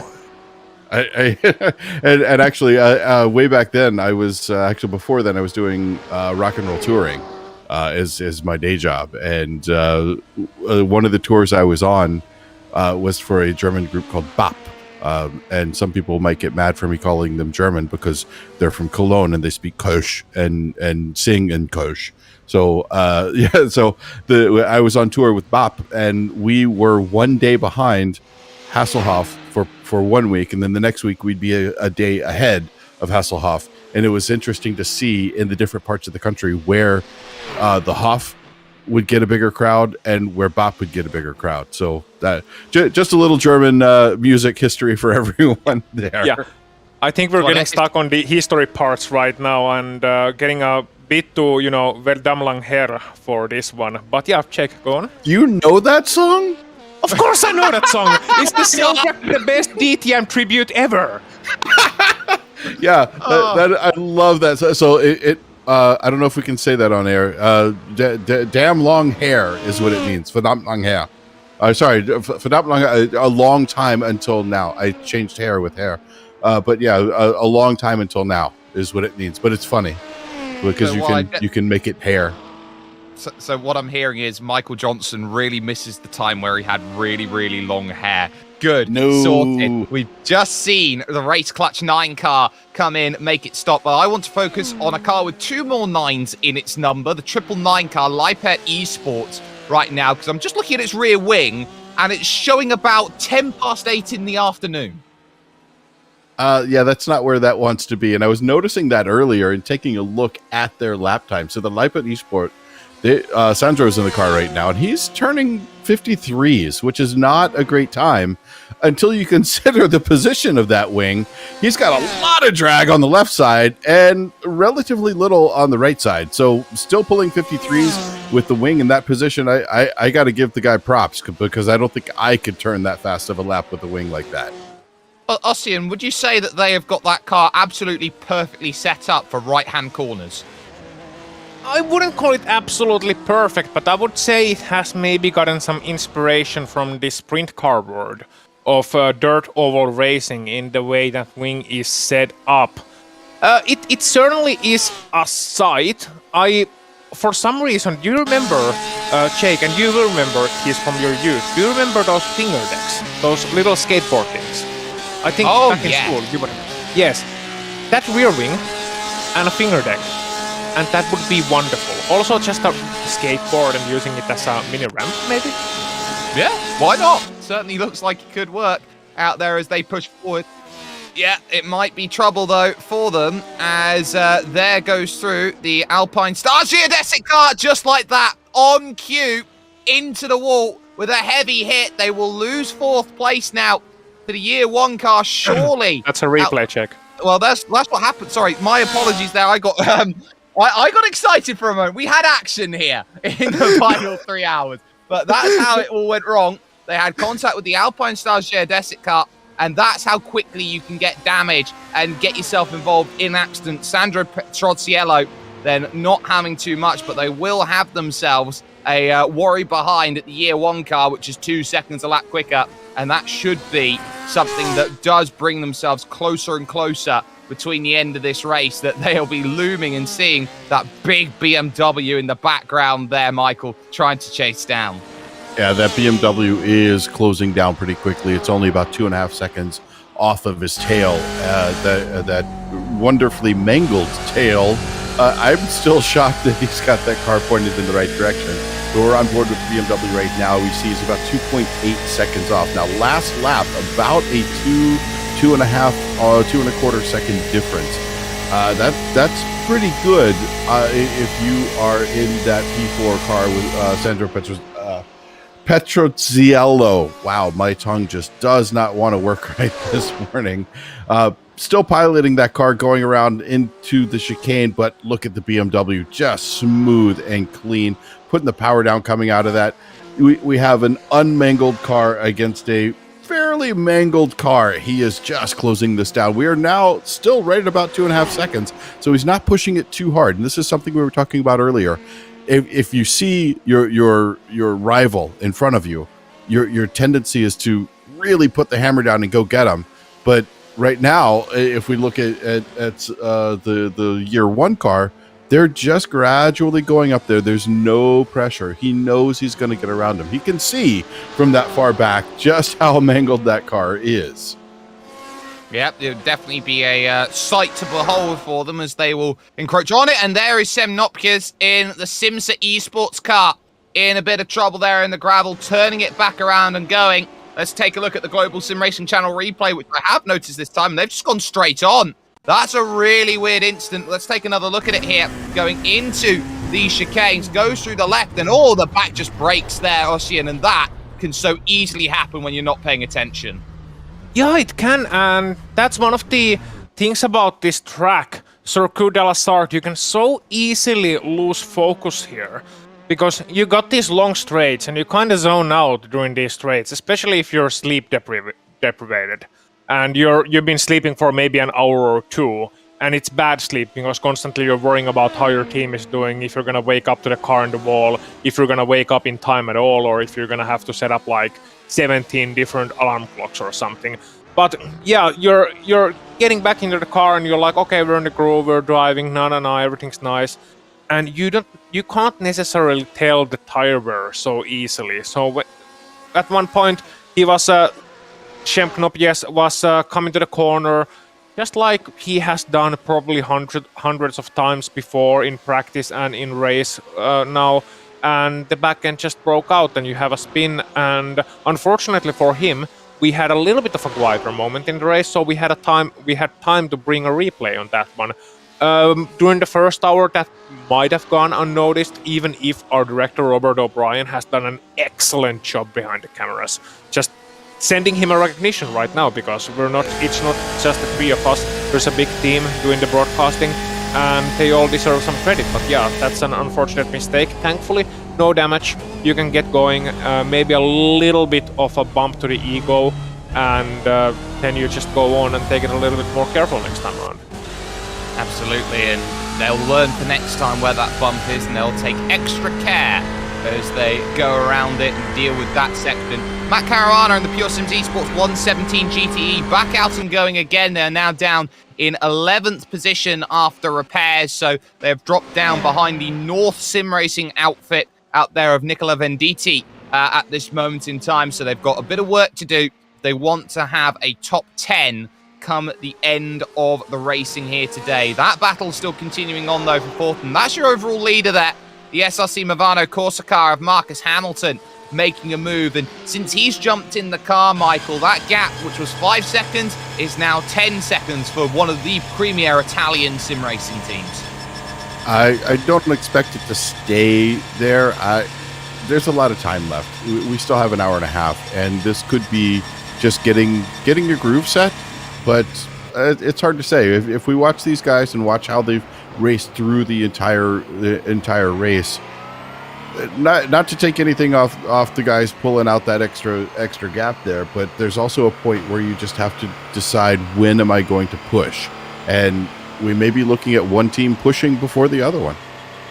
We certainly could be, and that might be key for Marcus Hamilton in terms of his race and how he goes forward. We do want to talk about some of the other teams that are out there. I do want to talk about the 62 Alpine Stars Geodesic racing car. We saw them make contact earlier with the car that Petrozello was driving, and Carlos Villa behind the wheel. Alpine Stars Geodesic Racing, some may argue, Ossian, is the team that Quirk built.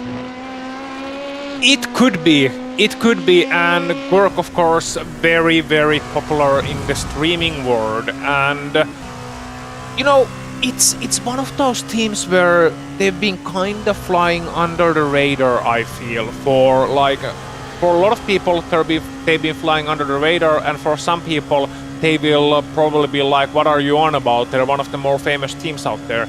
And that's really the disparity between people who follow streamers and people who are active competitors themselves and see these teams as team names and get to know their drivers. But they have done an excellent work in taking part in these World Tour events, in these premier events, in Majors 24 as well, doing a little bit of a wiggle for the cameras, I believe, as well. So they're very media aware. And one of my favorite things, Carlos Villa, currently behind the wheel of that car, actually has a dot behind his surname. So it's like Carlos Villa, full stop. Yep, no more, no less. That's exactly what it is. Carlos Villa. End of. Don't need to say any more than that. But the gap now between the battle for fourth in GTE has now clawed itself down a little bit more. Sabahattin Atalar trying to get into position here, try and find that move, and this is the place they're chasing up through the Porsche curves and through Porsche in towards the likes of the bridge corner, the karting corner. This is where you really need that aerodynamic balance, and it's going to be hurting through this section for Sandra Petrozello and the Lmp1 Esports car, that 999, as they go through. Every time they go through this section, they're going to be looking behind. They do have an LMP2 to get through. That's Luke Burtonshaw on the RSR by Butt Kicker 28 #68 car that makes its way through and brings the gap under a second. And now we've got a race on our hands here, Michael. Well, unless you're going to go for the pits. So, yeah, I think this is the point where we're seeing these guys try to either come in and get some damage repaired or just say, you know what, it's not affecting us that much. Let's sit here and enjoy this top 5. Are they going to be able to hold on to the top 5? Well, maybe. It's still a half a minute back to that simrigs.com DPR car behind them. So Philip Worley behind the wheel of that car. They could hold on to it. It just depends on how much this damage is slowing them down. It doesn't seem like it's slowing them down a lot. And it looks like Worley is actually making his way into the pits as well, if I'm not mistaken. I believe you've been duped there. I was duped by our director. That is the leaders there. So that's Brian Lockwood, who's coming in for the Mega Racing team. So leaders in GTE, they're going to make their stop, but that's going to be key. I do want to talk, though, just for a moment. There is second position. Callum Reeder-Garton out there for Altitude Esports. He's going to look to try and push forward and put some pressure on the 350 as they go through. And it'll be interesting to see whether that Ferrari dives in as well. That Ferrari will dive in as well, so they're on the same strategy. But I do want to talk simrigs.com DPR, Australian-based team. Philip Worley currently driving behind the wheel of that machine. They're a fantastic group of lads out there and race. Very close friends of mine as they go out and battle. And they've got a team that I think is very underrated in terms of the GTE field. They've got Philip Worley, they've got James Glasspool, Scott Soslovsky's in there, Dylan O'Shea, and self-quoted the Texas Ranger of the simrigs.com DPR team, Andrew Dyson, who might be coming in soon. Wow, he's sucking up all the attention, isn't he? I know, right? Yeah. Put a little shrimp on a Barbie on that one. But yeah, okay, I won't do any Australian jokes here because they've all been played out, and also our Aussie hour is long past us. No, I'm not. The fans demand it, Oz. The fans demand it. I only have one fan, and that is in my bedroom, not currently connected. Well, here is the car there on board. This is a driver's eyes perspective that we have had, ladies and gentlemen, that we just saw. But then in is the 22. So Alexandre Dulatrar comes in then. The pace works. Sorry, no, I'll correct myself there as we go forward. It is the Delta Sport Blue. I was in the wrong category there as they go through, but they have been there for a while and nobody is getting in the car. So that might be problems for the 99. The 22 is going to go through. I wonder if they brought the car down in by themselves or they've had an incident on the backstretch potentially, Michael. I'm trying to look through to see they what pulled has it off gone and on stopped there. it. Oh my! Just They after have. Pet Rouge. Let's take a look at the replay here, see what happened. Well, we got them. Here we go, coming through right there, coming in through those S's, and then up into the turn for Tetra Rouge. And bounces off the curbing a little bit. Nothing major, but just pulls it in for a stop.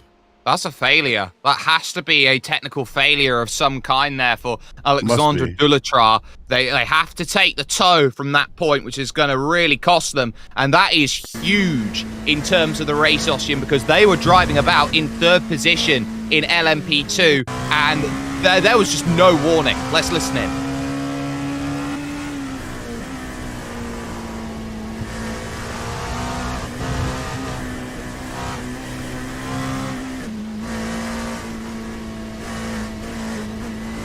Did they potentially run out of fuel there, Ossian?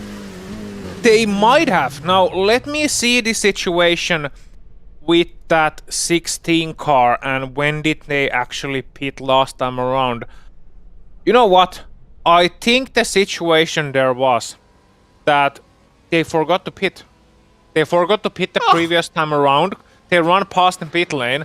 Probably realized it way too late, then just decided, you know, we're not gonna be able to nurse this around, and essentially came to a halt after Tetra Rouge coming into the Mulsanne Strait, and that's, I would say, that's unfortunate, but honestly, that's just a mistake you cannot make with 1.5 hours remaining in the race, but it can happen so easily. It has happened to me, thankfully, at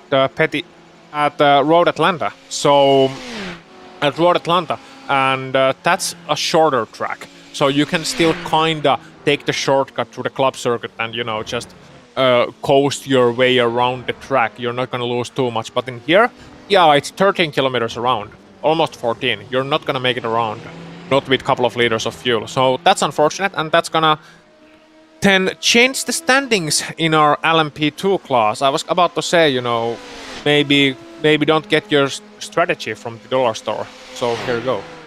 Wow, I can't believe that. You raced 22 and a half hours, Michael, and you forget the pit stop. That, when you consider on SimRacing, I've never seen that happen before. Someone missed the box entirely and decide, oh, we're going to have to take a tow. But what you could argue as well is, endurance racing like this makes you do things like that, makes you forget things. And look at this for a prototype battle going on right in front of the number 12, who decides wisely to dive in away from the LMP2 leaders of Alexander Spets and Williams esports car. And on top of that, Graham Sanders and the Alpine Stars geodesic car. So in comes leader in LMP1. And what a time to do so at this point. Yeah, what a time to do so. As we come back here and take a look at that, the car filled with misfortune. Matt is still in that pure Sims esports car. It looks a lot better now than it did. They look like they've gone for the full repair, and they have, I believe, that is the overall leader. The GTE leader right behind them, going around them at this point. But on a point for earlier when we were talking about making it back around the track, I would have at least tried to put that car into full course yellow mode. You have the ability in all three classes that we're seeing here to throw your fuel mixture into a full course yellow mode. You can make it significantly farther, especially when you're doing some lifting coast, just to get back around the track. I think that would probably have been a better choice. Of course, he may have been at half a liter of fuel at that point, so it's hard to say how much fuel he had because we can't see that type of data, but I would have at least given it a shot. Certainly would. It's worth noting here as Brian Lockwood looks to line up Nicola Venditti of the North SimRacing car, that Matt Caruana, that last time by, was 10 seconds a lap quicker than the Porsche in front, and this is for position, mind you. This is to get back inside the top 10. So that Porsche, that Ferrari, and this very sketchy moment for the leaders then, as Lockwood has to lift way out of the throttle to allow the North SimRacing car to go back through. I don't fault them in this situation, Ossian. They have to try and hold back behind that Pure Sims Esports Ferrari. If it means overtaking the leader and fighting with the leader, by all means, this is an endurance race. Go play ball. Yeah, exactly. You are not required to give way to lapped cars or the cars that are ahead of you on the track. You're just there and you're racing, and if they have the pace, by all means. If I was Brian Lockwood, I'd be like, oh, that's a little bit annoying. I've so many times, I have said it myself, I've heard teammates say it. You have that feeling of, why are they doing that? Like, why the expletive are they doing that? Why are they playing around? Why are they racing us? Can't they just leave us be? Because you don't want anything whatsoever. And here we have an overtake where Karuna takes to the right side of the track, going into the Porsche curves, trying to pass the Porsche into here, and it's nice job done. I don't think Venditti of North Sim Racing, Nicola Venditti, wanted to fight that too hard. I think he was just like, okay, they're faster, might as well get into their toe.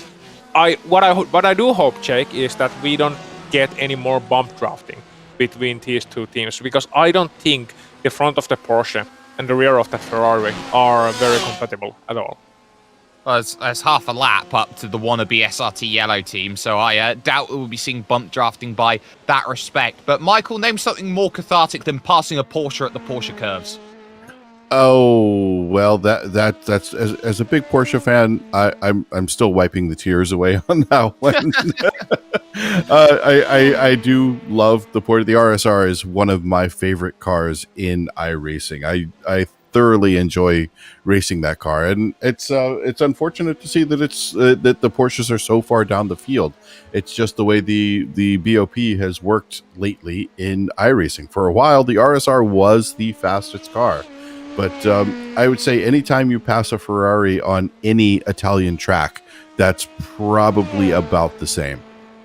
I would say sorry, I have to interrupt. If we can go to the Turn 3 Motorsport by Manity Green, their P1 entry, the number 71.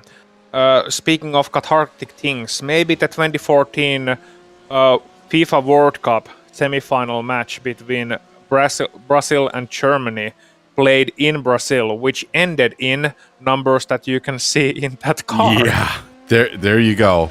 Yeah, I remember watching that game, and 28 minutes in, I think it was 5-0, and I was watching the game, and I started to feel bad. There were shots taken of the Brazilian fans in the stands with tears streaming down their face. I honestly felt bad for them, because Brazil is one of those teams that is they're always at the top, and Germany is too. But to watch that kind of failure of a team, and Germany even got to a point later in the match of putting in like the last string of players that could go in there, and I think it still ended up 7-1, 8-1. Do you recall, Oz? 7-1. That's why, hence the car number. Yeah, there we go. 7-1. Okay. Oh, there's the reference. I gotcha. It's still early here. I'm sorry. I'm not used to being awake at, what is it, 7 a.m. now? Not even? Yeah. Yes. Something around that time. One more point I will make that before we return to racing instead of football is that my brother-in-law is actually German, so is my sister for that matter. And he was putting their kids to sleep. Only one kid back then. So who was around 5 years old at the time, if I recall correctly, and we were at a relative's summer cottage. And the match was on, he was putting the kids to sleep, was like, he'll miss the first 20 minutes or so. Like, it's not gonna matter in a long football game. Guy comes back, what's the score? 3-0. You're joking? For Brazil? No, 3-0 Germany. And yeah, in Brazil too. Yeah, and then Germany proceeds to score like 2 more in the next 10 minutes, and he's like, we're just all staring at the TV in stunned silence, and of course, some celebration. Through the third goal, I was still celebrating. Through the third goal, I was just jumping up and down, excited, and then the fourth goal happened, and the fifth goal happened, and I did. I felt bad. I almost wanted to turn it off because it was such a slaughter, and the Brazilian fans did not deserve that at home. I mean, that was just that it was bad. Yeah, I don't have a horse in the race because it's coming home. Oh, Jake. Oh no. But yeah, so I think what we were feeling there was collective Slaughterfreude. Slaughterfreude. Okay, yes. Fun with words. Yes. Hosted by the Ozman himself. Jake, pull us away from football. Racing, go. We've got a battle here for second position in LMP1. Fabian Zayag here for the Paceworks Esports team, trying to chase down Jacob Todd in the Blue Flag Racing prototype. Into the pits then comes Zayag, and that is on strategy. We expect to see that, so he's one stop behind at this point, but not quite close enough to make realities happen just yet, but needs a bit of help here with 1 hour and 10 minutes to go. That will be their penultimate stop of the race they go through. Also in the pits there is Li Shaifei in the in-speed car, the Chinese entry, and I think we're going to have a little look and see what has exactly happened. It is the Circuit de la Bière, apparently, that we're looking at right now. So if you want a snack, you can go there, out there on track. But this is what has happened to the in-speed entry as it was moving through towards the Porsche curves, Michael. Yeah, already a little bit of an interesting angle on that rear wing. The Porsche's just not having a good day today going into the Porsche curves. Watch here as he takes that initial entry. The rear gets a little bit loose, comes through, gets right close up to the wall as you're going to do this far into the race. And then coming out, wow, this is kind of, that car's riding on edge, and then poof, gone. Uh-oh. Yeah, that's not good. That is not good, and that's a little look further back to see if there was anything back there. It didn't look like we were able to catch anything there, so apologies, ladies and gentlemen, on that front. But they are back out and going again. And they're down in 14th position in class in the GTE field. They are the last runners in the GTE field right now. And they're only a couple laps away from moving to 13th in class to jump the Team Fordzilla GTE, which retired in the openings of our work. There's the Apex Tech Racing Cup. Caleb John Lavender behind the wheel. And Apex Tech are the sort of team, Austin, that you would say is traditionally what the majors are all about. They're the sort of team that's going to be running a couple of hours from now in the majors European split 2.4. Yeah, they are. And what you want to say is what the majors have traditionally been about is teams that are not quite good enough for the World Tour top splits, maybe.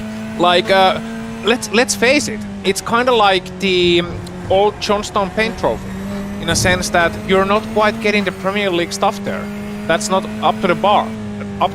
So you're getting the second tier and maybe the tertiary and so on teams, but that has changed now. Majors has become a truly top tier event. You can see it with teams that are here. Williams Esports, you got Brabham Esports, you got teams like Mivano out there competing.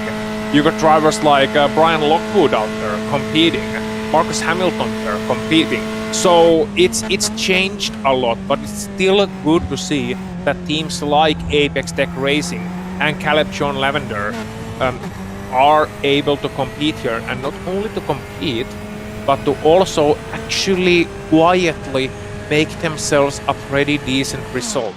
They are right now sitting in 8th place in class, I believe, with that number 13 car. So 8th place in class, that's not bad at all. That's like the kind of result you can look back to. You're like, okay, we're making the top split. Not only are they making the top split out of 10, mind you, but they're already in the top 10%. And then they are sitting in 8th place, which puts them like right up there with some fine teams. And they can certainly build on that. They can certainly get some confidence, and they can look, okay, we can make top splits. We can build on this. How do we make it to the top 5s of top splits? Then it's how do we make it to the podiums of top splits? And eventually, how do we win top splits? That's how progress is made. It's how it was made in Glacier Racing back in the day when I was driving tow. Already when I joined Glacier Racing, they had been at the top for a couple of years. It's how we built Inertia SimRacing, for example. We built it out of just a couple of roadside guys. Then we had a couple of ex-Glacier guys like me and some others, Antti Pihla and Tapani Linnaluoto joining in. I believe we finished something like 8 in our first endurance event, which I believe would have been the 2017 iRacing World Tour event here at Circuit de la Sarthe. No, that was actually Daytona was our first one. But anyway, we started to gradually build those results from 8th, 7th, 6th, 5th, and so on and so forth.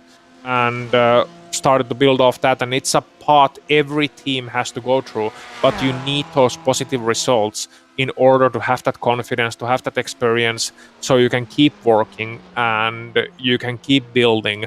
Because you can't build a castle without building a solid foundation first. And that's what it comes down to, Czech. Absolutely. Rome wasn't built in a day, nor two, you could argue, was SimRacing's success. As you can see, piloting through these final corners, through Maison Blanche, moving over towards now these final sections of the track. That's Sem Knopius moving through in the 60 Simsa car. It's had a very experienced run over the course of today. It's seen almost every part of this Circuit de la Sarthe circuit out then on track. So certainly some work still to be done. 1 hour, 5 minutes remaining here in terms of this race. And what we haven't really talked about is the team that has jumped itself up into 3rd position in LMP2. It's the number 9 Race Clutch team. And Race Clutch is one of those all-important teams which I think hasn't had enough credit for what it's done in the sim racing sphere, Michael. They've been the sort of team that has been out there, had a lot of homegrown talent that got themselves up to the top. They were instrumental in finding drivers like Fabrizio Donoso Delgado, who was huge in F1 esports. And you look at what they've done and how they are affiliated. I believe they're affiliated with the Alpine team now for F1 esports. This is a huge team in terms of the effort they put in and the work that they do behind the scenes to make sim racing something huge. Indeed, they are. You look at so Owen Carroll's in the car right now. Peter Zuba was in the car just before, just turning lap after lap after lap, right in that pocket where they want to be. So a sign of a really good racer, be it sim or meat space, as I was saying earlier. You're able to turn laps and just keep them within at a track like this. About a second apart is normal, especially with the interclass traffic going on. But getting into the car and just turning lap after lap after lap like a stopwatch, you have to be able to do that, and that is a sign of not just a driver but an entire team. As I scroll back, and let me go back here and scroll through, I'm watching these times go by, and they really don't change. Every driver on this team has put together an incredibly solid performance, just lap after lap after lap. So that's what I like to see in a driver. That's what I like to see in a team. And I think these guys have it in spades.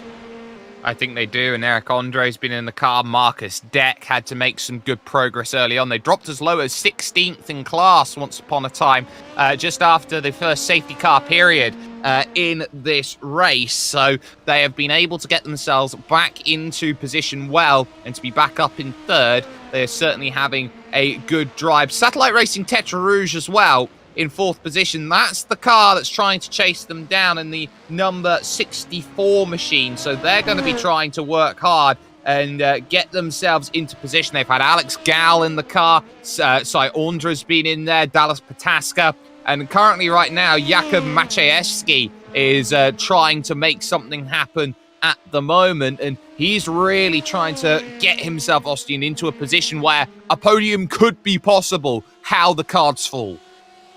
Yeah, and you got a team ahead of you like Race Clutch, and it's gonna be a huge feather in your cap if you can beat them. Let's not forget, when we're listing Race Clutch drivers, Johan Hart, the 2020 iRacing World Rallycross Champion, for example, he's a Race Clutch product. Terra Race Clutch is a team that is kind of reminding me of the early days of Mivano, actually, in that they have ruffled some feathers. They absolutely have. And they have this attitude about them, and they can get under your skin, but they're also excellent drivers. And I think that's what makes them even more annoying to some, is that not only do they have this attitude, but they're also good, and they can justify that attitude. But yeah, that's not a knock on them by any means. It just goes to show that there is a desire to also beat them. Speaking of Satellite, and speaking of teams that have been there for a while, Satellite Racing. Jake, they have this lineup, and you listed through all those names in that number 64 car, and just like, Sai Andra, he's been in so many special events. He's been such a solid competitor in generally in downforce cars, in these Lmp1 cars, in these special events. Jakub Maciejewski, same deal, driver who is very solid, doing very well. Alex Gal and Dallas Pataska. That's a very solid lineup, and I wouldn't be surprised if they at least fight for a position here, because they can put the fight to Race Clutch, not necessarily in terms of pure raw qualifying speed, but during this final hour with their consistency throughout the 24-hour race, because they're so experienced. Absolutely. It's like when you're watching a race around here, for example, and you see Alan McNish is in the Toyota, and you go, wait, Alan McNish is still driving and he's still in the Toyota? Why does he still get a drive? It's because he's an experienced set of hands who knows how to wheel, and he gets himself into that position so many times where he knows it like the back of his hand. But these drivers know that, like the back of their hands, they've got one more hour to get through. This is going to be a tough hour to get themselves back home, and they know that glory awaits them on the other side of this commercial break. Stay with us here with the Global Sim Racing channel. We're taking you to home after this.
High drama developing then in the GTE category. The 45 machine, the T3 Motorsports car, had been on a warning after earlier incidents. Then we saw it about a lap ago. They got given the black flags waved by the stewards here at the Majors 24. But in the last 30 seconds, they've just had their flags removed, which means to me, like, this is indecisive so far on what the penalty is. We don't have all the information. We'll come and get it as and when it filters down to us. But at this point in time, the 45 T3 Motorsports car, who is in third position right now, does not have a penalty attached to it and is racing as is. This is a really, really interesting situation. And Michael, when you're in the car driving and you get word there's a penalty and suddenly it gets cleared away from you, what's going through your head as a driver and as a team? Well, in a case like this, where you got a penalty at least reviewed, so when that penalty comes through, the first thing you say is, I didn't do it. You have no idea what they're talking about, but you say I didn't do it, just so at least that's clear on the radio. And then you find out what it was, and you ask your car chief to go petition for you. They've got to make a good case, and you give them information. You tell them your side of the story, what happened, at least when you're on a straightaway and you can speak for a bit, and you hope they can go back and make a good case with the stewards and say, it wasn't our fault. This happened in a way that should not fall on us, or it should just be a racing incident. So we'll see how this works out. But this point right now, while you're waiting for that re-adjudication to happen, it's pins and needles. If your harness wasn't holding you back, you would be on the edge of your seat. Absolutely, and they're only 18 seconds away from the Altitude Esports car in second position, so that would have been huge in terms of the battle there. As far as GTE looks, Brian Lockwood and the Mega Racing team are clear by 40 seconds at this moment in time. They've been driving that Corvette absolutely fantastically today, and the amount of class and quality in their car has got them up to that top. They then talked about second and third, Altitude and T3. The BMW of Team Year 1 finds himself in fourth position right now. They were absolutely hoping that a penalty would come through. It would leapfrog them right back into the picture with T3. And then in fifth position, the car of Lmp1 Esports, the 999, makes up the top 5 as things stands at the moment. That car still pointing at about 10 past 8 in the evening with the way that rear wing is set at this point in time. Over towards, though, your LMP1 category. There is your overall race leader, Marcus Hamilton, and the SRC Movano Corsa P1 car. They are absolutely flying. The gap now out to 21 seconds over the Blue Flag Racing prototype, and they have been so good at just putting together the stint when it matters. That gap had been down as low as 5 seconds inside the last 3 hours, and they are pulling that gap back. Paceworks Esports are off strategy right now. They are about 1 pit stop behind, and they are in third position. Fabian Zayek behind the wheel of that machine with the Precision Racing Esports 111 right now, the fourth and last running car in your LMP division. They are there. Jonathan McCarthy driving for them in fourth right now, 6 laps down. And retired now out of the race is the 77 Valkyrie Competition car, the French-based outfit, doing enough at this point in time to secure 5th position overall in this one. Over then to LMP2, it is the Williams Esports Chill Blast car. Alexander Spetz, second in the world on iRacing, 10,065. He has got himself a gap, but not a big gap now at this point in time. Well, it isn't, because it's going to grow now, because Daniel Chibishabo is in the pits for Pure Sims Esports Dollar LMP2. Satellite Tetra Rouge is just about to dive into the pits as well from third, with Delta Sport continuing on with Alexandre Dulatra in fourth position. So we're in the middle of a cycle for LMP2s, their penultimate pit stops, and then the race clutch number 9 should be flying through in regards to Satellite in the next coming moments. Ossian, we haven't talked too much about LMP2 strategy, but we expect that they have a splash and dash still to go. Absolutely. They do have to come to the pit lane one more time at least. And after that, they're clear to the run home. Now, we mentioned earlier on, and I know this is an odd point to bring up in the final hour, because usually we do these let's check out a random team things earlier on in the race. But I want to talk about number 51. As a Finn, I feel like I'm supposed to talk about the number 51 team. And you're gonna see them on screen right now. The Pike from Beach Racing. Now that team name comes from Finnish saying pike is a reference to the type of fish, and in Finnish it goes lähtee kuin hauki rannasta, gets off like pike from the beach, or from the reeds, really, whichever way you wanna say it. But that's an all-Finnish team. And we mentioned the all-Chinese team earlier on, and we have single nationality teams. Now, usually when we talk about all-Finnish teams, it's the likes of Glacier Racing, Inertia Sim Racing, Kova Esports recently, who have made massive splashes, having, I believe, 2 drivers in the Porsche Tag Heuer Esports Super Cup, Tag Heuer Porsche Esports Super Cup, whichever way around it is. And they've been making massive waves. But these guys from Pike from Beach, I believe I saw them actually forming the team like 2 weeks before the event. Essentially, some guys were looking for teammates for this Majors 24 event. So the fact that they made the top split is impressive. But Jussi Kataja, who is behind the wheel right now, who has been given the honor of last stint, his Twitter biography says he is a full-time yacht interior project manager, part-time sim racer, and most interestingly, most handsome Finn ever. Now, that is confidence check. It is, especially seeing as you took the crown last year, did you not, Austin? You took the crown. You won it last year, right, Oz? I think that was your crown. No, I was second. Oh, you were Miss Congeniality. I'm sorry. Yeah. It's almost, because in Finnish we say the inheritance prince is the runner-up in beauty competitions, and I've been second 3 years in a row, which is really the story of my life. So, finishing second, but it's not bad. It's not bad, finishing second. It's next year, quite all right. try competing without your helmet on. But I think that makes it worse, actually. We will see. We will see how that endeavour goes. There is the 51 going through the final couple of corners and ending the lap here at the Circuit de la Sarthe. It has been an incredible 24 hours or 23 hours and 15 minutes worth of work. 45 minutes remaining on the clock. And it's not just the work that has been done here, Michael, in top split action. We've seen 4 splits worth of racing action throughout the night shift. We went around to split 2, split 3, split 4. But on top of that, there's 11 splits of racing that are going on right now. And every single split is looking around and trying to find their finish and their victory at the end. It's been a phenomenal achievement, phenomenally organized to get to the place where they needed to get to today. I got to give not just the drivers, but the major series, putting this together and managing 11 splits worth of racing. It is a huge undertaking. It's a huge undertaking to do one, and we're looking at between 50 and 60 cars per. 50 to 60 cars or teams per split. Across 11 splits, that's over 500 cars. That's a lot of management to do. That's a lot of teams to keep track of. That's a lot of stewarding going on. So you've got this race going on here that we're watching, and now you've got 10 more that you have to pay attention to as far as the stewards are doing. And I got to say, they're doing an absolutely wonderful job all the way through. I covered split 3 earlier in the broadcast several hours ago, and that was right around the halfway point of this race. And even through that split, they were still coming in, watching, taking care of any of the administrative stuff that needed to be taken care of, as far as, there was an incident here, there's a penalty there, taking care of all of that stuff through the entire range. Hats off to Majors.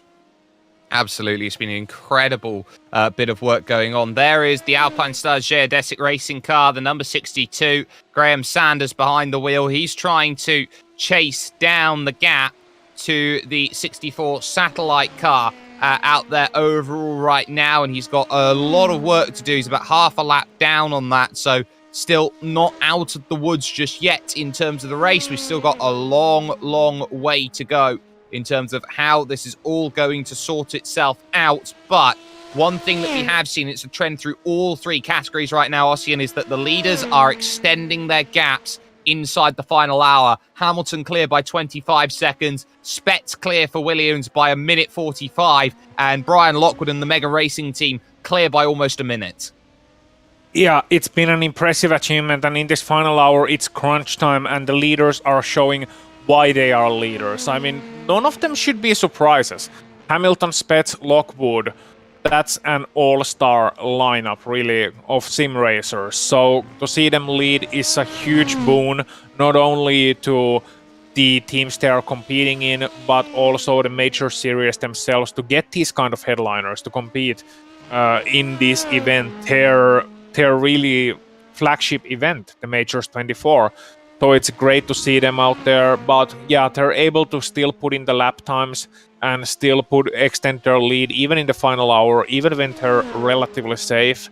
It's certainly an achievement, and it speaks volumes about their concentration levels and the way they are maintaining their pace and the way they can just put in lap after lap after lap with such bone-crushing consistency. So that's really one of the things that also separates the very good from the elite, is that the very good can compete in top splits, that they can put in occasional good laps, they can fight. The elite simply do it time and time and time again. They have really molded themselves into the perfect diamond.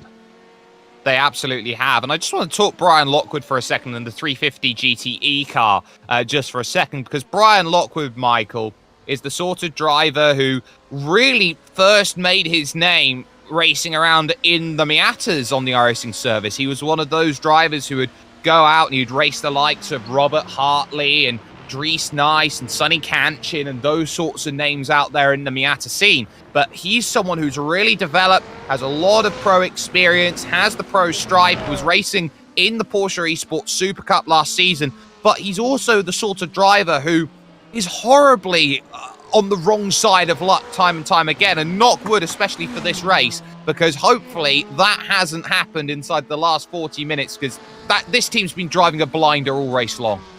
Yeah, this team has been absolutely on point, and Brian Lockwood doing a fantastic job here. I can tell you from experience, trying to race against people like you mentioned, Robert Hartley for one. If you can keep up with Robert Hartley, and that is an accomplishment in itself. But to be able to overtake Robert Hartley, yeah, good luck on that. He is one of those guys in the Miata who is just insanely fast, so hooked up, and so consistent. Ooh. But we just watched a BMW go a little bit sideways there. Yes, the year one car, the 56, the Bahatin Atalar, going around, and that puts him a lap down. Let's take a look at the GSRC replay, see how easy it is to do. Now, he would have been a little bit concerned because he had those two Corvettes behind him that he would have been worried about. Through went the 28 machine. That's the RSR by Buttkicker, #68 car that went through. And this is just a case. The back end was starting to loop, going around there, clipping the curb. And Ossian, it was just a case of not having the rear settled to get through that first chicane. And it can be so difficult to get it settled too. And it's one of those mistakes that can happen easily when you lose your focus. And this is what we talked about, the consistency. And maybe a little bit of, Michael mentioned it actually, just passed me a note saying wing wash. When you lose downforce behind another car, it can turbulent air creates a loss of downforce behind another car, and as a result, you can lose the rear end. It might have been some of that too, and it might also be just a loss of focus, because usually in early parts of the race, when you're fully awake, when you concentrate, you can predict those kind of situations. The ability to predict is one of the most important skills that a sim racer can have, and it also translates to normal traffic. So you're usually able to predict that sort of thing. But maybe if you're a little bit asleep, you're just cruising home, less than 40 minutes remaining, that is definitely something that can happen to you, and it wakes you up. And thankfully it was a simple spin. They weren't able to hit the wall. or they didn't hit the wall, and that means they didn't scratch that beautiful paint job. But Jake, you've been wanting to talk for a while, and I believe what's happening in the pictures might have something to do with it. It might, but I've just got to tell you that the top 2 overall have just come in and made their final pit stops in this race. SRC Movano Corsa and Blue Flag Racing Prototype have come into the pits and are looking to make their stops, but it looks like it's a really long stop here for Jacob Todd. And I wonder here, with the way that his pit stop has gone, just how long that has been in comparison, because Marcus Hamilton is miles down the road. In comparison, absolutely miles down the road. So Jacob Todd and the Blue Flag Racing Prototype, I wonder if they filled that tank up to fuel or something along that ilk, Michael. You can see comparison, 38-second stop to Marcus Hamilton's 22-second stop. That's an extra 16 seconds worth of fuel, and it shows in the lane time. I wonder if that's fuel or possibly tires. They could have done maybe left side tires, possibly all 4. I haven't seen what the time difference is on doing tires on these cars, but is this the right time? Are you at the end of life of the tires you had and you want to get some fresh rubber underneath you? It could make a difference, but with only 36 minutes left in this race, that's a pretty brave call to make. I don't think you can make up 42 seconds, almost 43 seconds just on tires alone. I mean, this is the last throw of the dice you'd have to feel at this point in time for the Blue Flag Racing Prototype car, Ossian, because it's clear that on the strategy that they were on, they were getting outclassed by Marcus Hamilton. The only option they have is to put a fresh set of boots on the car and go out and drive qualifying style laps around this place if they want any chance of winning this. Oh, absolutely. And it's one of those things where you kind of roll the dice to see if something would happen in the final 40 minutes that would maybe, equalize the field a little bit. And, or if the leader makes a mistake, then all of a sudden you are in a great position. With a fresh set of rubber, with those new boots on. And more importantly, they've seen now people starting to make mistakes. We just saw the Year 1 Motorsport car making a mistake.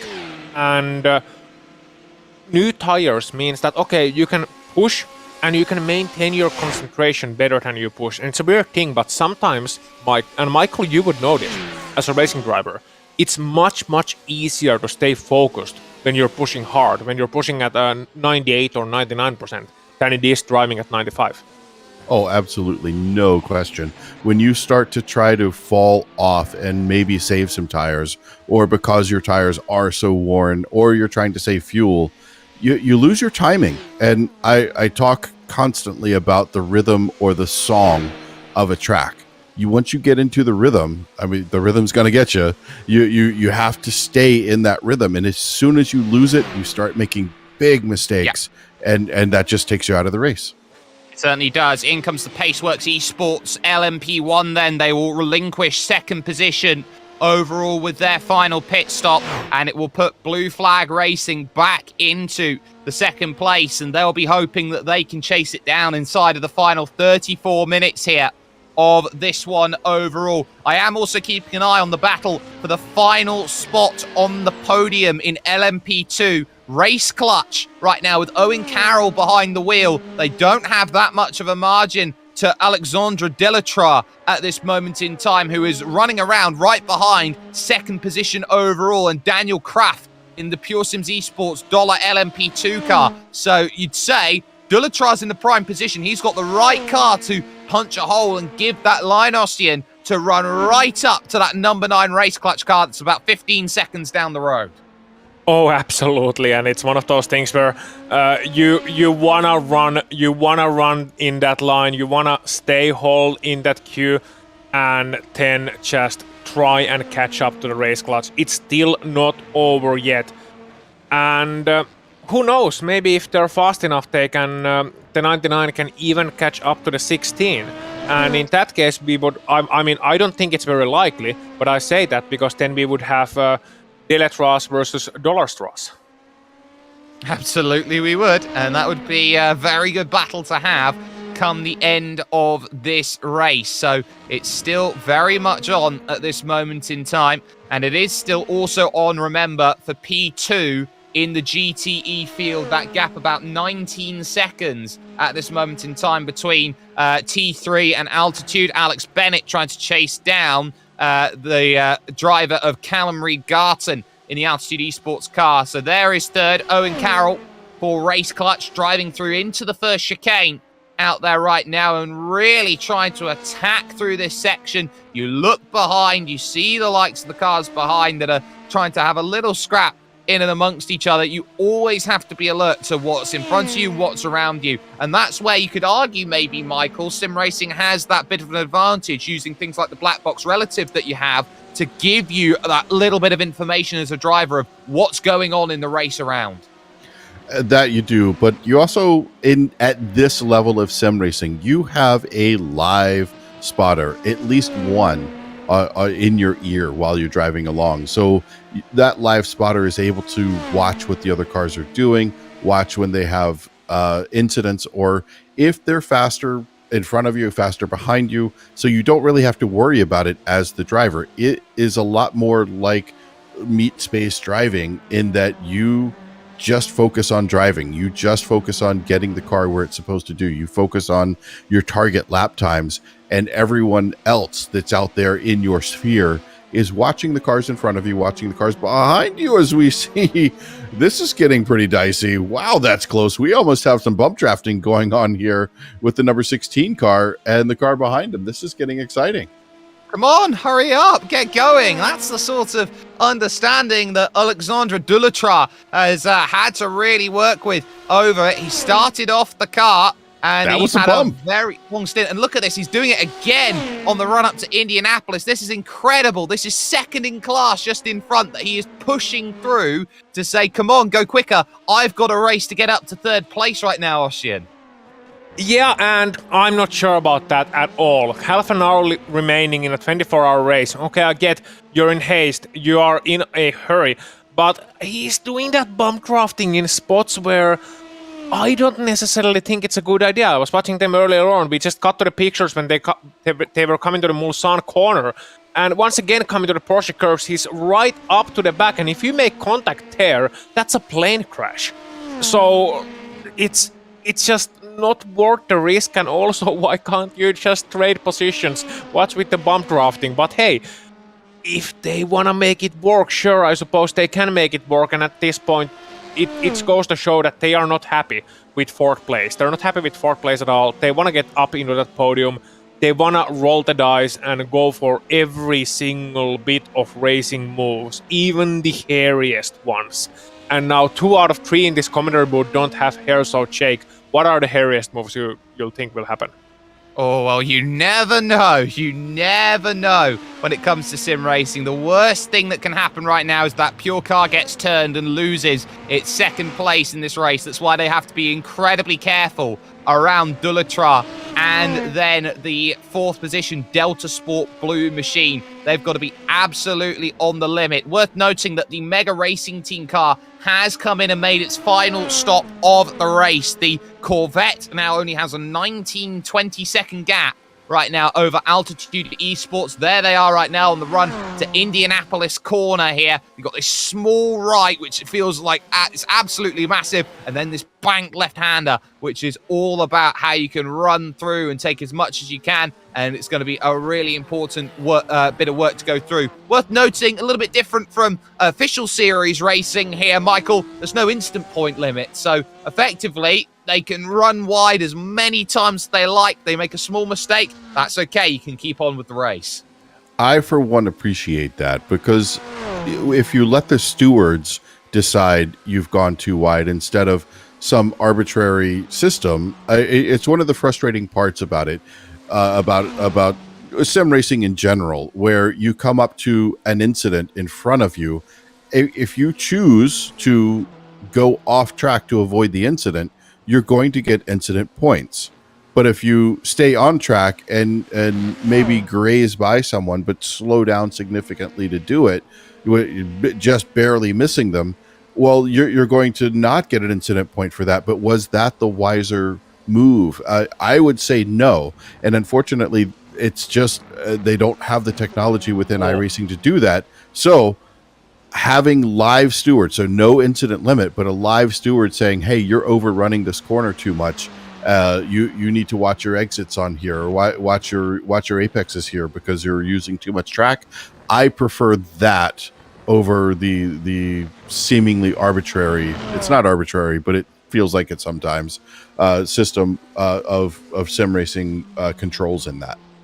I wonder if we can get a replay of Jacob Todd in the Blue Flag Racing prototype car through the Porsche curves. He got absolutely stuck behind the P2 Movano Corsa LMP2 through that section, and sometimes every trick in the book has to come out, including having more than one car in the race, Ossian.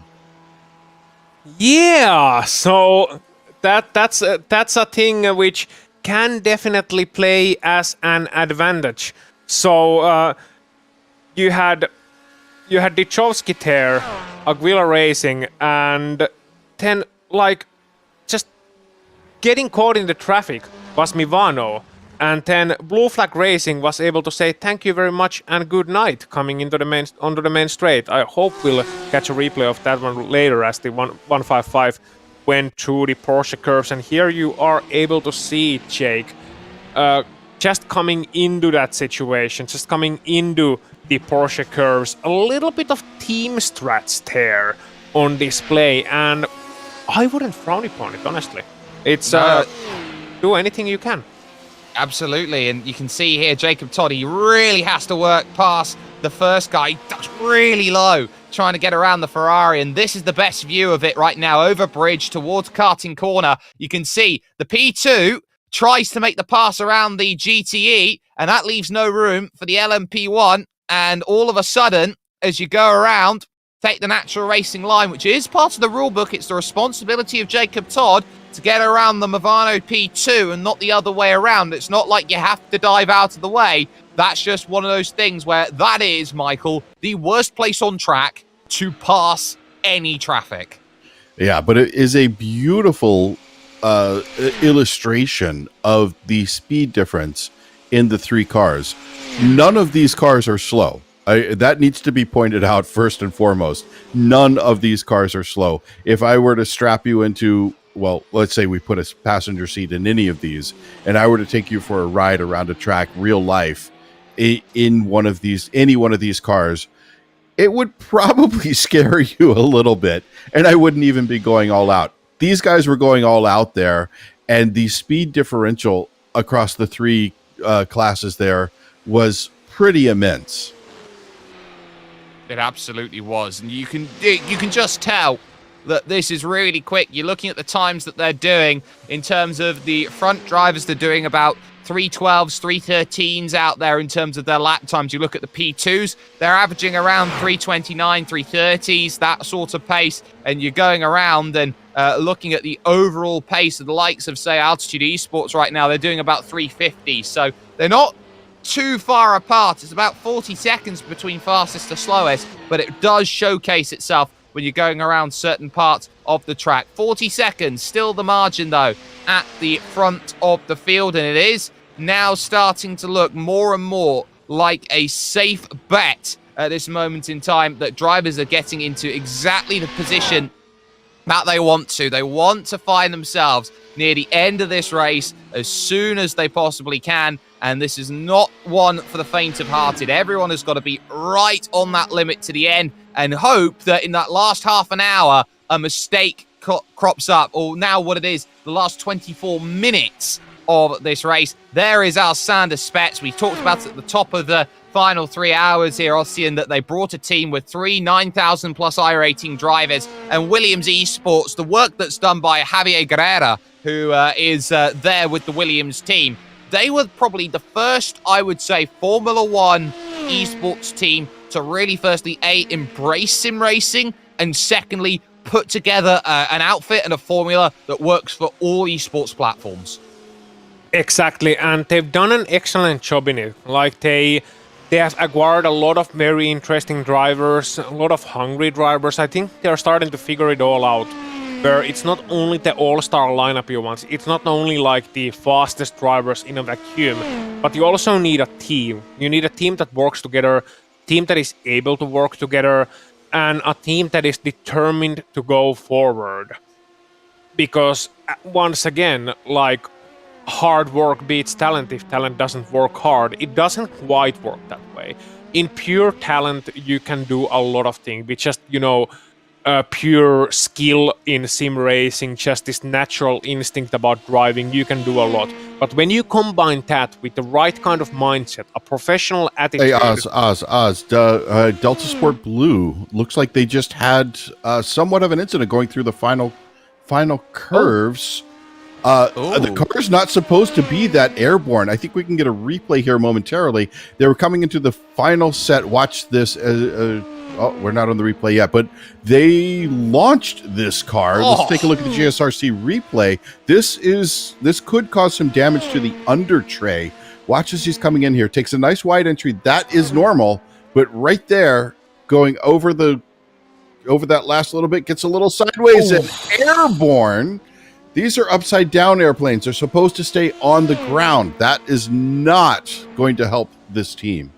Well, let's take a little look at this then. He just gets it wrong over that second curve, puts himself out in the marbles, has no grip, and then bang, up and over. That is a heavy, heavy hit.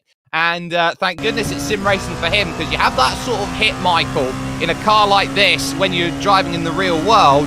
It is going to be very sore when you land down. Oh, not just that. You're already about 2-3 centimeters shorter after hitting that. Because that comes straight through. When you look where that sleeping policeman, that sausage curb was, that is directly under the seat. And the seat is attached firmly to the chassis right there where that contact happened. So he got hit by a sleeping policeman. Wait, no, let's not call it that. Let's just call it a sausage curb. I am in the U.S. right now. We don't want to talk. Okay, so that could get pretty dicey if we call it that. That will wind-chip your spine, Jake. Oh, yeah. It will, and that is a very, very heavy hit. There is Jacob Mashevsky out there right now. He's in 4th position for the Satellite Racing Tetra Rouge car, because they are now ahead of that Delta Sport outfit. So they are they are 3rd right now, which does mean, I will correct myself, that the Race Clutch car has made its final stop. It's splash and dash to get to the end. So that is going to be where we are right now with the P2 category here right now, Ossian, is that we are in splash and dash mode, and it's all eyes on pit lane. It is all eyes on pit lane, and some eyes also on that Delta Sport Blue car, which we are watching actually, so it's all eyes on that car, but also watching the pit lane, because there's gonna be some quick stops right there. The virtual mechanics getting ready for one final time to put a little bit of fuel in that car. As said, splash and dash, for those unaware what it means. Well, you come to the pit lane, you put a so-called splash of fuel in, which can be a couple of just less than 1 gallon, really, a couple of liters of fuel, just enough to get to the end of the race, and then you dash to the end. So it's just a tiny, it's not a full fuel stop, it's a tiny stop, a short one, and then you are good to go. But I wonder what Deletras's last lap time will be, and we'll get a brand new lap time as he comes over the line right now. It's a 3:31.9. It's effectively a 3:32. Satellite Racing responds with a 3:31.0, and that has taken the gap down yet another second. Now, how much do we have between these cars? I would have to get the stopwatch out under the Dunlop bridge. It's about 10 seconds or so is the gap between those cars. We have 19 minutes left, Jake. This is going to get close, especially if Deletras makes another mistake, if that car has handling damage in addition to the underbody damage, if the top speed is down. And I will check that at the end of this straight. But you go on. That'll be roughly about 6 laps to go there or thereabouts. So if you're pushing 6-7 laps, you need to be chasing down 1.5 seconds a lap to make it happen out there on circuit as they try and run as fast as they can towards, firstly, that podium, which is the first thing they're hoping for. And if their splash and dash and their fuel calculations have been correct, they might be able to jump ahead of the race clutch car, which is only just now going through Tetra Rouge. It's going to be a long transit, Michael, as they go through. We've been seeing the transit times as they've been on the lane. It's going to cost you about 20 seconds, 25 seconds or so to make transit. So they're going to be really tight on it. It depends on how much fuel they're going to need to put in that 99 Delta Sport Blue. And the other thing these guys are going to be calculating is, what is Hamilton doing? So Hamilton is our leader of this race. Is Hamilton going to hit it with 1 second left and have effectively one more lap? Meaning they're going to need another lap of fuel, or is he going to hit it and it's 10 seconds after the timer is run out? So that is one thing that the teams are going to have to be frantically calculating. They are watching every single lap from Marcus Hamilton right now, as well as their own driver, trying to back time this to figure out exactly how much fuel to the thimbleful they need to put into these cars. Absolutely correct there, and everyone is now going to be looking at where they are and where the leader is in comparison. They're in and around, and this is crucial, they are in and around where Marcus Hamilton is driving the SRC Movano Corsa P1 on the Mulsanne Straight. He made the pass on the race clutch entry, so that just tells you all you need to know right now. Hamilton is not a million miles away from Masiewski and Dullatra at this point in time, and when they decide to make their decisions to jump up onto the lane, that's going to be crucial in terms of how this race is going to be constructed. In terms of the battle going on for second and third, we've been keeping an eye out on it, Ossian, for a long time in GTE, but it has been incredibly stable, 18, 19 seconds. T3 have been unable to make any dents into the altitude car, and I think the altitude car will be happy at the peaky heights that they have managed today in this race so far. Absolutely. They'll be happy, and right now you're just looking to maintain position. Don't take any unnecessary risk. And it's also from the pit wall that you have to keep the driver awake. And we are getting the final stops for some of the LMP2 cars. Delta Sports Blue, number 99, to switch topics a little bit, is coming to the pit lane, making the final stop. Now, a little bit of information after the crash for Delta Sport, after the hit over the sausage curb, little airborne moment, they were topping 324 kilometers per hour at the end of the first Mulsanne Straight. Satellite 5 kilometers per hour faster, and the gap was 8 seconds flat at the end of the Mulsanne corner, measured with my trusty stopwatch. So it's gonna be very, very close, and these pit stops, Jake, they are gonna be quintessential in deciding the fourth place in LMP2 class. This is going to be close because Race Clutch are just coming down the straight now. They are going to get the jump then on the Delta Sport car, but it is close. But look how slow the transit speed is coming out of the pits. It's 60 kilometers an hour, and ultimately that gap opens up to 7-8 seconds. So Owen Carroll here for Race Clutch, he's really going to have to motor now and stave off the gap, because Dullatra, damage or no damage, is going to be driving with everything. And look at that, sliding out of the Dunlop chicane there, Michael. He knows he has got to drive the absolute wheels off his Dallara P217. Indeed he does. He has a big ask right here. Can he make that up? It's not impossible. There's an 8-second gap between the Delta Sport car and the Race Clutch car. We have not that long, under 15 minutes. So if we figure the extra lap in here, depending on time when Hamilton crosses the line, these guys, that was the splash and dash, and now they are turning up the wick. It is on absolute full power, and hopefully they got the tires to get them there. Oh, hopefully they do. And of course, you've got to remember in all of this, there'll be even shorter stop for Jacob Maciejewski, who will be trying to put that Satellite Racing Tetra Rouge car into third position if he can. And it's going to be an almighty battle to see whether that's going to be the case. A 3:30.8 that last time by for Owen Carroll. The Tetra Rouge car did a 3:30.7, so gained a tenth only on that last time by compared to the number 9 Race Clutch, who definitely has some pace in the laps going through. So they've still got work to be done. They've still got a lot to go in this race. but every corner now just gets magnified even further, even more, Ossian. And you look at the key corners, the key trouble corners. The run into Indianapolis is one. Tetra Rouge is always going to be another. You take that run through the Porsche curves. You look at those as check marks and say, can I get through this corner at this time without making a mistake? The answer is yes, then you're good. If it's no, you're in trouble. Yeah, you look at lap times, you look at 1/10 of a difference in the lap times, and then you realize that it's 14 kilometers of track, and you got over 30 corners. Realistically, the key corners are gonna be the first ones, Dunlop corner and the Dunlop chicane, then the chicane before Tetra Rouge itself. You got Mulsanne corner, you got Indianapolis, Arnage, and the Porsche curves. Now, out of those, the Porsche curves is where most of the difference is made, because it is so line critical.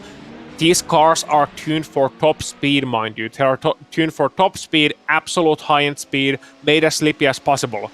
I'll tell you what, from experience, driving through the Porsche curves in a prototype geared for top speed, it's not fun. Those corners escape from underneath you. There's negative banking in some of them. They want to go away. As Satellite Racing 64 is in the pit lane, as we can see. So you have to really take it to the edge in those Porsche curves, and overdriving is your biggest enemy there, because they are so line critical. So it's going to be a lot of things where in the last 15 minutes, you have been maybe cruising around for the last 3 or 4 hours. You have been driving at 9/10. Now you have to drive at 10/10. It can become 11/10 so easily. And I would be surprised if one of these three teams wouldn't find themselves in trouble. There goes the race clutch car. They're through. Now it's about Delta Sport. Has Alexandre Delatrar got enough? Yes, he has, and it looks very similar, the gap. Maciejewski can't do anything for Satellite Tetra Rouge. They may have to settle for 5th position here in this race, and it has been a thrilling conclusion to the LMP2s, and that final spot on the podium, they've been throwing hammer and tongs and everything possible out of the car, but it just might be a bridge too far in terms of this race for them. Maciejewski has got to hope there's a miracle somewhere that he can bring himself back in to fight. The same way that Jacob Todd will have to do in the 155 Blue Flag Racing prototype, Michael. He's done really well. He's got the gap under 30 seconds, but old Father Time has called and he said, you've only got 10 minutes to get the rest. He's going to need some sort of incident to happen, and the way these guys are going, do not expect one. Everyone is in a serious groove. And as Oz was mentioning before, driving that 90%, 100%, maybe I can tell you from experience, driving at 101% is slower than driving at 90%, because those mistakes get amplified at an exponential rate at that point. If you can just lock the car in with a good solid 30-second lead with only 10 minutes left in this race, you could drive at 95% and be happy and still stay within the rhythm and the song of the track. Yeah, and it's that rhythm and the song of the track, which I think has been so well conducted by the number 12 out there right now. And it's not just Marcus Hamilton, Ossian, who has been instrumental in terms of their racing. They have been the fastest car in pre-qualification for this event. They had been knocking on the door. They were 4/10 quicker than anybody else in pre-qualifying. Not just Marcus Hamilton, but you got Ricciardo Giroli, who was in there, Scott Michaels, Club New England, and then Martial Hubert, who might just be a French driver picking up a victory here in Pays de la Loire, the Circuit de la Sarthe. Absolutely. And what an achievement it would be. And you know what racing is all about? I think Michael would be nodding if beside me on this one. Racing is all about getting as close to 100% as possible without going over it. And these guys have become the masters of it. SRC Mivano, of course, the prototype one. They have been lights out in prototype divisions for the last couple of years. Once again, proving their mastery in this class, in this flagship event, the Majors 24, with just 9 minutes remaining. You got 3 laps essentially on the clock. Marcus Hamilton, he can now start enjoying it as they get William Armani in the car number 22 in the LMP2 class, the Federicchio 2 esports racing car, right ahead of them for some traffic. Now you no longer need to push it. Now you can relax a little bit, enjoy it, and look back on the achievement as no doubt all of his teammates are on the pit wall already. All of the Mivano drivers, the Mivano social media team is readying their victory post.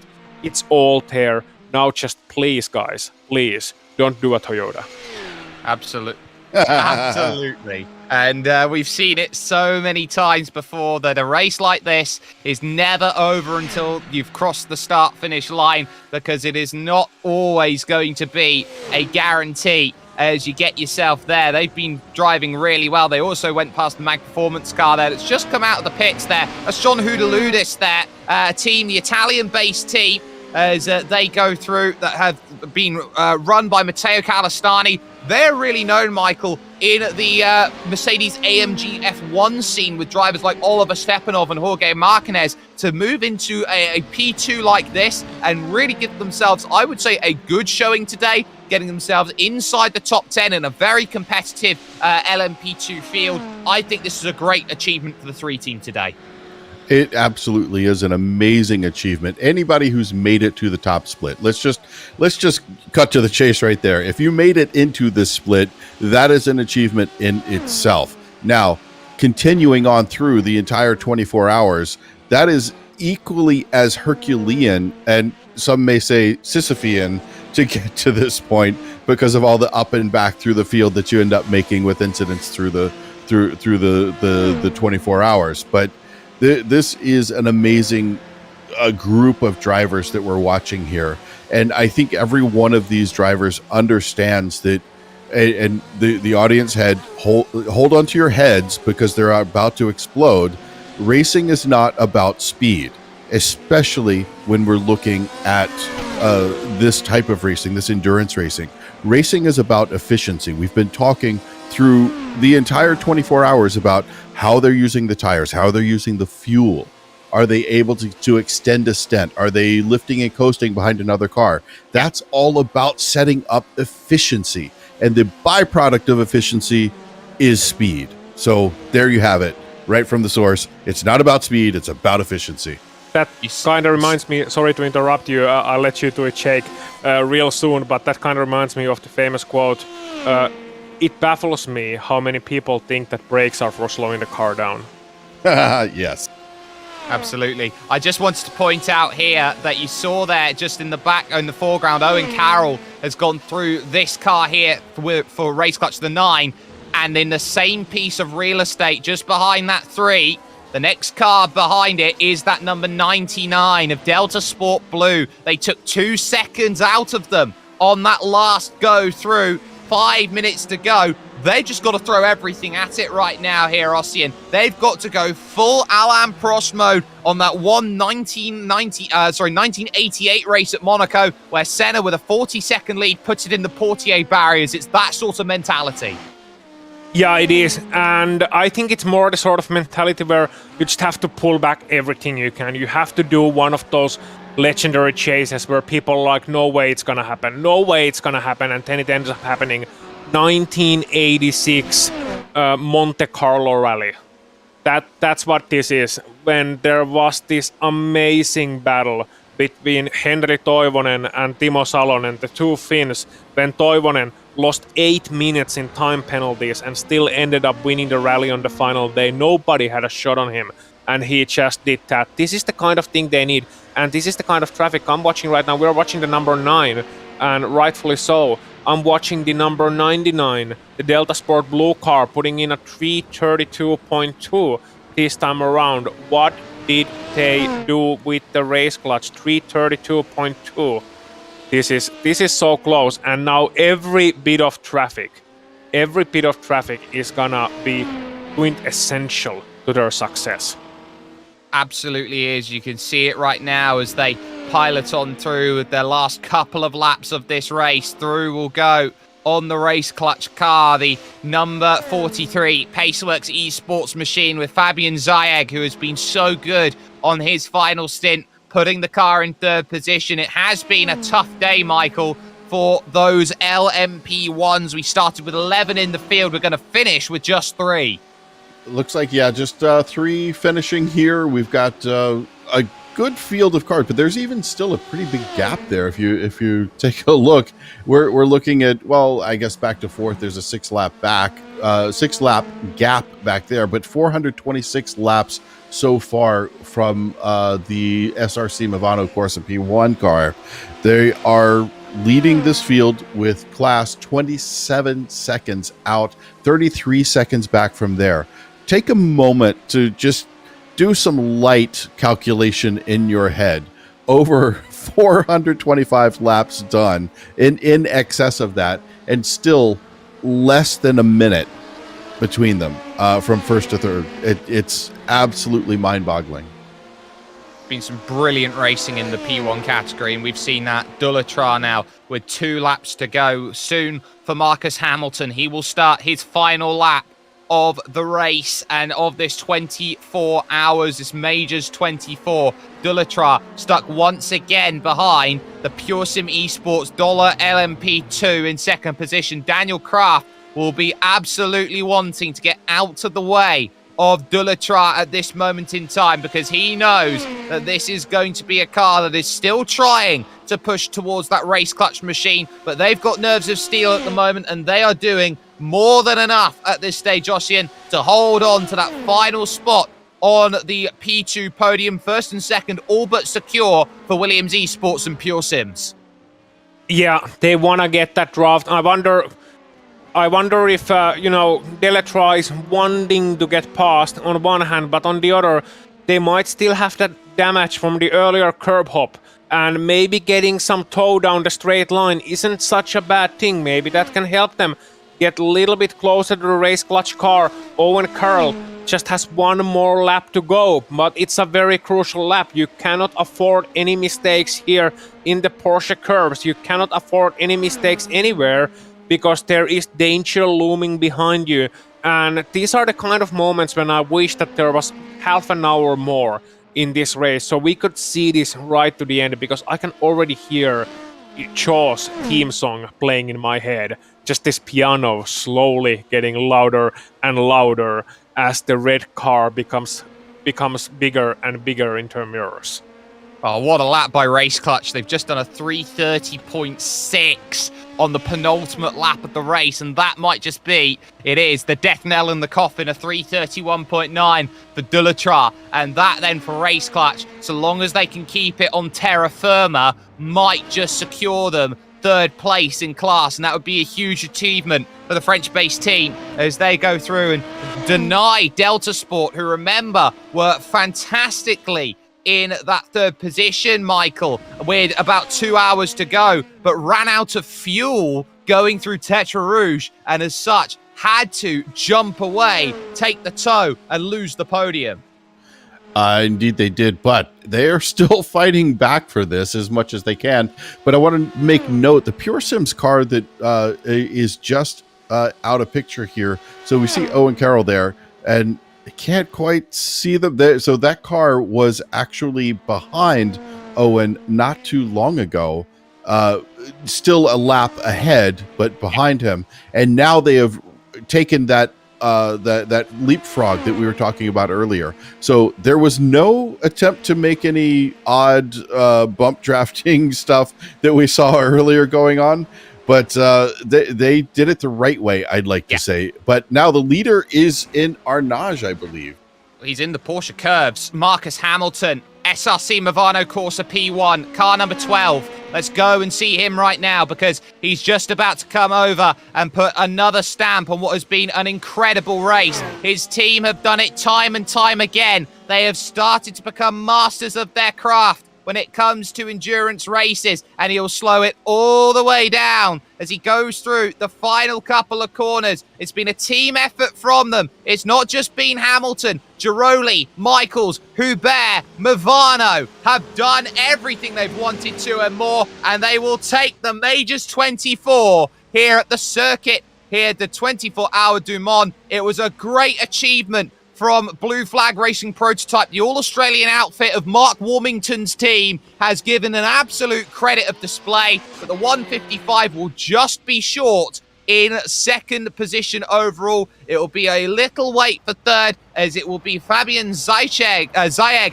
who will be there for third with the Paceworks 43 there out on track. And they were last at the start of this race, and they have done so well to get through. They can see Donuts coming into play, but of course, Ossian, you have to say that Mega Racing team, it was a team full of characters, full of big personalities, full of great sim racers, and they have just proven again that form is temporary, but class is permanent. Oh, absolutely. Brian Lockwood bringing the car home alongside him in that Corvette, Christian Challenger, Nick Ottinger, Brenton Foster and Tom Abromaitis, and they were Abromighty today, really bringing it home with class. As you said, fantastic performance in the Majors 24, coming up to the final two chicanes here, getting passed by the Mac Performance SRT car, actually one of the LMP2 entries, but here is Mega Racing team sliding over the gravel, doing it like Kalle Rovanperä in the final corner, and here they are winning the GTE class. It's been a great race, second and third, because they'll have Altitude who will come home in second, and they might be close here in terms of how they get there, but it'll be okay. Altitude will stay ahead of T3. But Williams Esports Chill Blast, this was the team that you marked on at the start of the 24 hours and said, this is your odds-on favourite team to go and win it, Michael. This would be the team, 3 drivers with 9k plus, Alexander Spets bringing it home, the Swedish driver, in the 10k club, second Swede to ever do it behind Frederick Rasmussen. And you'd say this 25 team had one goal in mind. We're here to win. And not only that, they've got a lap of honor to do it as well. A lap of honor to do it because they were the last of the LMP2s to be on that lap. I was just watching that Pure Sims car with Daniel Kraft behind the wheel going into Dunlop and going, wow, I'm sure he would have loved an opportunity to make one more lap. But, you know, Spets has got it. It's his lap. He absolutely did what he had to do to make this work. He, along with Matt Farrow and Josh Ladd pulling a brilliant lap earlier on in this race, around lap 230 or so, a blistering 326. These cars now at the end of the race pulling 330s, still thinking that's pretty fast, but earlier on, wow, that 326, that's an amazing lap time, and well deserved for these guys too. The Chill Blast Williams Esports, this has been an amazing race for that relatively small team. Well, they've done so well. They've really pushed on. And a 3-car team as well would have been a huge drain on resources as they went around. But as they get themselves in doughy mode, as they go around out there on track, you saw the Mega Racing Team car having a few spins around at the Dunlop chicane there. We're going to step aside for just one moment. We'll get classified results after this. You are watching the Majors 24 here from the Circuit de la Sarthe. And what a 24 hours we have had over the course of racing today.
24 hours worth of racing, 1 minute and 1 second added on top to get around to finish that final lap.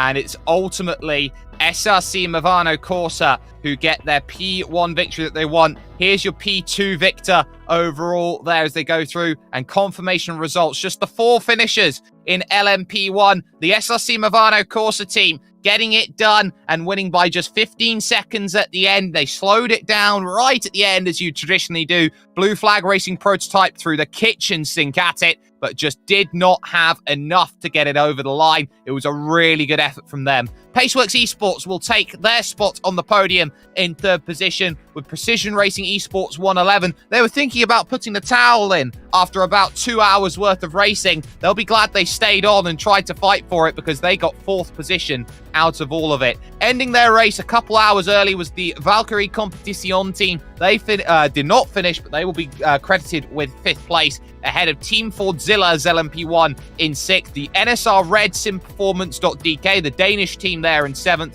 with Pure Sims Esports in 8th place. PCS Silver is the only Porsche in the field in the prototype category. They ended their race 292 laps from the end, with the Satellite Racing Mulsanne car in 10th, and the final car being the proto-charged Sim Sports machine, the number 20 car, out in the early stages of the race. Michael has had a look at the LMP2 category, and it goes as follows.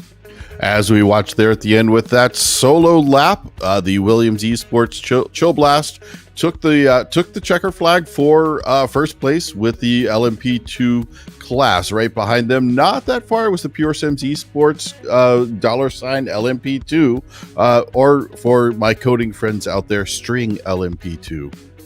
You know who you are. And then 3rd place, this was quite a battle for 3rd place. Any one of the next 3 could have taken it. It ended up being Race Clutch taking that 3rd place finish in the 9 car, but double it up, the 99 car Delta Sport Blue, making a brilliant run there at the end and trying to close that up with Satellite Racing Tetra Rouge trying as well to get in there. Now, Alpine Stars Geodesic Racing, a name you know here on GSRC. We've seen these guys race a lot. Also getting very close in there. Now in 7th place, SRC Movano Corsa P2, a lap behind those guys, as well as Mag Performance SRT in 8th place. SEMSA Esports is also on that same lap in the number 60 car in 9th place. And Federacio 2 Esports Racing in 10th place in the 22 car, with 11th place Pike from Beach. Interesting story from Oz there on the source of that name. T3 Motorsports by Manti Green, RSR by Buttkicker 68, Brabham Esports bringing it in 14th. Punto CL Racing Blue is another name we're used to seeing here on GSRC. Quite a bit back, had to call it a night early on, about 100 laps before the rest of the team, with Carbon Esports, Veloce Esports, Delta JM Motorsport 401, Williams Esports, Fanatec, Pure Sims Esports LMP2 without the strings, and then finishing it out with SimSA Esports in 21st place. And Ossian here will have your GT3 category, which was hotly contested from minute 1 to minute last. Oh, the GT cars, always the best action to be found in any endurance race. How do these guys do it? Regardless, it was the number 350 Mega Racing team, odds-on favorites heading into this race: Christian Challenger, Nick Ottinger, Brian Lockwood, Brendan Foster, and Tom Abramaitis, winning the GDE class ahead of the number 31 Altitude Esports.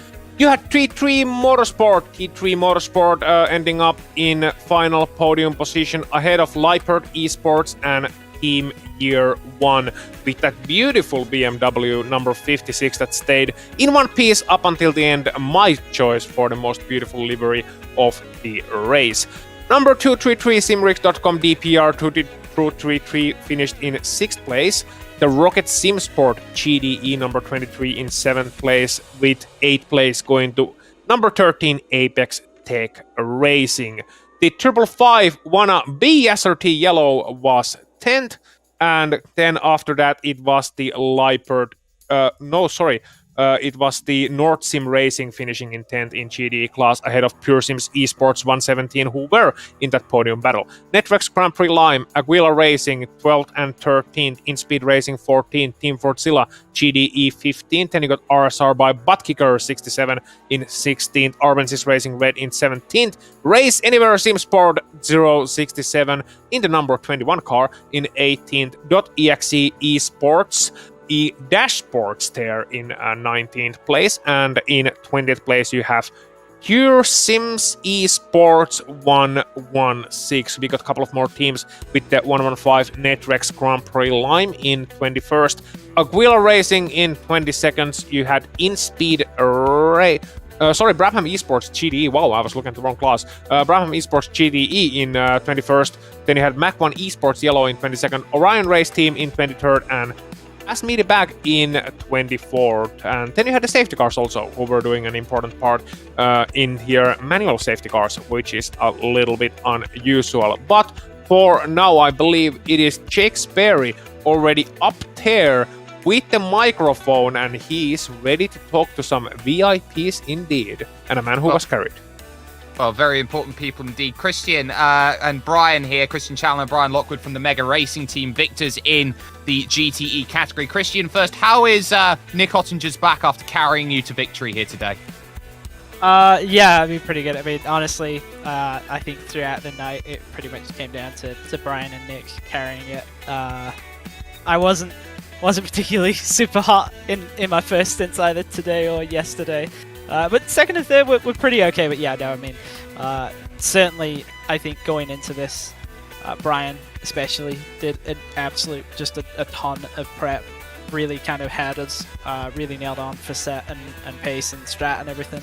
And yeah, the way we planned it out, we kind of hoped to take advantage of the cautions, and it did work out that way. There was a little bit of drama near the beginning when we had probably more misfortune than we would have liked, but yeah. Certainly big carry, that's for sure, and was glad to be part of it. So I'm happy that I got to be carried for a time this time. Brian, you know, you're looking at this in terms of a race, and you look at the names and the weight of the names that you've got. You know, Christian Challoner here, who's been along with you here for the interview today, he's been up there in and racing, part of the iRacing staff. You've got Nick Ottinger, who is an eNASCAR champion, yourself with many different professional drives in sim racing terms. How important was it as a team of very successful individuals to gel and get together and to really compose this team and compose an important effort today in the Corvette that you had? Well, I think it's really important, and what's really cool about this team is everybody has their own particular background. Everybody has their own strengths. Nick, for example, was the glue that held the team together. He was not only driving really well, but helping keep everybody settled mentally. I think everybody went through some challenges during their stints, and he was always right there, helping cool people off, making sure we were on the right track. Yeah, everybody played their role beautifully in this race, and I'm just really glad we were able to get together and make it happen. And looking forward then over towards what's coming up in the future, is this going to be then for the Mega Racing team a case of we're going to jump around once in a while and try and make special events and these sorts of Majors 24s happen? Or is this more of a, okay, this was a one and done and a really cool idea as you push forward and say this was a good effort for this year? Either of you. I mean, I don't know, to be honest. Honestly, I think everybody's just so tired at this point. I think Brian was awake for pretty much almost all of the race. I was tired before we even started yesterday and then barely got any sleep. So, I mean, we kind of started the series, the Americas region of the series at the beginning of the year as a bit of a fun deal. We felt like it would be enjoyable. Obviously, then Brian kind of came on staff as well, so we looped him into it, and then it's just kind of gone from there. I think it's possible we would do more special events and whatnot, and certainly more team events. It's just a case of not, overstacking it and whatnot. At the moment, it's quite nice. This one lined up very well. Obviously, it was the end of what is essentially a build cycle for us, so that was kind of a cool way to round that off.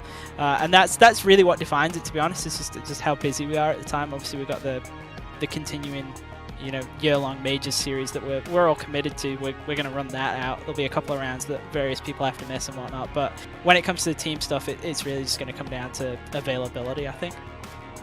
Well, the floor is yours for anyone you'd like to thank. It's a victory here today in the Majors 24 for the Mega Racing team.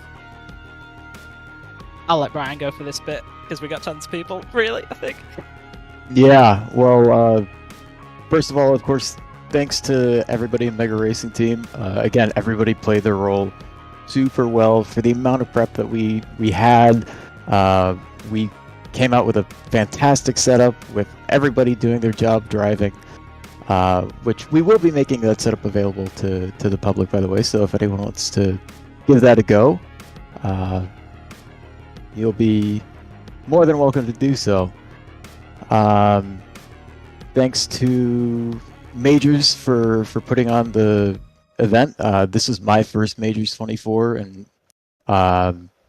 really enjoyable, especially with the safety cars being thrown in. Really added some spice to the typical long enduro we get in iRacing. Thanks to GSRC for the broadcast. I'm looking forward to going back and rewatching some of it. Yeah, no worries at all. Brian Lockwood and Christian Schaller there joining us. Victories for the Mega Racing team in the GTE category. Ossian, it's going to be a bit more of a natural flair with you because you've managed to jump down and you've caught the pike with Beach team. Well, more like take or dust. They were the only other team that actually found our interview spot here. It was very well hidden.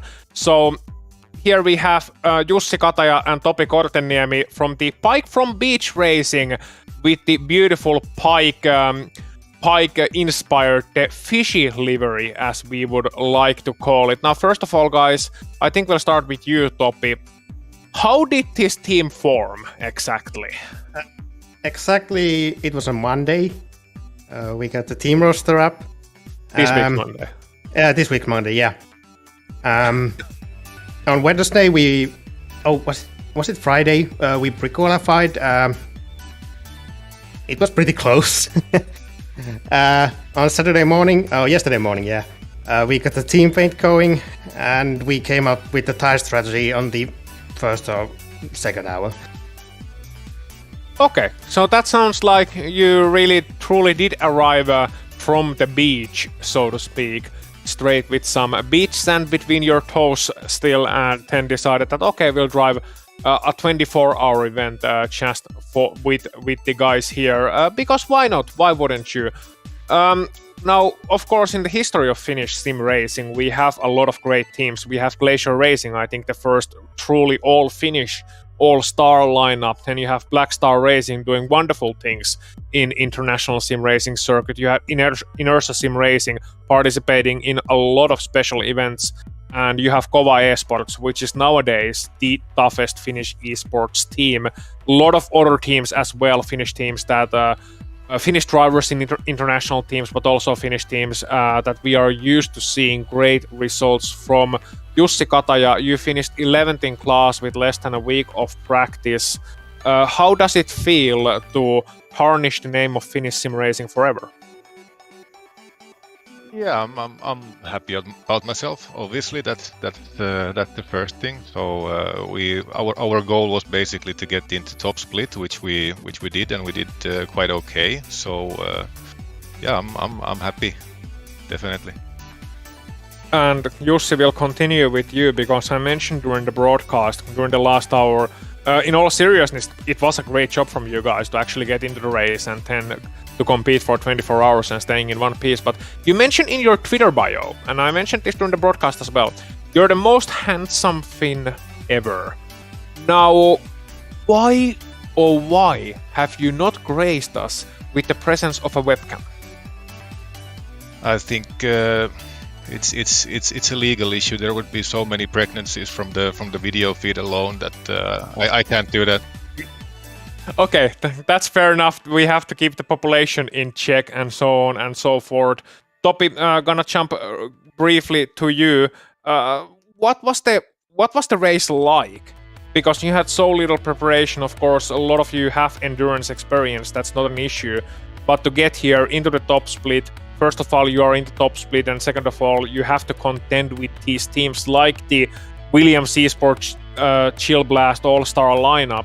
What was the most difficult single thing you had to fight through? I think it was the third or fourth safety car. I just got out of the pits, so we got fresh tires. I hadn't raced on that track temperatures at all, and then we got the safety car, and it was hairy. I didn't have the confidence in traffic, and it ended quite badly for us. But in the end, we had fun. But that was the hardest part. Okay, and Jussi, how about you? And you can also speak in behalf of Eero Anttila, who for some reason has not decided to grace us with his presence. Yeah, I think was it the third safety car or whichever, but we got a bit unlucky, and we were basically moved from I think from P8 about 4 or 5 places down, so that hurt us as like a bit, but otherwise, like Topi mentioned, we had fun, and I think everyone did like few hours of sleep in the last 24 hours, so we had fun, and that's the key thing in this sort of racing anyway for us. Yeah, it is. It's important to have fun, and it's important to remember amidst this ever-growing professional attitude in sim racing that for some of us it is just a hobby, and it is great to have fun, and if you can drive fast and drive clean while enjoying your hobby, all the better. Guys, I would like to thank you, and if you have anyone you would like to thank, feel free to do so either in English or, because I'm here, I can translate. You can do it in Finnish too. Itse asiassa heittäkää vaan suomeksi, antakaa tulla. Kiitokset Eero Anttilalle, kantoi meidän tiimiä kisassa kyllä ihan 5/5. Thanks to Eero Anttila, he was the best driver of our team.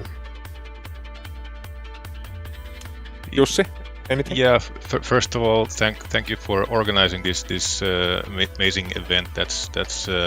It's awesome to take part, and then definitely, likewise, I think Eero carried us a little bit, throughout the 24 hours, and also I'm very grateful for Topi's participation. So we got the team together and did some good work. Ja terveisiä äitille.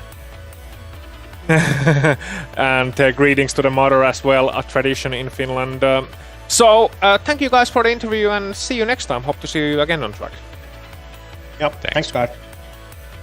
So that was Jussi Kataja and Topi Korteniemi from Bike from Beach Racing, the number 51 entry check, and I believe that's it for the interviews. Everybody's so tired that they went to the establishment that was shown in the pictures earlier, maybe for a refreshment. I heard that there was a beach party going on that they were hosting, so they stepped away graciously as all the drivers went over there. So they're having their fun, and they'll be enjoying, and the celebrations will be there for those who managed to get the finishes that they've wanted. But that will just about wrap us up then for over 24 hours worth of coverage of this Majors 24, and there's been so much that we have done here through this, and everyone has been absolutely massive in terms of bringing this all together. But it's not just about what we are doing, it's what the Major Series is doing as well. We have to give a thanks, of course, to the charity of today's work, which is Sunflower of Peace, who are a Boston, USA-based 501c3 non-profit organization whose current mission is to support the people of Ukraine affected by the Russian military invasion. They collaborate with a global network of established organizations and institutions that are committed to helping Ukraine in their situation. So give them some love if you can. Massive thanks, though, has to go to all of the companies that provide the software and hardware that you see on our broadcast, and they're listed here on screen. And that includes additional thanks to June Lalonde, whose work is providing wonderful music. You can check out her Bandcamp for more awesome work that has been constructed over the course of action that we have had today. There are so many people that have been involved in terms of putting together what is an incredible race here through the 24 hours that we have had at the Circuit de la Sarthe. From everybody here who's been getting it done, from Robert O'Brien, Joe Peak, Adam Lindgren, Chris Scala, DJ Clark, Sam Ryman, Chris Kibbe. You got Justin Prince, Joey Tebben, Derek Watson you can add in there, Ryan Bauer, Zach Johnson, Reese Gardner, Mr. Belkey has been in there, Mr. King, Mr. Young, and of course the three have been here today. Mr. Johnson's been along with us for the ride. He's just stepped out and away. Oshin Puhaka, who's been with me. I, of course, have been Jake Sperry, bringing you all of the action here from what has been the final 3 hours of work. You can always find more about GSRC at globalsimracingchannel.com or through our social media platforms, and also head over to our merchandise store at gsrc.storeenvy.com. We keep a link in the description below, so do not forget to subscribe to our YouTube channel as well, so you don't miss a moment of action here with GSRC. And if 24 hours was not enough for you, we are not done. We've still got two more races coming along from here. First and foremost, a 2.4 hour race coming up just about 2 hours from now. So make sure you join Justin and myself for that one. We also have many more races coming up on the horizon, so check the calendar, mark them down on your calendars, and make sure everything is going to be all worked out nice and dandy. But until next time, here with the Global Sim Racing Channel, race clean, race hard, and we will see you on the track.